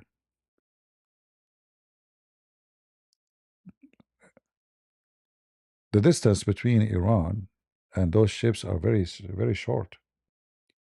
So having those ships so close is very dangerous. If really Trump will attack, he should move them far because they need time uh, to stop overwhelming attack. Like I don't know what kind of weapon is going to be able to stop 3,000-4,000 drones coming in the same time. If they want to do it, I think that will be really a lot of. I don't know if they have ability for such a thing. It's not easy. So having big ships close to Iran is extremely dangerous because yes, you can stop. Maybe you can shoot down 100, 200, but what if it is 5,000 drones? You know, and if one of those ships sink, Trump career is ended.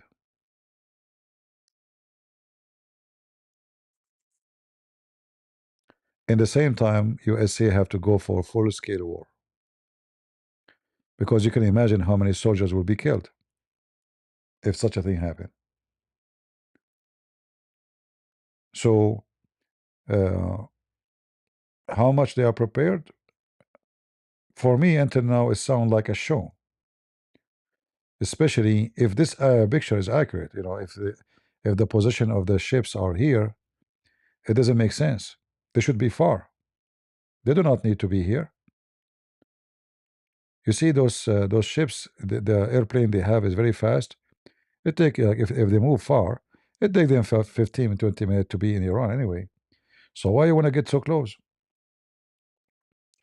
If they are so close, that means the distance for those missiles is very short, few seconds, you know, especially if they are missiles. Like a drones, they will take time, but even drones is going to be overwhelming. Uh, and I don't, I never heard of any system can take 3,000 drones in the same time. Like when the Iranian before they were attacking Israel, there's a big distance, you know, like it take 2 hours to arrive there. So they have 2 hours to be alarmed, to be ready, to prepare, to start shooting them. You know, some they are shot in the sky before they arrive. But here, you don't have 2 hours. You have maybe 3 minutes.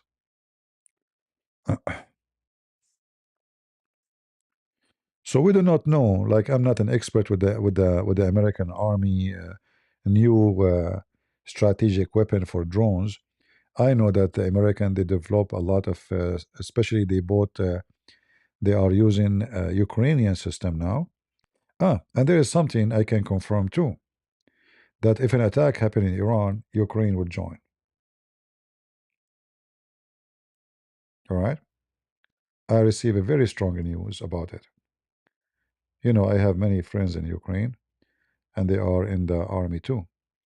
So Ukraine obviously is offering a great deal technology because now they became #1 country for drones in the world.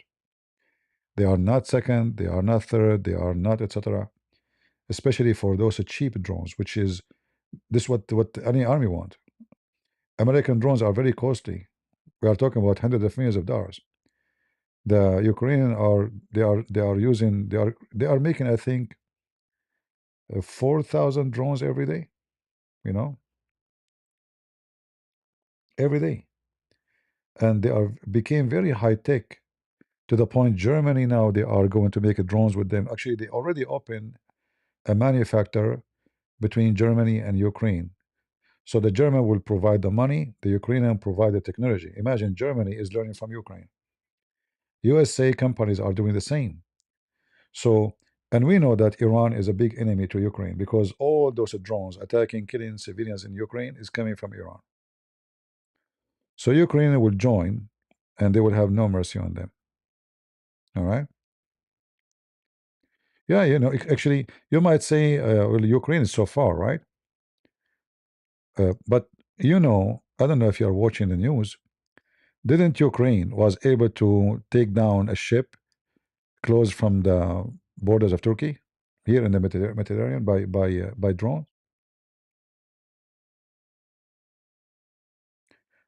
Just yesterday, they were able to send their drones almost 3,000 kilometers away,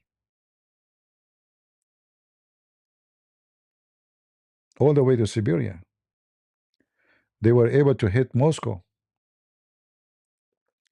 So the technology of the Ukrainian is getting way. I mean, it really became scary. Like 4 years ago, they don't even have a single drone.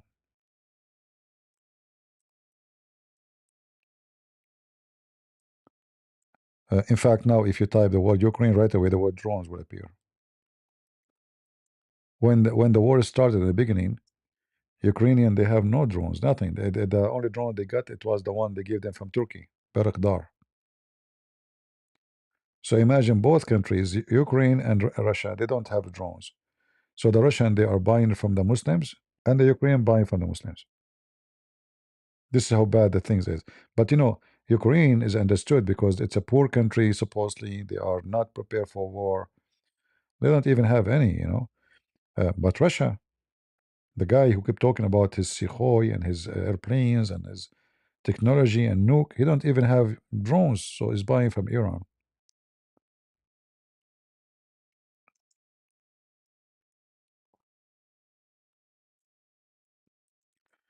Yeah, obviously. Uh, like you see here, I just type uh,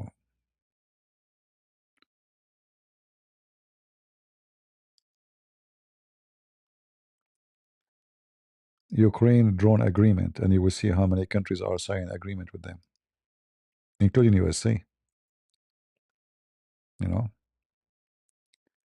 uh, as in early 2026, Ukraine finalizing massive 50 billion 5 years drone deal with the USA to produce 10 million drones annually. 10 millions. All right. And here you ask yourself, how in the world USA is buying Ukrainian drones? Right? So we are supposedly we are the ones sending them weapon. Now we are buying from them. Right? Somebody saying Ukraine dead country. I'm sure you never been there, huh? It's a very living country. You know, a country can stand for someone like Putin, someone like Russia. This is very living country. Putin, he was thinking he will take Ukraine in 24 hours. All the Western countries, they told this guy, the president, to come to Europe as refugee. But now 4 years after, and you are saying to me Ukraine dead country? You are just a potato. So what? It's a war. How many die in Russia too? Like, do you want them to win the war without? I mean, look, you know what people are saying. It's just silly. Like, how many people die? It's a war. How many Russian soldiers died until now? Let me ask. Hey Google, how many Russian soldiers die in the war with Ukraine, and how many Ukrainian soldiers died as estimate?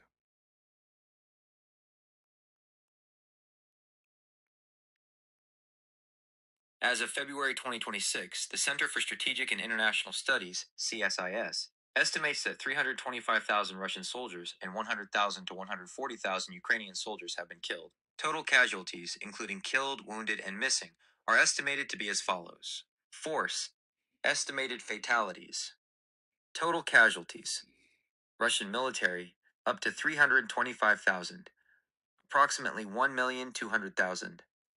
Ukrainian military, 100,000 to 140,000.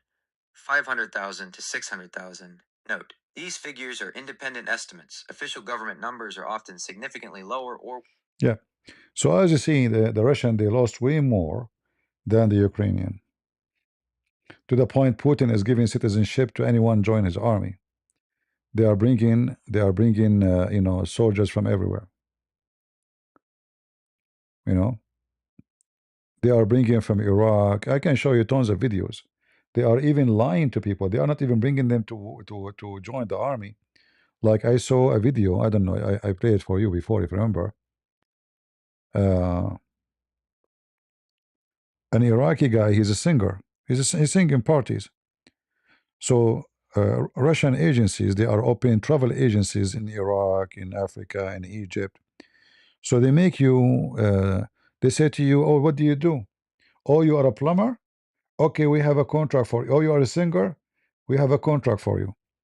So you sign a contract. You go to Russia. You think you are going to work as a plumber, all right?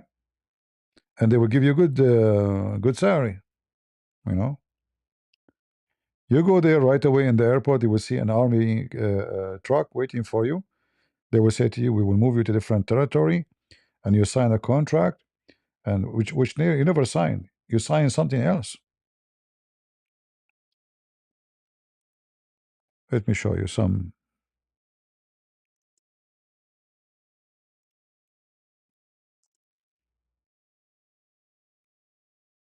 There's thousands and thousands of people they've been misled and taken to war. Uh, it's a scam. And then the second you arrive there, that's it. Good luck. Like this guy, he posted, as an example here, he posted a video asking his Iraqi government to save him. Who care? Who's going to help him?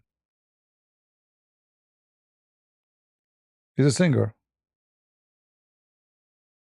and he make it clear. I did not sign anything about army.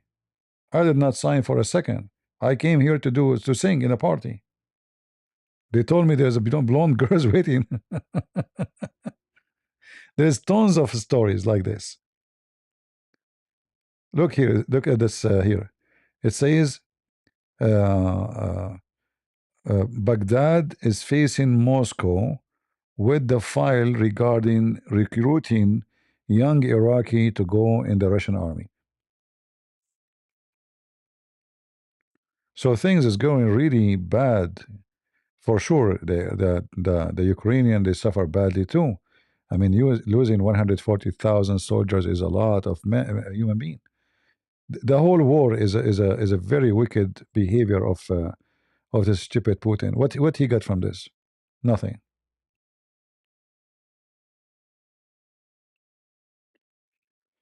The economy of Russia is suffering badly. They can't sell their oil. They don't even have internet. They stop WhatsApp. They stop Telegram. They stop Instagram. You cannot use anything. So Putin, he don't want people to see. That means he's terrified. You go to Ukraine, everything's open. I was in Ukraine just a few months ago, and I went live. I spoke to you from there. You remember?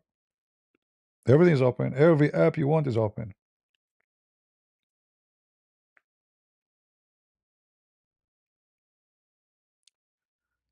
Uh, a priest, he posted in his website, a church website, that this war, we pray this war will stop soon. They arrested him right away because he said the war. He should not say war. He should say operation. I mean, this guy is delusional. Operation is something you do in 24 hours, not 4 years.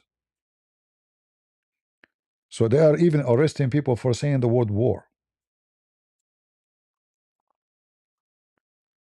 Uh, so they lied to the he lied to the people, and then he brought those from Chechnya to rape Ukrainian women, to steal all the land they took from Ukraine. He gave it to the Chechenian.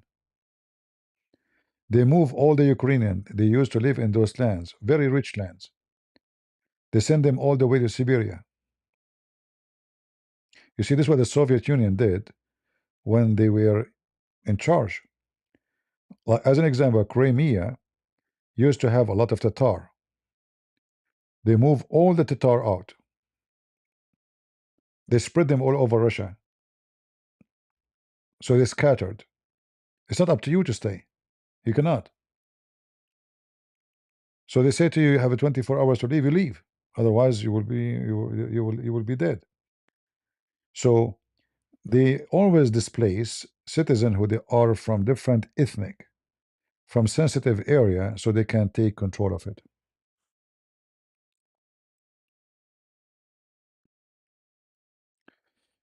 Again,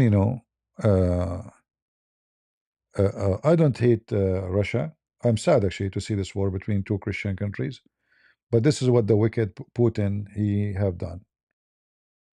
Isn't it sad to hear 350,000 Russian died and 140? All of those, most of them, they are Christians. Very sad. Very disgusting, actually. What he accomplished from this? Russia is the biggest country in the world. Are they short of land? If I say to you 95% of Russia is empty, I'm not exaggerating. Russia have border with Japan, with China, with USA, with everybody. I mean, this is the biggest country in the world.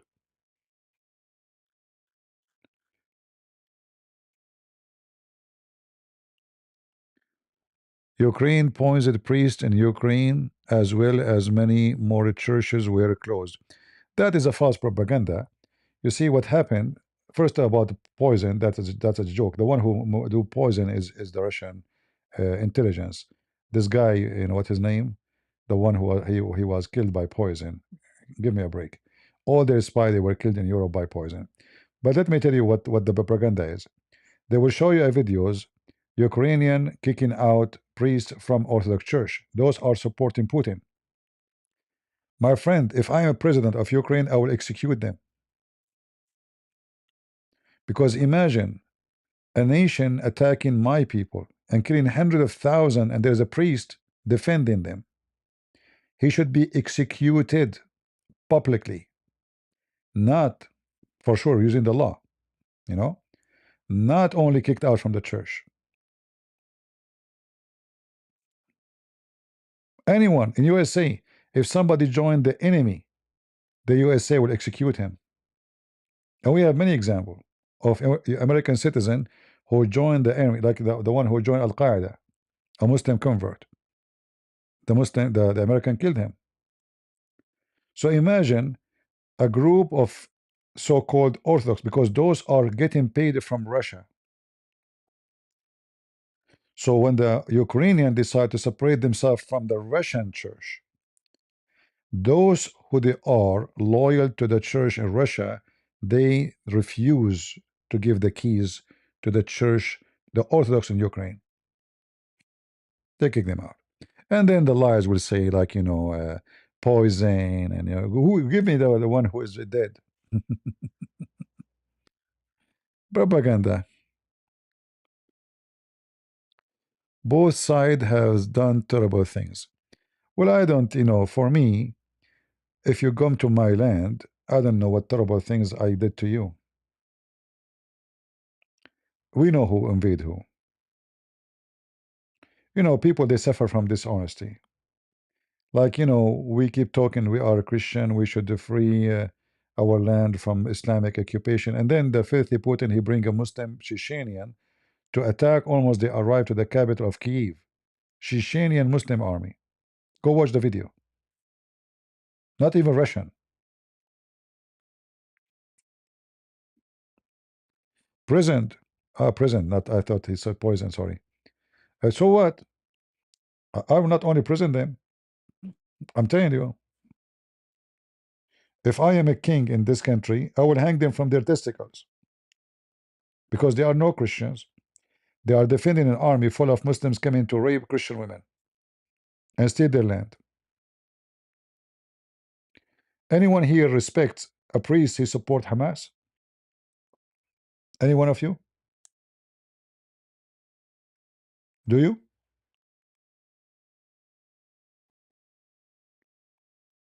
We saw, Sakar Carson inviting those people. They exist in the Orthodox Church. Actually, today I just made a video. Go watch it in Arabic if you speak Arabic about those people.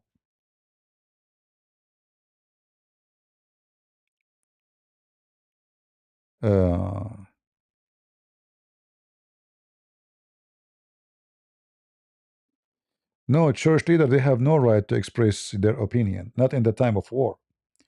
When you join the enemy, my friend, this is not opinion. It's an enemy. They are killing your children. You say to me, church leaders, do you have your opinion? No. Church leaders, if they join the enemy, they are traitors. As simple as that. You are a citizen of the country. If I now go and I'm a Christian, I'm a speak to support Hamas or support Al Qaeda, am I a Christian leader now?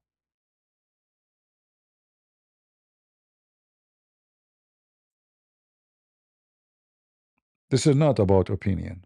This is about supporting someone raping your women. Do you know how many missing children from Ukraine is gone? They kidnapped their children. There's tens of thousands of Ukrainian children, nobody knows where they are. And most likely, they are kidnapped and they will take their organs.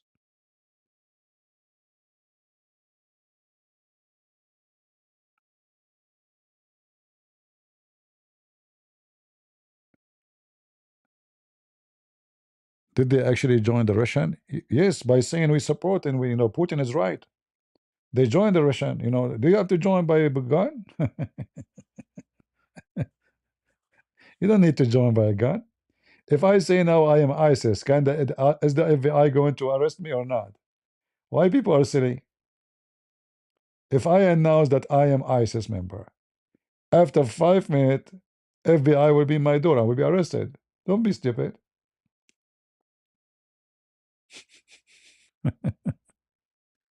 Like, did they join? Really? Did they join? It's enough to say I support them. They were making speeches in the churches that we should support Putin. Those are the evil trying to destroy our Christ and Christianity. They make it about Christianity, and there's many people are naive.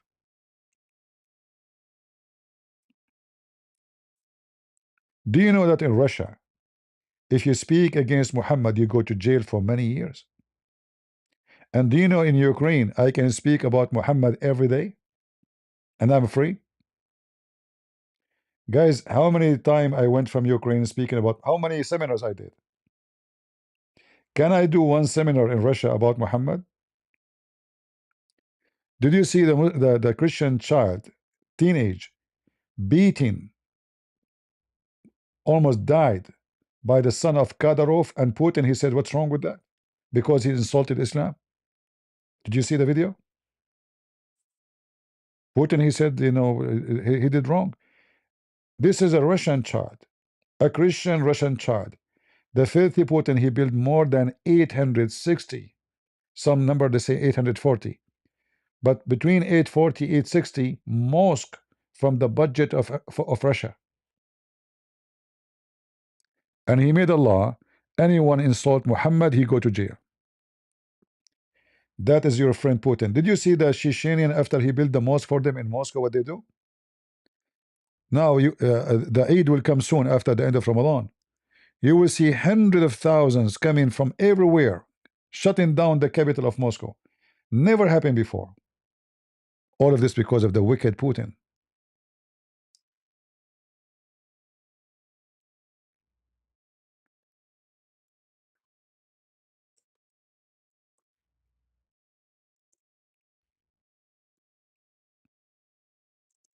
Watch.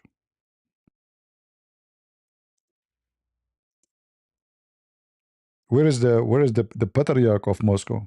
He shut up. He don't dare to open his mouth. He's a dog. He's no Christian. Look at this. This is Moscow. This is Moscow.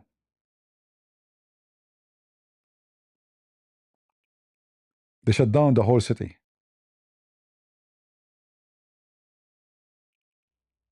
He built for them a mosque in the middle of Moscow. Look at the title. The Muslims are flooding. 200,000 Muslims coming to the pray. Never happened before.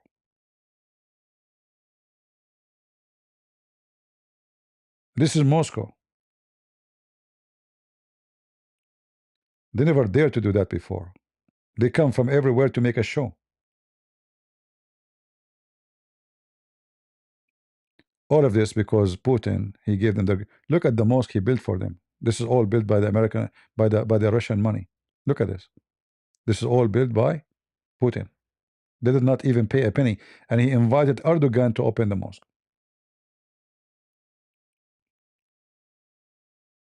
This is your friend Putin, my friend, the one you defend.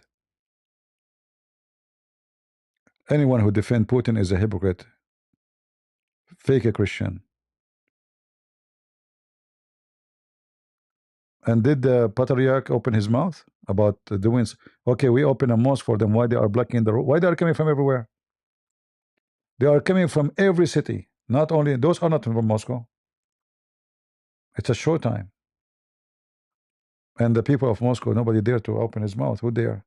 Putin, he approve it.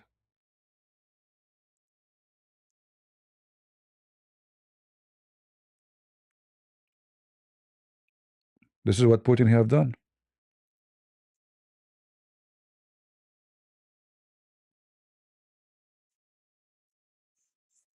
Very wicked man. Anyway, but still doesn't matter how much you explain and you show. There's some people they are wicked by nature, and they are just. What I noticed that some people they hate Ukrainian. It doesn't matter what you say, just because they are poor country. They consider them like gypsy. They look down at them. You know what I mean? It's kind of a racism. Like if you are a Russian, they elevate you. If you are Romanian, they look down at you. If you are Ukrainian, if you are Bulgarian, So there is in between those European, there's always a racist look down at people just by citizenship. Just tell me what your citizenship, and then right away I will make fun of you. But wait, soon you will see that all of Europe, actually already they are doing that. They are kissing the ass of Ukrainian because now they become one of the most mighty armies, especially with their technology. They are flying with their technology. And when you see American buying Ukrainian weapon, then you need to ask yourself what country Ukraine is going to be tomorrow. And they are at war now. They are at war. This is a sign. This is deal after deal. Germany, USA, every country, Denmark, all of them, they are signing deal after deal with Ukraine.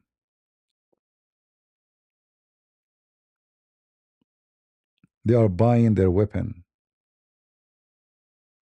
They will make the agreement with USA, 10 million drones annually. How many drones a day? 10 million. Hold on. And they are at war now, which means they need the drones. So if we say 10 million, all right, 365, 27,397 drone, 27,397 drones a day. This is if they are working non-stop, 24 hours. Scary number. But the most important is, why in the world even USA want to buy their drones? Isn't USA the most advanced, So things is going in different direction. Putin, he wanted to control, and he wanted to subdue. He wanted, like, nobody can join the NATO. And what happened? Sweden and Norway, now they are part of the NATO. Sweden, or I think Sweden, right? Sweden and Norway and Finland maybe. So all his agenda collapsed because they joined the NATO. And now Ukraine is not a weak country as it used to be before.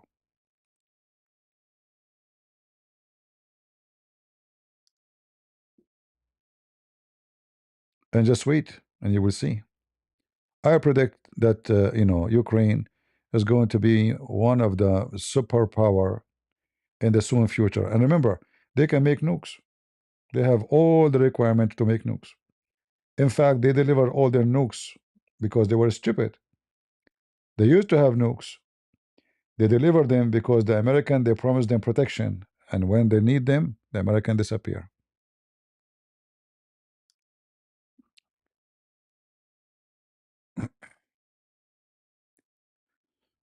Billion debt, no problem. You see, the debt, all countries have debt. Do you know how much the debt of America? Still everybody come to America.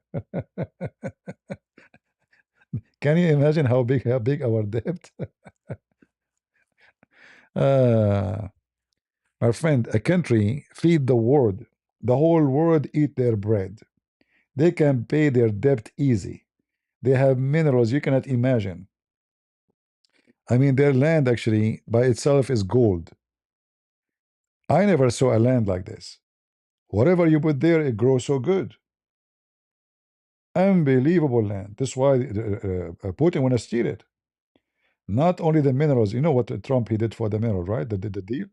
So when you talk about debt, those people they can pay it because they have technology, they have engineers, they have education, they have a land, they have minerals, they have even oil.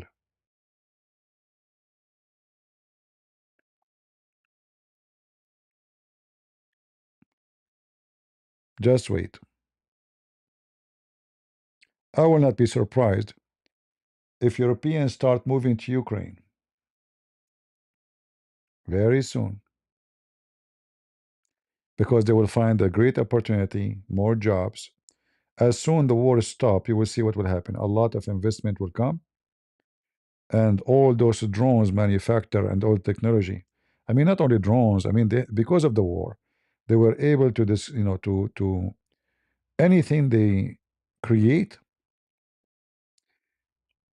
uh, they put it into test right away because they are at war, and that make their weapon is very, very like trustworthy. You see, like you buy from the Russian they sold weapon, the Chinese sold weapon to Iran. But when the war happened, those weapons they use were you Venezuela as an example. The Venezuelan they bought by millions of dollars the defense system of Russia, correct? They were not even to use it, not even for a second.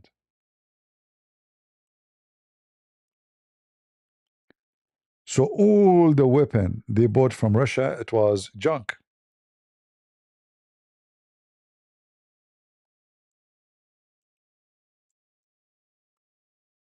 right?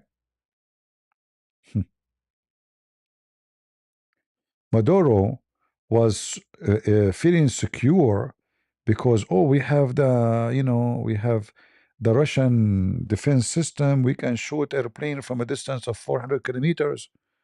We have a very sensitive radar. This is what the Russians told them how amazing. So in paper, sound great. In reality, this is not what happened. The American went down. The American they got Maduro. The American looking for his wife. The American looking for his assistance. The American they are all those weapons they bought from Russia. As you see, big failure.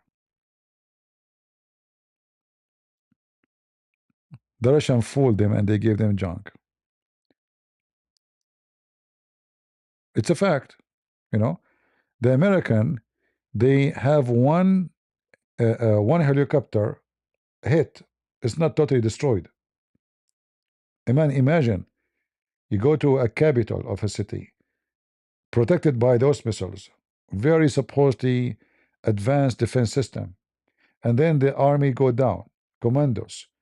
They go to the palace. They go inside. They shoot all the bodyguards. And then the president he is trying to save himself, like they have a safe room. They catch him before he go there. It's horrible. The Chinese weapon is the same. The Chinese they sold weapon to Pakistan. Is that correct? I think they give them 10 airplane. 6 of them they did not work. when the Indian attacked them, 6 of 10 they did not function. Uh,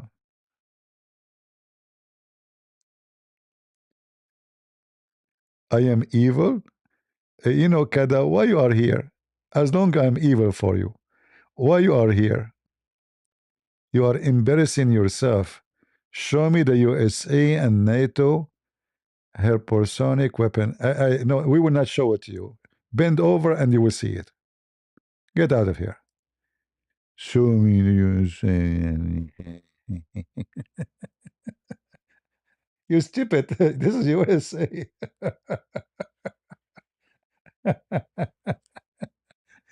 The whole world buy their weapon. What's wrong with you, potato?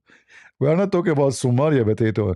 Show me the USA hypersonic weapon. Right? Putin have a technology made of cartoon. Just yesterday, they made the sky of Moscow in flame, the Ukrainian. So what happened to all those defense? If you cannot protect who is going to buy the Russian weapon from now on?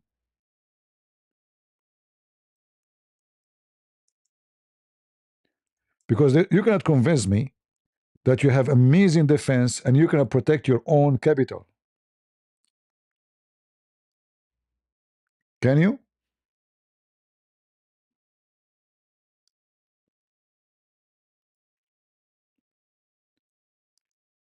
Actually, this war will make more people buy American weapon and nobody will buy the junk of Russia. It's a junk.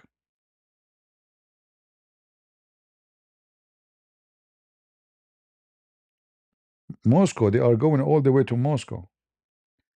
Do you remember when Putin he mentioned that they tried to target his house in Moscow? Question: how they are able to target your mosque, your house in Moscow? What happened to this S400 and S500 and how many S you have? All the S you have is shish kebab.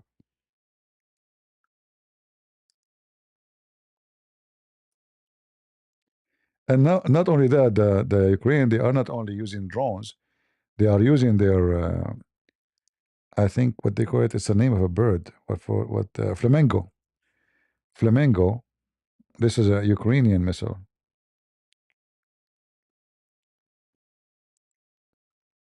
Too much noise about how amazing their defense system. Fantasy. In reality, it turned to be shish kebab.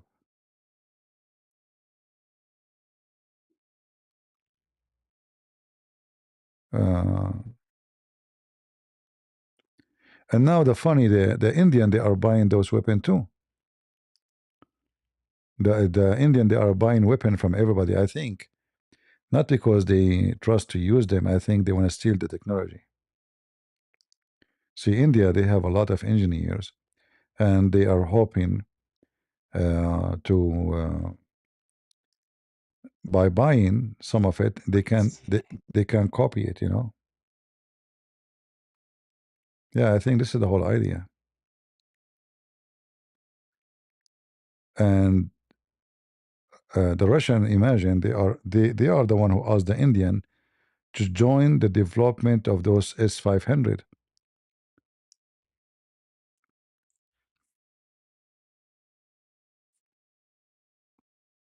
See, this is not fiction. This is real.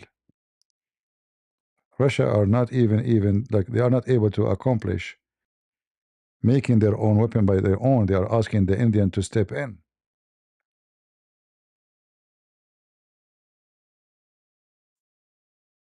See, I mean, if they are buying weapon drones from Iran, how bad the situation is. How horrible. Iran, the Shia, the Abdul.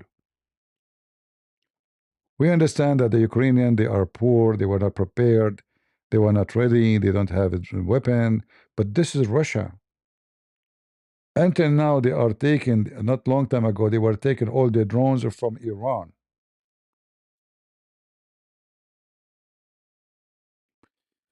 Anyway, I'm supposed to finish long time ago. We stopped, we changed our topic. What we can do, people ask me a question about politics and we change, we switch.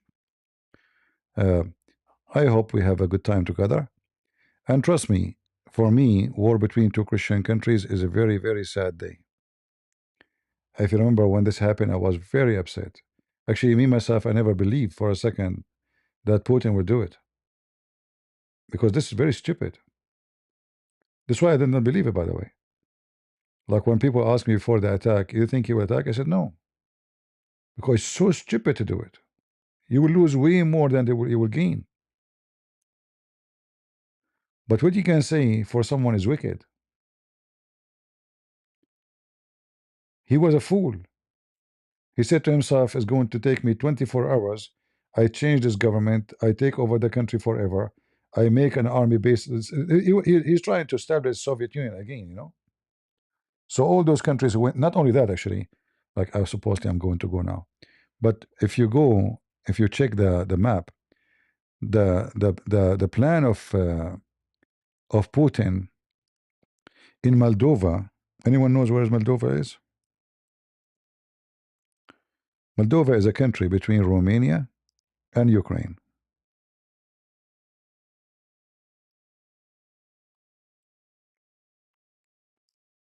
So the plan is he will take over Ukraine and then he will be able to reach to Moldova. He will take Moldova.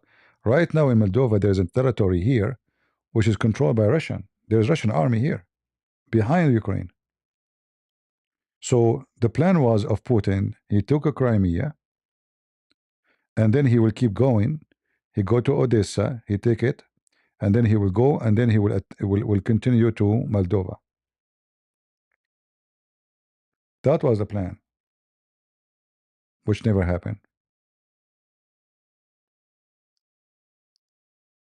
All right. And now actually those Russian um, in that territory in Moldova, they are surrounded. I mean, they have no choice but to evacuate, or I think there's 1,500 soldiers. Let me see.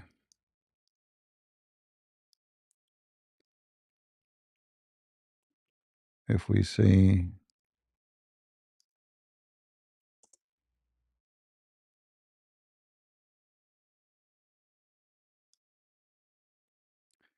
see here, if you look at the map, big failure. He was not just want to take that part of Ukraine. He want to continue all the way to Moldova. This is a territory in Moldova, which is you see this area in dark brown or light brown.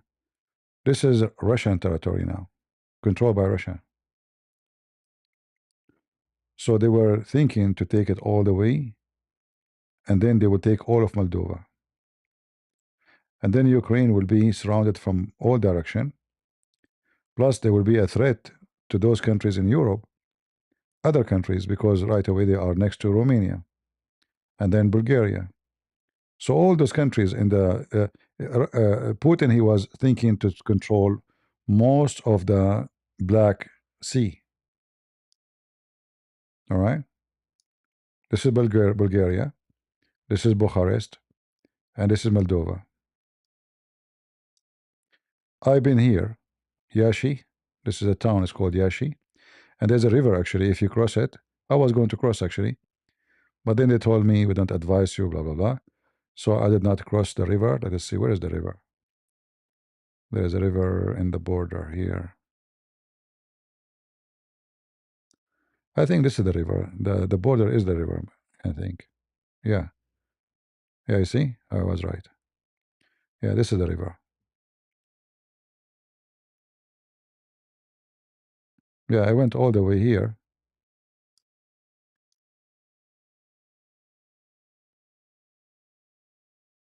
Here there's very nice mountains areas, nice, old villages, very beautiful. Romania is a very beautiful country actually.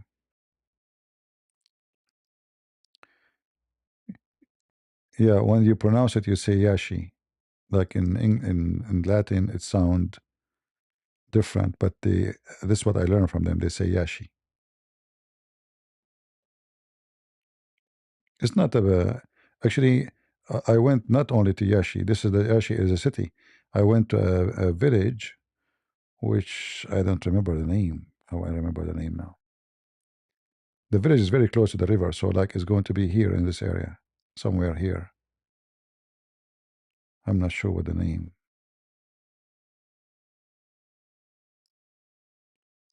I think I took an image for the sign for the village when I was there. Yeah, one of those villages. I'm not sure. Yeah, the village was very close to the river, to the point you can walk. So I don't know which village it is, but maybe this one, possibly.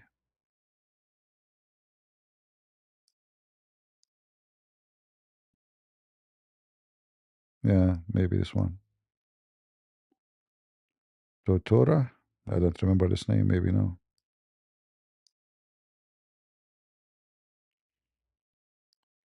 Eh, what we can do.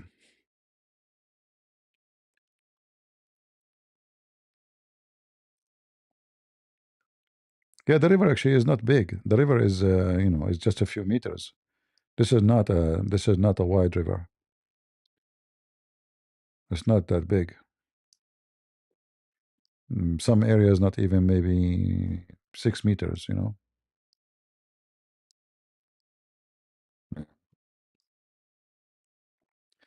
it wasn't deep too. Like, you need to swim, but it's not like a massive river, strong, like, you can cross it easy.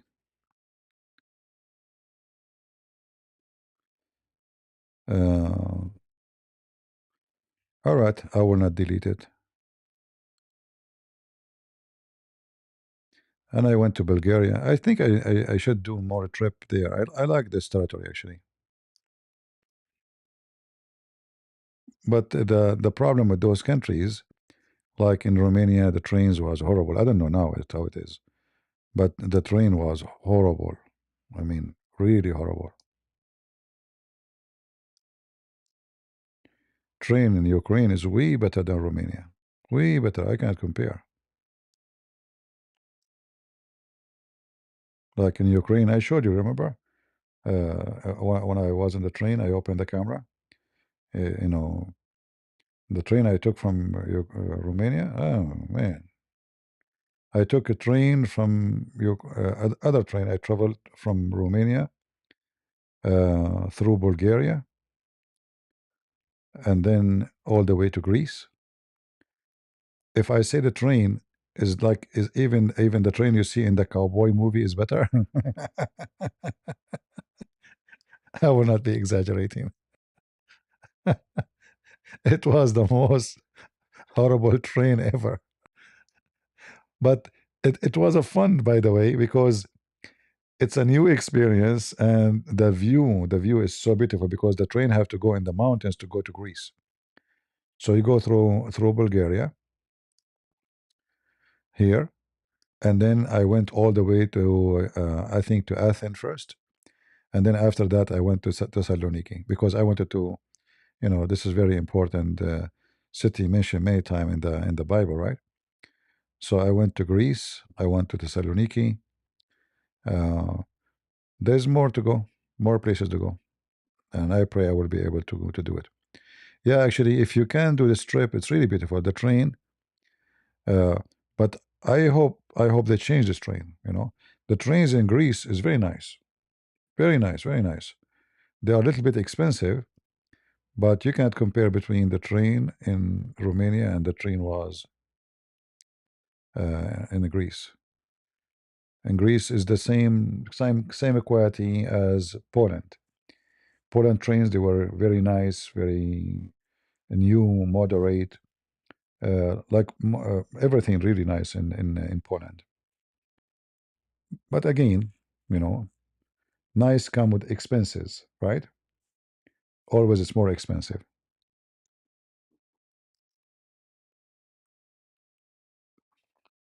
Do we have any Romanian here? Who is a Romanian here when I invite me to Romania? Let us see. Anyone from Romania?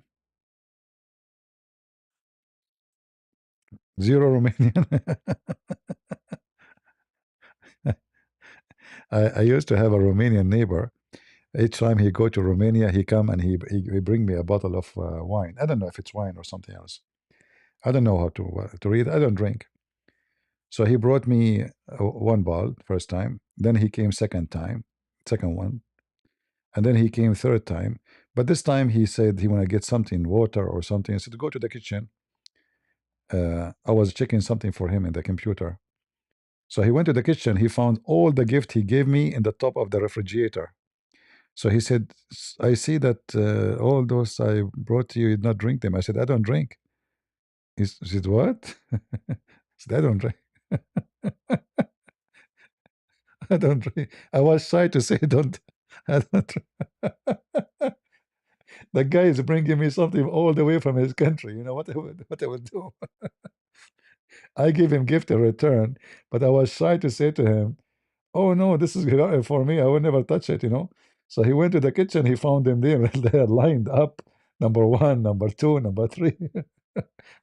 I said, really, you don't drink? I said, well, if you don't mind, I hope I'm not offending you. Take them with you. So he said he was so happy actually. He said, I miss this drink. Thank you. So he carried it all the way there from Romania to me, and I am the one who will not even touch it. I don't even know what is inside it. um, Nobody here from Romania. See, nobody invited me. What I can say. And this guy, his father is a priest, by the way. Sorry, not his father. He is the father of a priest. His son is an old man. His son is a priest, Orthodox priest in Romania. Very nice people. No, no, I don't drink. When I say I don't drink, I don't mind to drink. But I don't mean I don't drink at all. Like last time I drank, not this time, the one before it, I drank some beer, to help me to sleep. So when I say I don't drink, which means I don't buy it, I don't care for it. I never. While I was in the airplane, I'm not able to sleep, so I ask for a beer. Because I don't drink, beer will make me so fast sleepy. Because I don't drink at all. I don't drink, I don't smoke. No, it's not about because it's haram or not. I don't. I'm not obsessed with road drinking. Anything I believe is not necessarily. I don't do. Is alcohol is a necessity? No.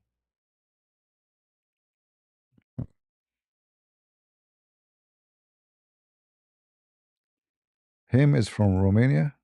Who is him? We have someone whose name is him. I didn't see it. Him. Oh, okay. My aunt have an empty apartment. You can stay. Okay, him. No, I will rent. I don't. I don't like to stay in people's houses or and bother them. Same time, what would happen to your house, my friend, if I take off my socks, which I don't wear? For your safety, my friend. For your safety. No, I rent.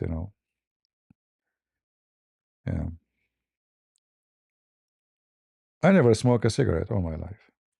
Never. When I was a teenage, like those Middle Eastern boys, oh, you are, the real man is the one who smoke, but proper stupid, I never have one. Right?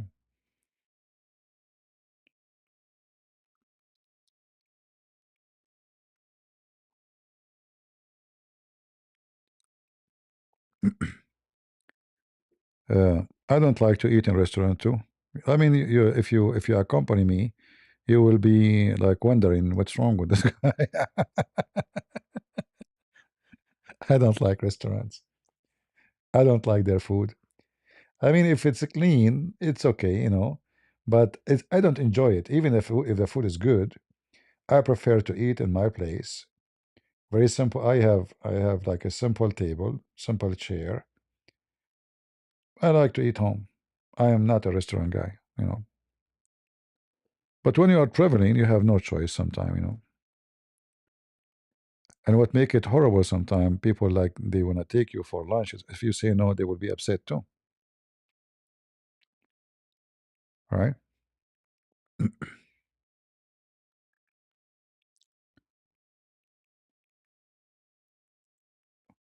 Better than the mother-in-law accident. Okay.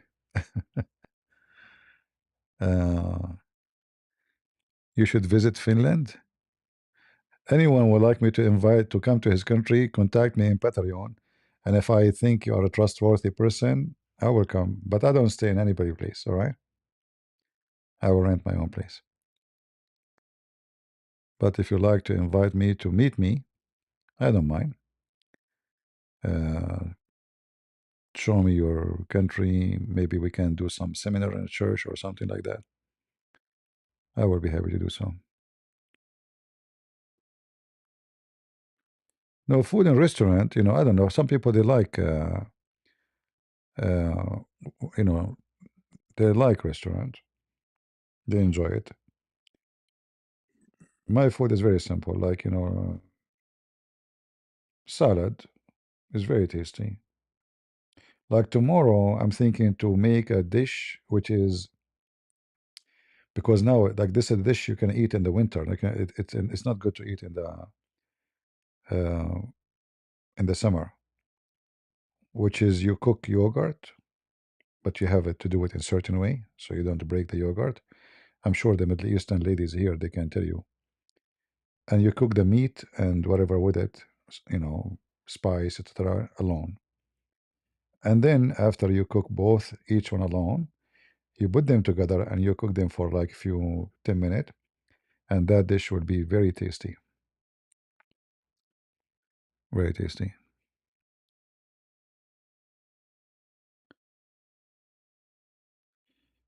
Yeah, I go everywhere. What I can do? Well, it's good to go everywhere before you get older. Like God knows, maybe in 30, 40 years from now, I will not be able to walk. 60 years maybe. So uh, do what you think you can do when you can do it. Otherwise, time will come and you cannot go anywhere. And then you will wish, right? Like some people, they keep saving money until we retired.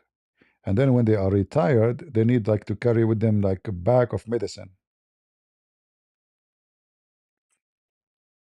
You know what I mean? But there's no point now of traveling because you are in pain and you are in medicine and you have maybe oxygen with you. So go when you can before you lose the ability to enjoy walking, to enjoy, because it's going to happen. Time will come and it will be old. It will be difficult for you to walk, right? You might even need assistant. You can't even go alone. So uh, do it when you can. How do you figure out if they are trustworthy? Well, my heart never fail me when I meet people. Like when I trust them as people, they are Christians, as a friends. I never, if I feel something not right, I don't go.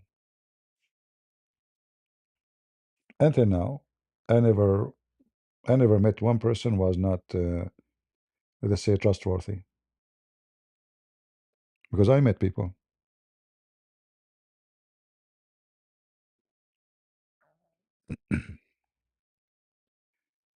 Um,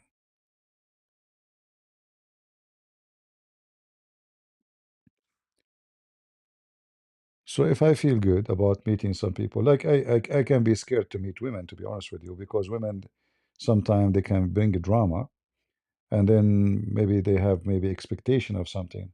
So I try to avoid that, like because everyone think in his own way. Doesn't mean they are, women are bad, but I'm going there for a reason. They might thinking about different reason.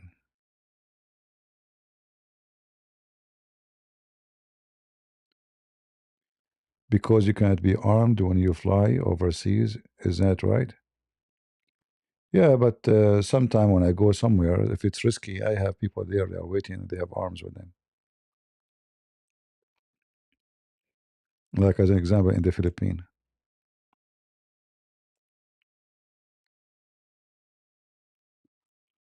All right. All right.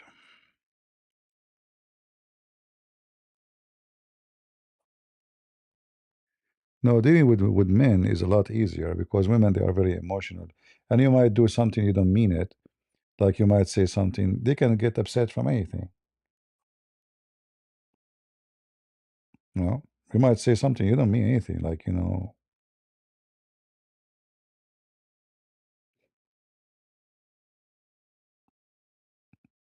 they might think you are insulting them or you are being rude, or like yeah, you have to be careful when you talk to women.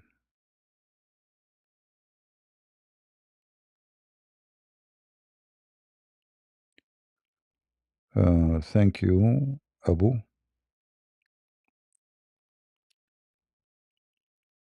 Um,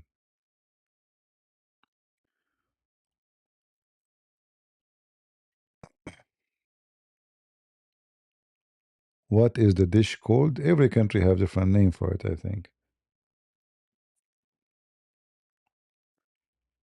But if you want, I can. Like the hard part is to cook the yogurt. So you have to use what they call it, starch. Is that correct? The one is made from corn. Is the name correct? Starch. The powder one, the white powder, you can buy it from Walmart. So you have to mix. Let us say you have 1 kilo of yogurt. You have to add like maybe 2 spoon or 3 spoon of starch, cornstarch, or correct. You mix it very well with the yogurt, and then you put it on the stove in a not in a very strong heat. But you have to be sure. The reason you add the starch because the yogurt, when you cook it, is going to collapse. But having this corn thing will keep it connected together. Will not make it collapse. Will have a very nice uniform. So you cook the yogurt alone, and then the meat you cooked alone. Like you would have two pot. The meat will have like you can add the onion, spice, salt, whatever, and you don't add too much water with the milk. Little water just to cook it. And then when the meat is done and the yogurt is done, like the yogurt maybe will take, until it's boiled a little bit for maybe after boiling for 5 minutes. Sorry. And then after you cook the meat and alone again, then slowly you start adding the meat to the yogurt, not right away all together, and you move it slowly. That this way will make it mix together, and you make rice. If you are good at making rice with it, that will make it very, very, very tasty dish. If I make it tomorrow, I will post an image of it. It's extremely tasty, actually. This is one of my favorite dishes.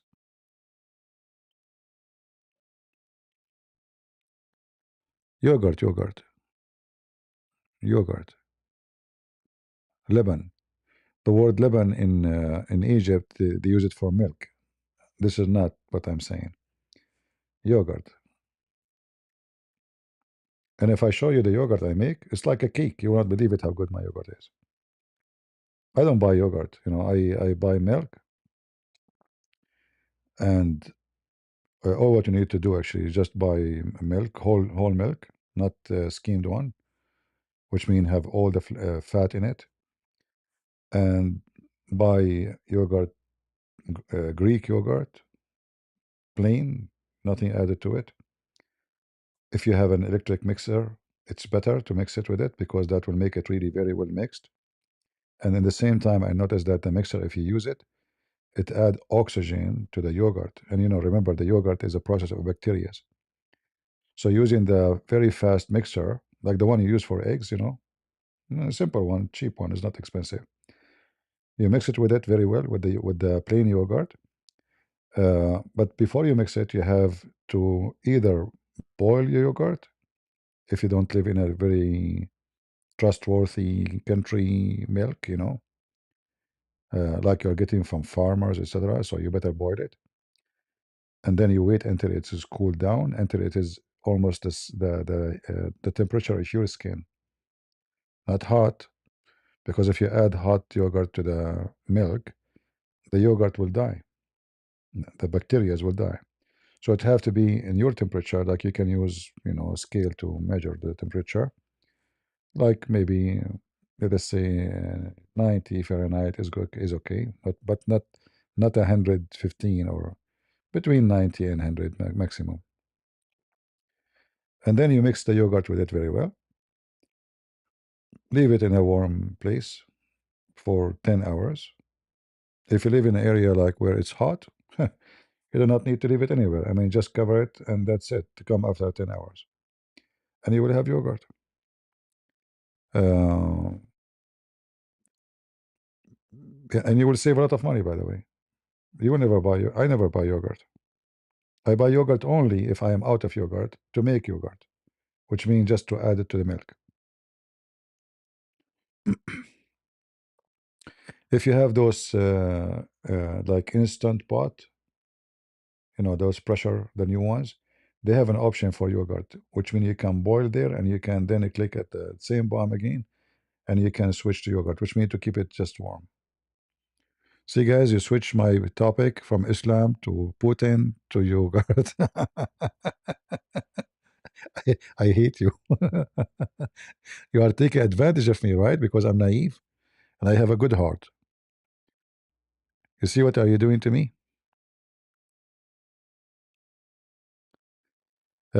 Fingertip. No, fingertip is not enough actually. It's because remember, depend what you do for living. If your skin is soft and you are not like somebody use hammers, so temperature doesn't go the same for somebody his hand is tough. The best way is to measure it by touching with the back of your hand, not I mean the top of your hand, not the one you use all the time, because this is where it's going. The skin will be tough. The other side, you touch the pot and you see if it's warm. It have to be warm, not hot. Never add the yogurt to the hot milk. Do you like spicy food? Yeah, spicy. I eat spicy. Uh,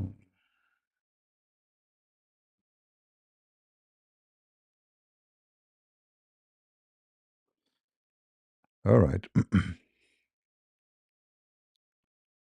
My mom makes shish barak and yogurt. Shish barak, yeah, shish barak. That is different.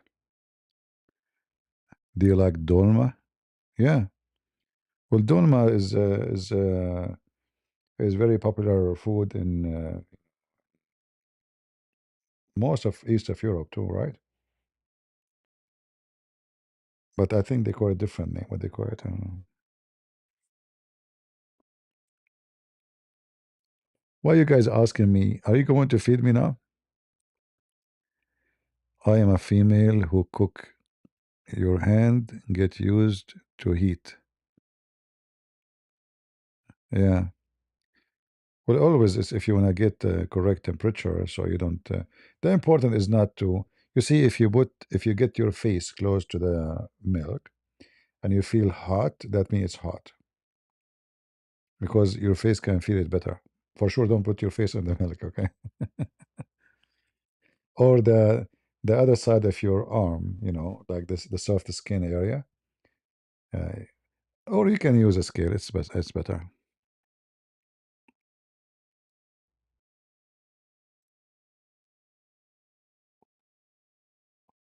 Talking too much about food. How many get hungry? If you like spicy, you need to come to India. Oh, my friend, I will never eat Indian spicy food because I'm sure I'm going to be. Once I was invited to a house of a doctor. He's an Indian, very nice guy actually. His wife, her name is Kalbna. In Arabic, Kalbna means dogs, our dog, but for sure doesn't mean that in the Indian language. So he told me, he asked me, "Do you like spice?" I said, "Little, little," you know. So he told his wife, he said, "Okay, I will tell my wife to do little." All right. So I went to his house. He keep asking me, I'm like really, I don't like to go to anybody inviting me, but he insists. And I felt like if I say no, maybe I am not, don't want to associate with him, you know. Uh, so I asked him, I told him, so you told her to put little? He said, yeah, she put little, little, little, little. And man, oh man, I start drinking water like an elephant. He asked me, you like it? I can't even talk. My voice is not coming anymore. My voice is gone. Christian Prince can't talk. He debunked me without debate. He said, "You like it? Are you okay?" I said, "Yep." Water, water, water, water, water. I drank even oil. You have oil? You have oil? My lips. I felt like my eyes. I'm crying. My head is like coming out of their place. My nose start running. I mean, it was horrible. And this is little. So what will happen if I? If I eat little, I will never eat in an Indian house again over my dead body. And not to mention what happened when I go to the bathroom. That was different story too. He told a little, little, and I said to him, little, yeah. And the funny, the food looks so good, so I start, I shuffle in my mouth, big bite. Oh boy, ah. Oh boy, yeah, you learn, you learn. I almost achieved enlightenment. That's a good one. Yeah, don't tell Sadhguru. He would say this is one of my treatment. Yeah, for Indian, because they eat spice food all the time, so it doesn't feel it. Actually, the more you eat spicy food, the more you feel like you did not. It doesn't. You don't feel it, so you eat more.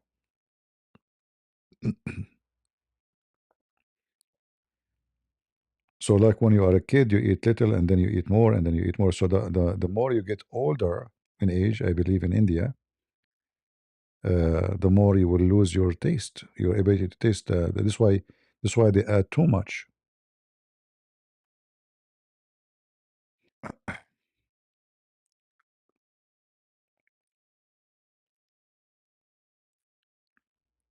Yeah, enlightenment. I was like a lamp.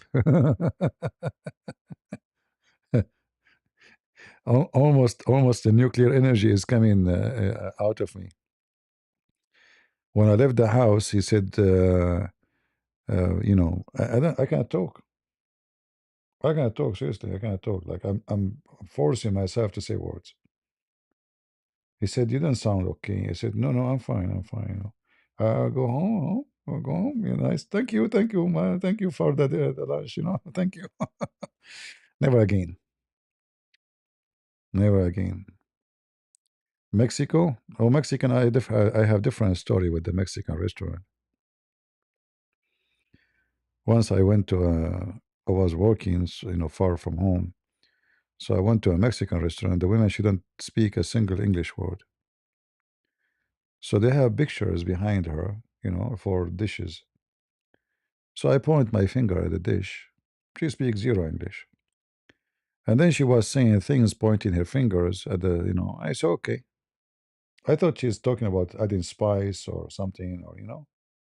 I said, okay, okay, okay. Then I went sit at the table, and then this Mexican guy, he came and he have a big tray on top of his head. Big, a huge one. Start putting dishes on in front of me.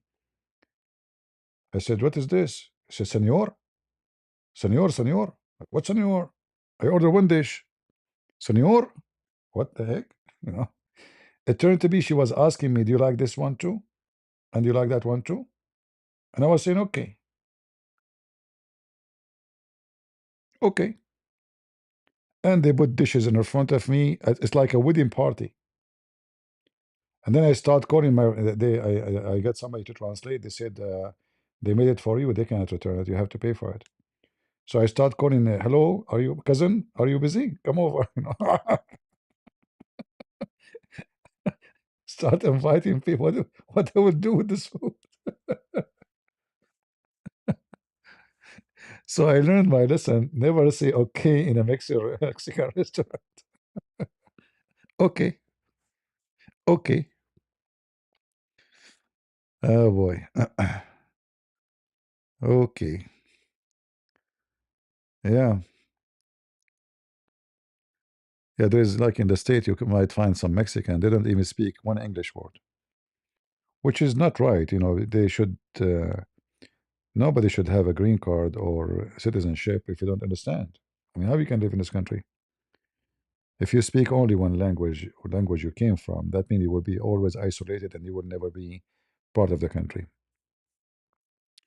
So I hope now, I think they changed that. People, they have to speak English. And they have to speak, I mean, not only Imagine they were giving them everybody come to this country, give them driver license, but they can't read the sign. Imagine how dangerous it is to give somebody a driver license because they can't read the warning, the signs.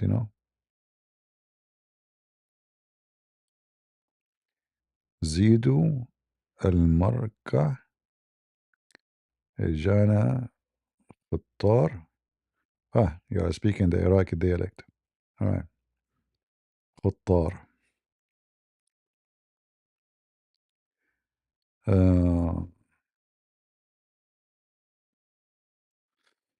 All right. So but we better finish here. Do you ever visit the Middle East anymore? It's not about danger. I don't like the Middle East.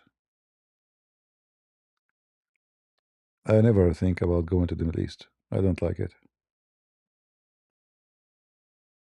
I don't miss it too.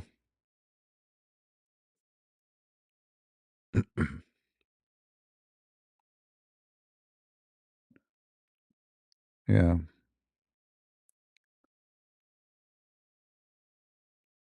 Okay, that is kind of reckless driver. No, everywhere in USA, like in California and many states, they give you a driver license without knowing how to read the signs. Do you like Chinese food? Yeah, Chinese food is tasty, but you have to be careful because some Chinese restaurant they cook anything. You have to know what is inside the. Your stories about the Philippines. Somebody told you it's a storyteller time. uh, yeah. The most important, is to eat something healthy and clean, and the rest is not important. You like shawarma? Yeah, I like shawarma. But do you know what kind of shawarma they are cooking for you? God knows what they put with this meat in those stores. Cat meat, rabbit meat. I'm serious. Donkey meat, you know? Middle Eastern food, I don't trust much. For sure, if I'm eating like in a Middle Eastern house, the family, for sure, no problem. But those restaurants, they cheat a lot, they are cheaters.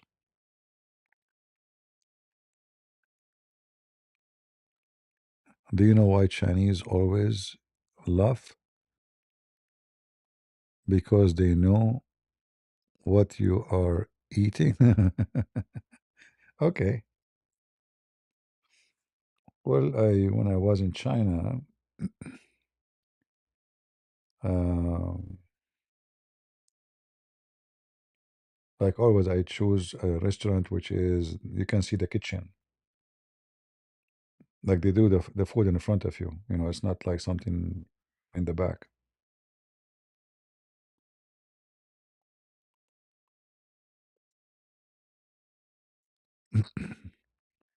Which worse, live in China or the Gulf? All the Middle East is worse. It's a wicked land, my friend. Doesn't mean that everybody there is wicked. No, there's good people there. But the land in general, the occupation in general is wicked. Right? Not a pleasant.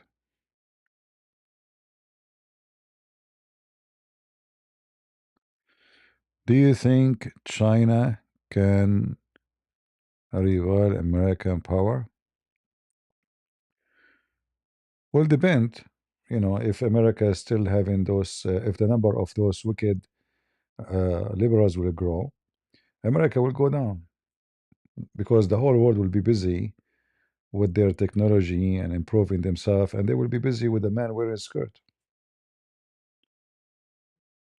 right? So depends what nations are busy with. All empires, they used to be in certain glory one day, and they collapse. And usually empires, when when they grow big and became powerful, it's the point when they start going down. Let us say there's an age for everything. All right. So if America continue being busy with homosexual and transgender, and then other countries are preparing themselves for war and weapon and economy, and you are busy with the stupid stuff. Which one the bathroom, for male, female? You will go behind. Plus, you need to notice that when the woke take over, smart people run away. Smart and rich people run away. Like now, this guy Mandani, the Muslim guy in New York, he want to put too much tax on the rich people. They will run away. They will keep moving to different states. And if the whole state, all the country become like that, they will move to different country. Rich people didn't have citizenship. When you have money, everybody will come you. If you have technology, they will worship you. If Elon Musk now he says I want to go to Russia, what Putin would do? Will go crazy to have him. The funny Elon Musk one day he went to Russia and he told them he liked to join them in a space program. They laugh at him.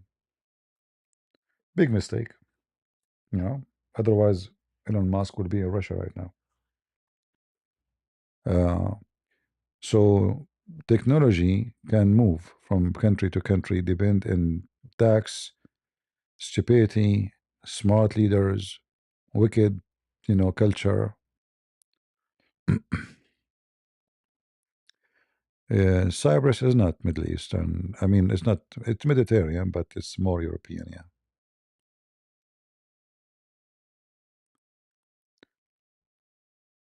Actually, if you look at China, uh, most of city look very advanced. But then if you go a little bit, go behind those nice buildings, you will find different face of China. So China is still far away from accomplishing stable, you know, to be able to overcome USA.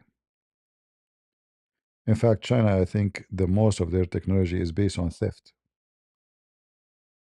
They send their student to USA, and then their student they apply to work in companies as part of the training, and then when they go to company, they steal the software and they take it to China.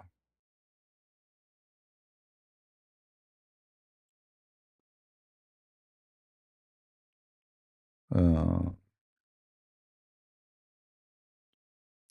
well, we do not know if this is true about capturing. I saw that saying Ukraine captured 200 square kilometer in the last few days, but you never know. This is can be propaganda. You cannot trust any news coming from any part unless you are in the ground, because every side will say something the opposite. You know,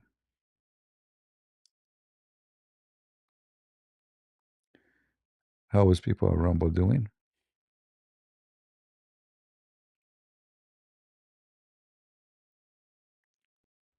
Okay.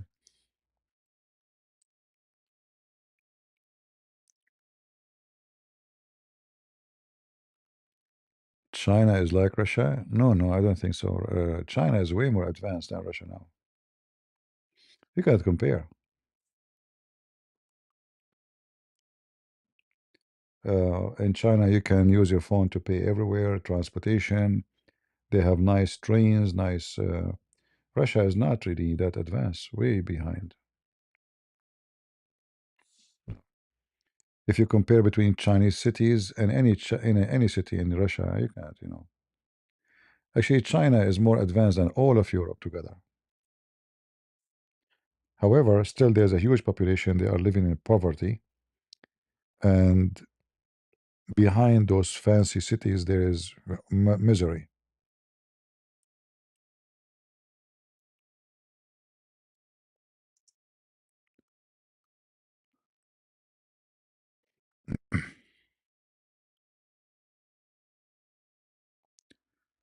Like if you look at the cities there, you will be amazed. I mean, how this country changed. You know. But then if you go to YouTube and type any city of those cities, you type the word slum, you will be scared how horrible it is.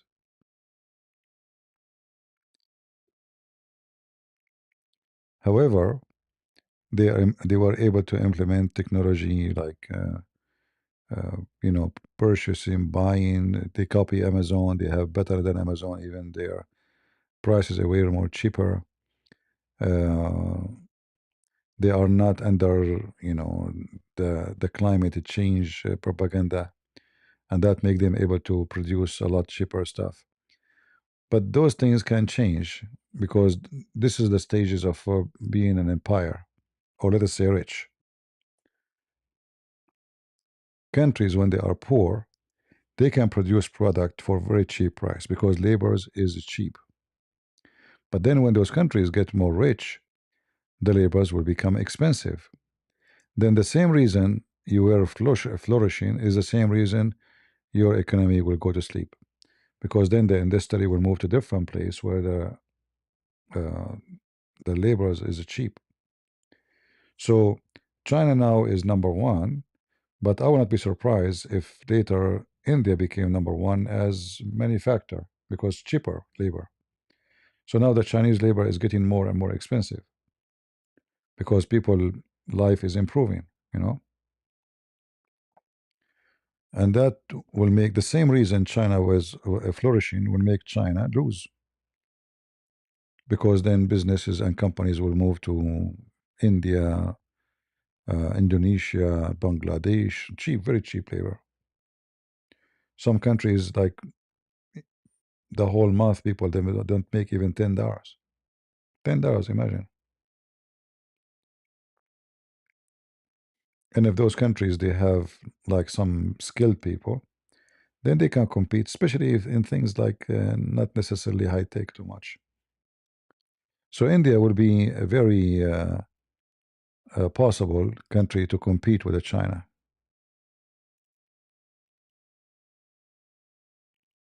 All right. And then the Chinese will move to different industry, which is the high tech. They will not be the one producing everything like shoes and clothing, etc., because then their labor will become more. However, because now we have the AI, that is a different story. So it's possible that China, to keep the cost of production very cheap, is to use AI for production, which means the machines will be running by not by employees but by uh, machines, totally mechanic. Actually, there is a guy, he is a Chinese. I saw his video. Let me see if I can find it. I will not be able to play it because, copyright. He sounds like, I feel sorry for it. Like he's a kind of make videos about China. But at least if I see his video, it's not like watching the videos of others, because you see, no, he don't go in the street showing butts and legs. This is the guy. So I saw his video, Zaza. I saw his video working in the manufacturer, and it looked like a movie. It's like a fictional movie. Uh, they were coming to the like buffet. Everybody scan his eyes, like a facial to enter the buffet, and then how they are all wearing the same uniform. This is exactly like a machines. I don't know what was the name of the video, so you can see what I'm talking about. Yeah, but I saw his video going to work. Uh, his videos are not really, but but for me, uh, you can see the city, you can walk around without seeing. Usually, those who make videos, they go and show you women. They are wearing short skirt, etc. This guy is just it's a simple man. He don't go. I mean, look how he's eating. He's like an older child, actually. He sounds like a nice guy. Uh, help, 36 years is still single. Yeah, anyway. Uh, so it's better than watching those. Because I could not find one channel about China is not about chasing women. And look like in China, you can do that. You go and you can even harass people with your camera. And look like people don't even bother. They don't complain. So anyway, I saw his video going to the buffet in the company he worked in, and I felt so bad actually because they looked like a bunch of machines. They were in uniform. Uh, I think the video was like he was preparing to go to his vacation with the family for the new year. Maybe this one here, I'm not sure. This one here, maybe. You can check it out. It was about like going. He will leave the country. He will leave the city he's in, and then you will see the buffet. But I was surprised too how much high tech they have, to the point like everything is facial. It's not even a scan patch no more. Everything is you stand in the front of the camera and you go inside the buffet. All right.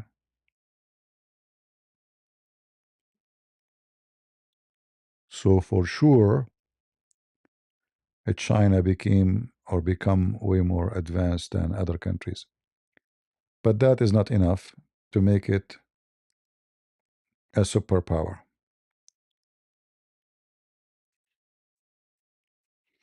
And you will notice that all of them they are struggling to make living. If you watch their videos, life is not easy for Chinese.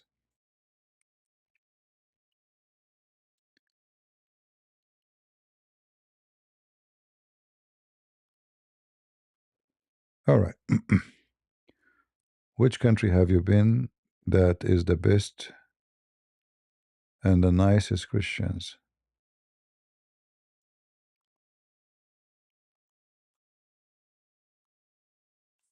I don't know. It's hard actually because wherever I go, I met nice people.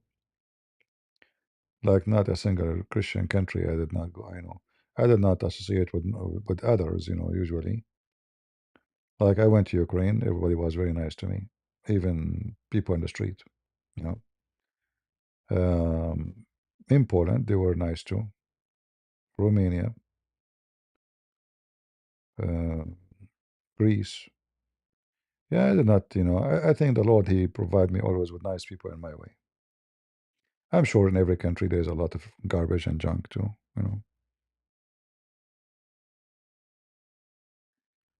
Yeah, in Poland they were very nice people.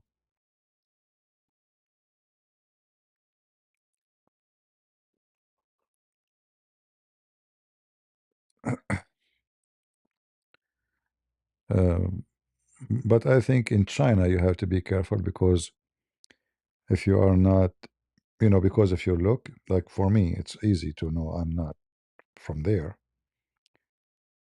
So I felt like you are being watched wherever you go. Even the police were watching, you know. So in some countries you don't feel comfortable. Like I've been in Asia, like Korea.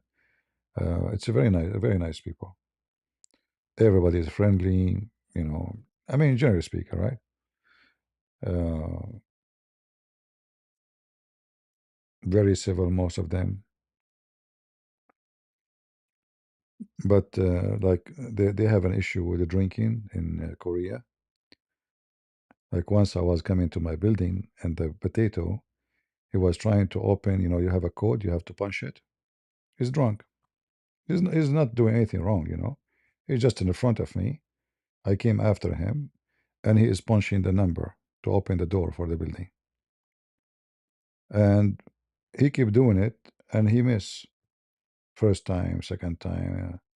For how long I'm going to wait? And I told him, let me do it. Huh? He pushed my hand. He got upset. He's drunk. And then again, and then now I have more people waiting behind me. We are waiting for him. Drunk, trying to open the door. One, two, with nowhere. Okay, again. So I waited like for 5 minutes and I cannot take it no more. So I carried him and I moved him away.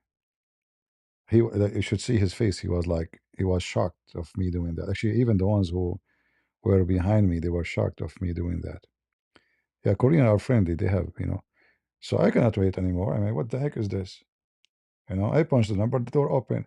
Imagine all of us, we get in, and he's still walking, he's still outside looking at me like he was shocked of what I have done. And the door closed again. And he's still outside. And I tell him, come, like, come on, like, before the door closed, come. He's standing looking at me, like he's upset. Actually, I told him, move away, Abdul. Yeah, he sounds like Abdul. Uh, yeah, so this is something to consider in Korea, that you better not to go out at night too much because you might meet some drunk people. But anyway, I did not have any issue with anybody really. They are mostly friendly.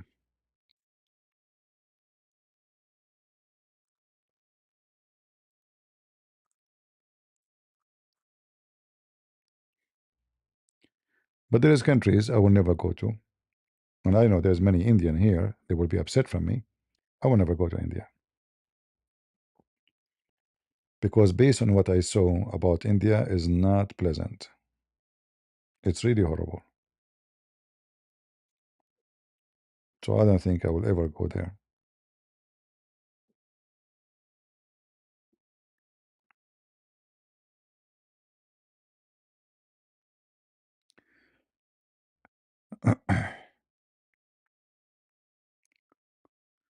I hope India will not be upset. I'm just being honest with you.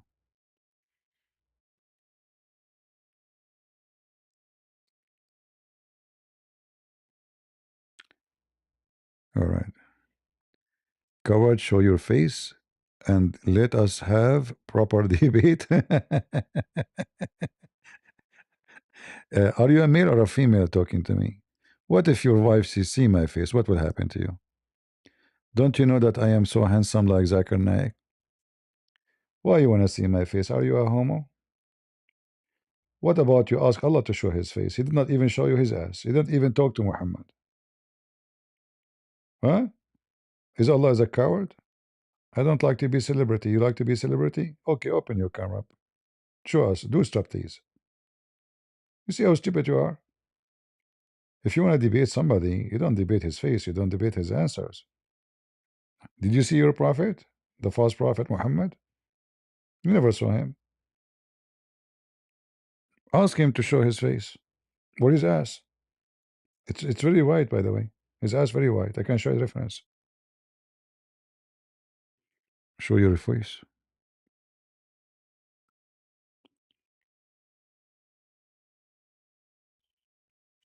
You think I'm not showing my face because I'm coward? Why? What you can do? Here we go. Those are showing their face. What you can do to them? Muslims are potatoes. Look how many. I don't show my face because I don't like it. Potato. Go on, show your face. They are chasing you to the mosque. You run away. You hide from them. Uthman, he hide inside the mosque. You're a bunch of potatoes, all of you.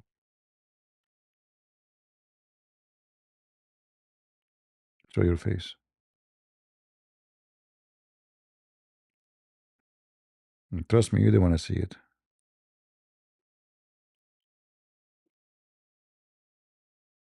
No, seriously, like when they say cover, show your face. All those people, they are showing their face. What you can do with them? They are laughing at you. They are eating the Quran. They are wiping the Quran with their ass. What you can do about it?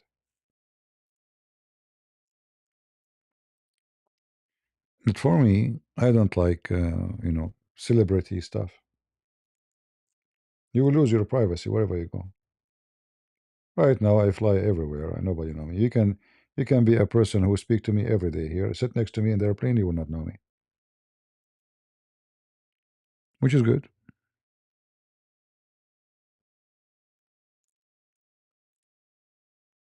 Very good. There's some they love to be celebrity, to be known, to be. Actually, if I open my camera, I will have way more numbers of people here, right? The reason I don't have too many because other they open their camera, I don't. But for me, I'm not here to show you my face. I'm here to share my education.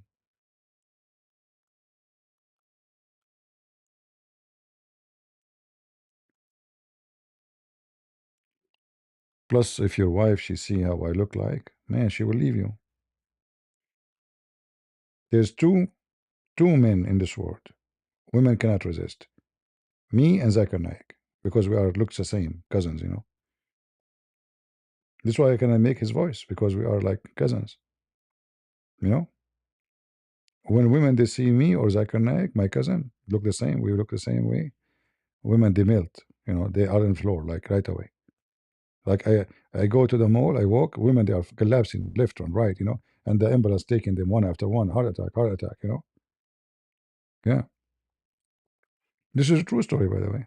Zachary, can you explain to him? Get a breath. First of all, you said you are leaving 2 hours ago. Aren't you going to leave?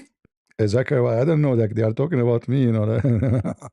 What I can do, you know, Zachary. So tell them how handsome me and you we are, you know. Like, what about we, me and you? We walk like Charlie Chaplin in the old days. Especially you wear a very short pant. Oh boy.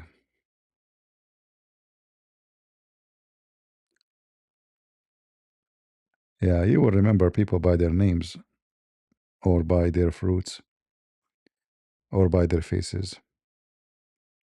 The Lord will remember you by your fruit. None of your faces count. Good looking, bad looking.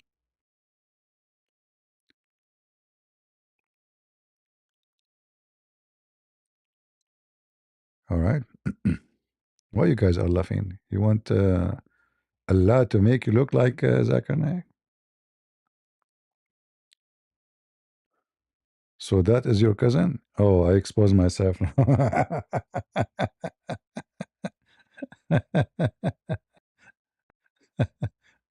Ah, Lord have mercy. Well, to be honest with you, he's more lucky. He's a better looking than me. Way better looking. I'm not lucky.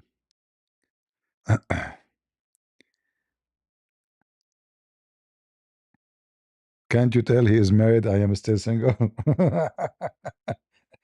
There is a reason to be single except that no woman will marry you. You know. You went to Germany? Yeah, I went to Germany. I went to Germany and I saw no German in Germany. Germany. Seriously, I didn't see German in Germany. I went to Germany, I did not see German.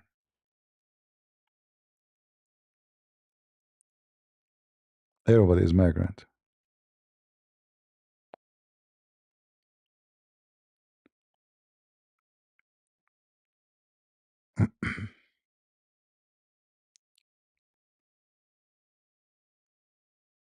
And actually, I remember we drove somewhere in Germany. I'm not sure where. Which city was it? I mean, the smell of manufacture. There's manufacturers in that area. Very horrible. I mean, how is supposedly they speak about the global warming and environment, the smell of gas and disgusting.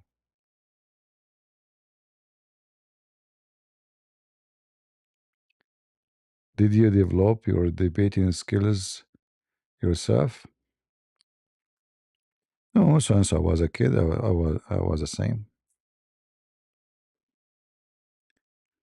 But for sure, you know, you grow with knowledge and you grow with the skills too.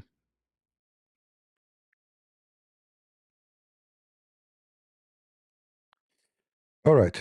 It is already we passed 1 a.m. in the morning. Almost going to be 2 a.m. in the morning soon. You guys, this is your fault. What you have done to me. Unbelievable. Unbelievable. All right. I'm supposedly leaving long time ago. So, guys, I apologize. Let me go. I want to say thank you for being here. May the Lord bless you. And until we see you soon again, God is good. So is Jesus, and we are the Crusades. Yeah.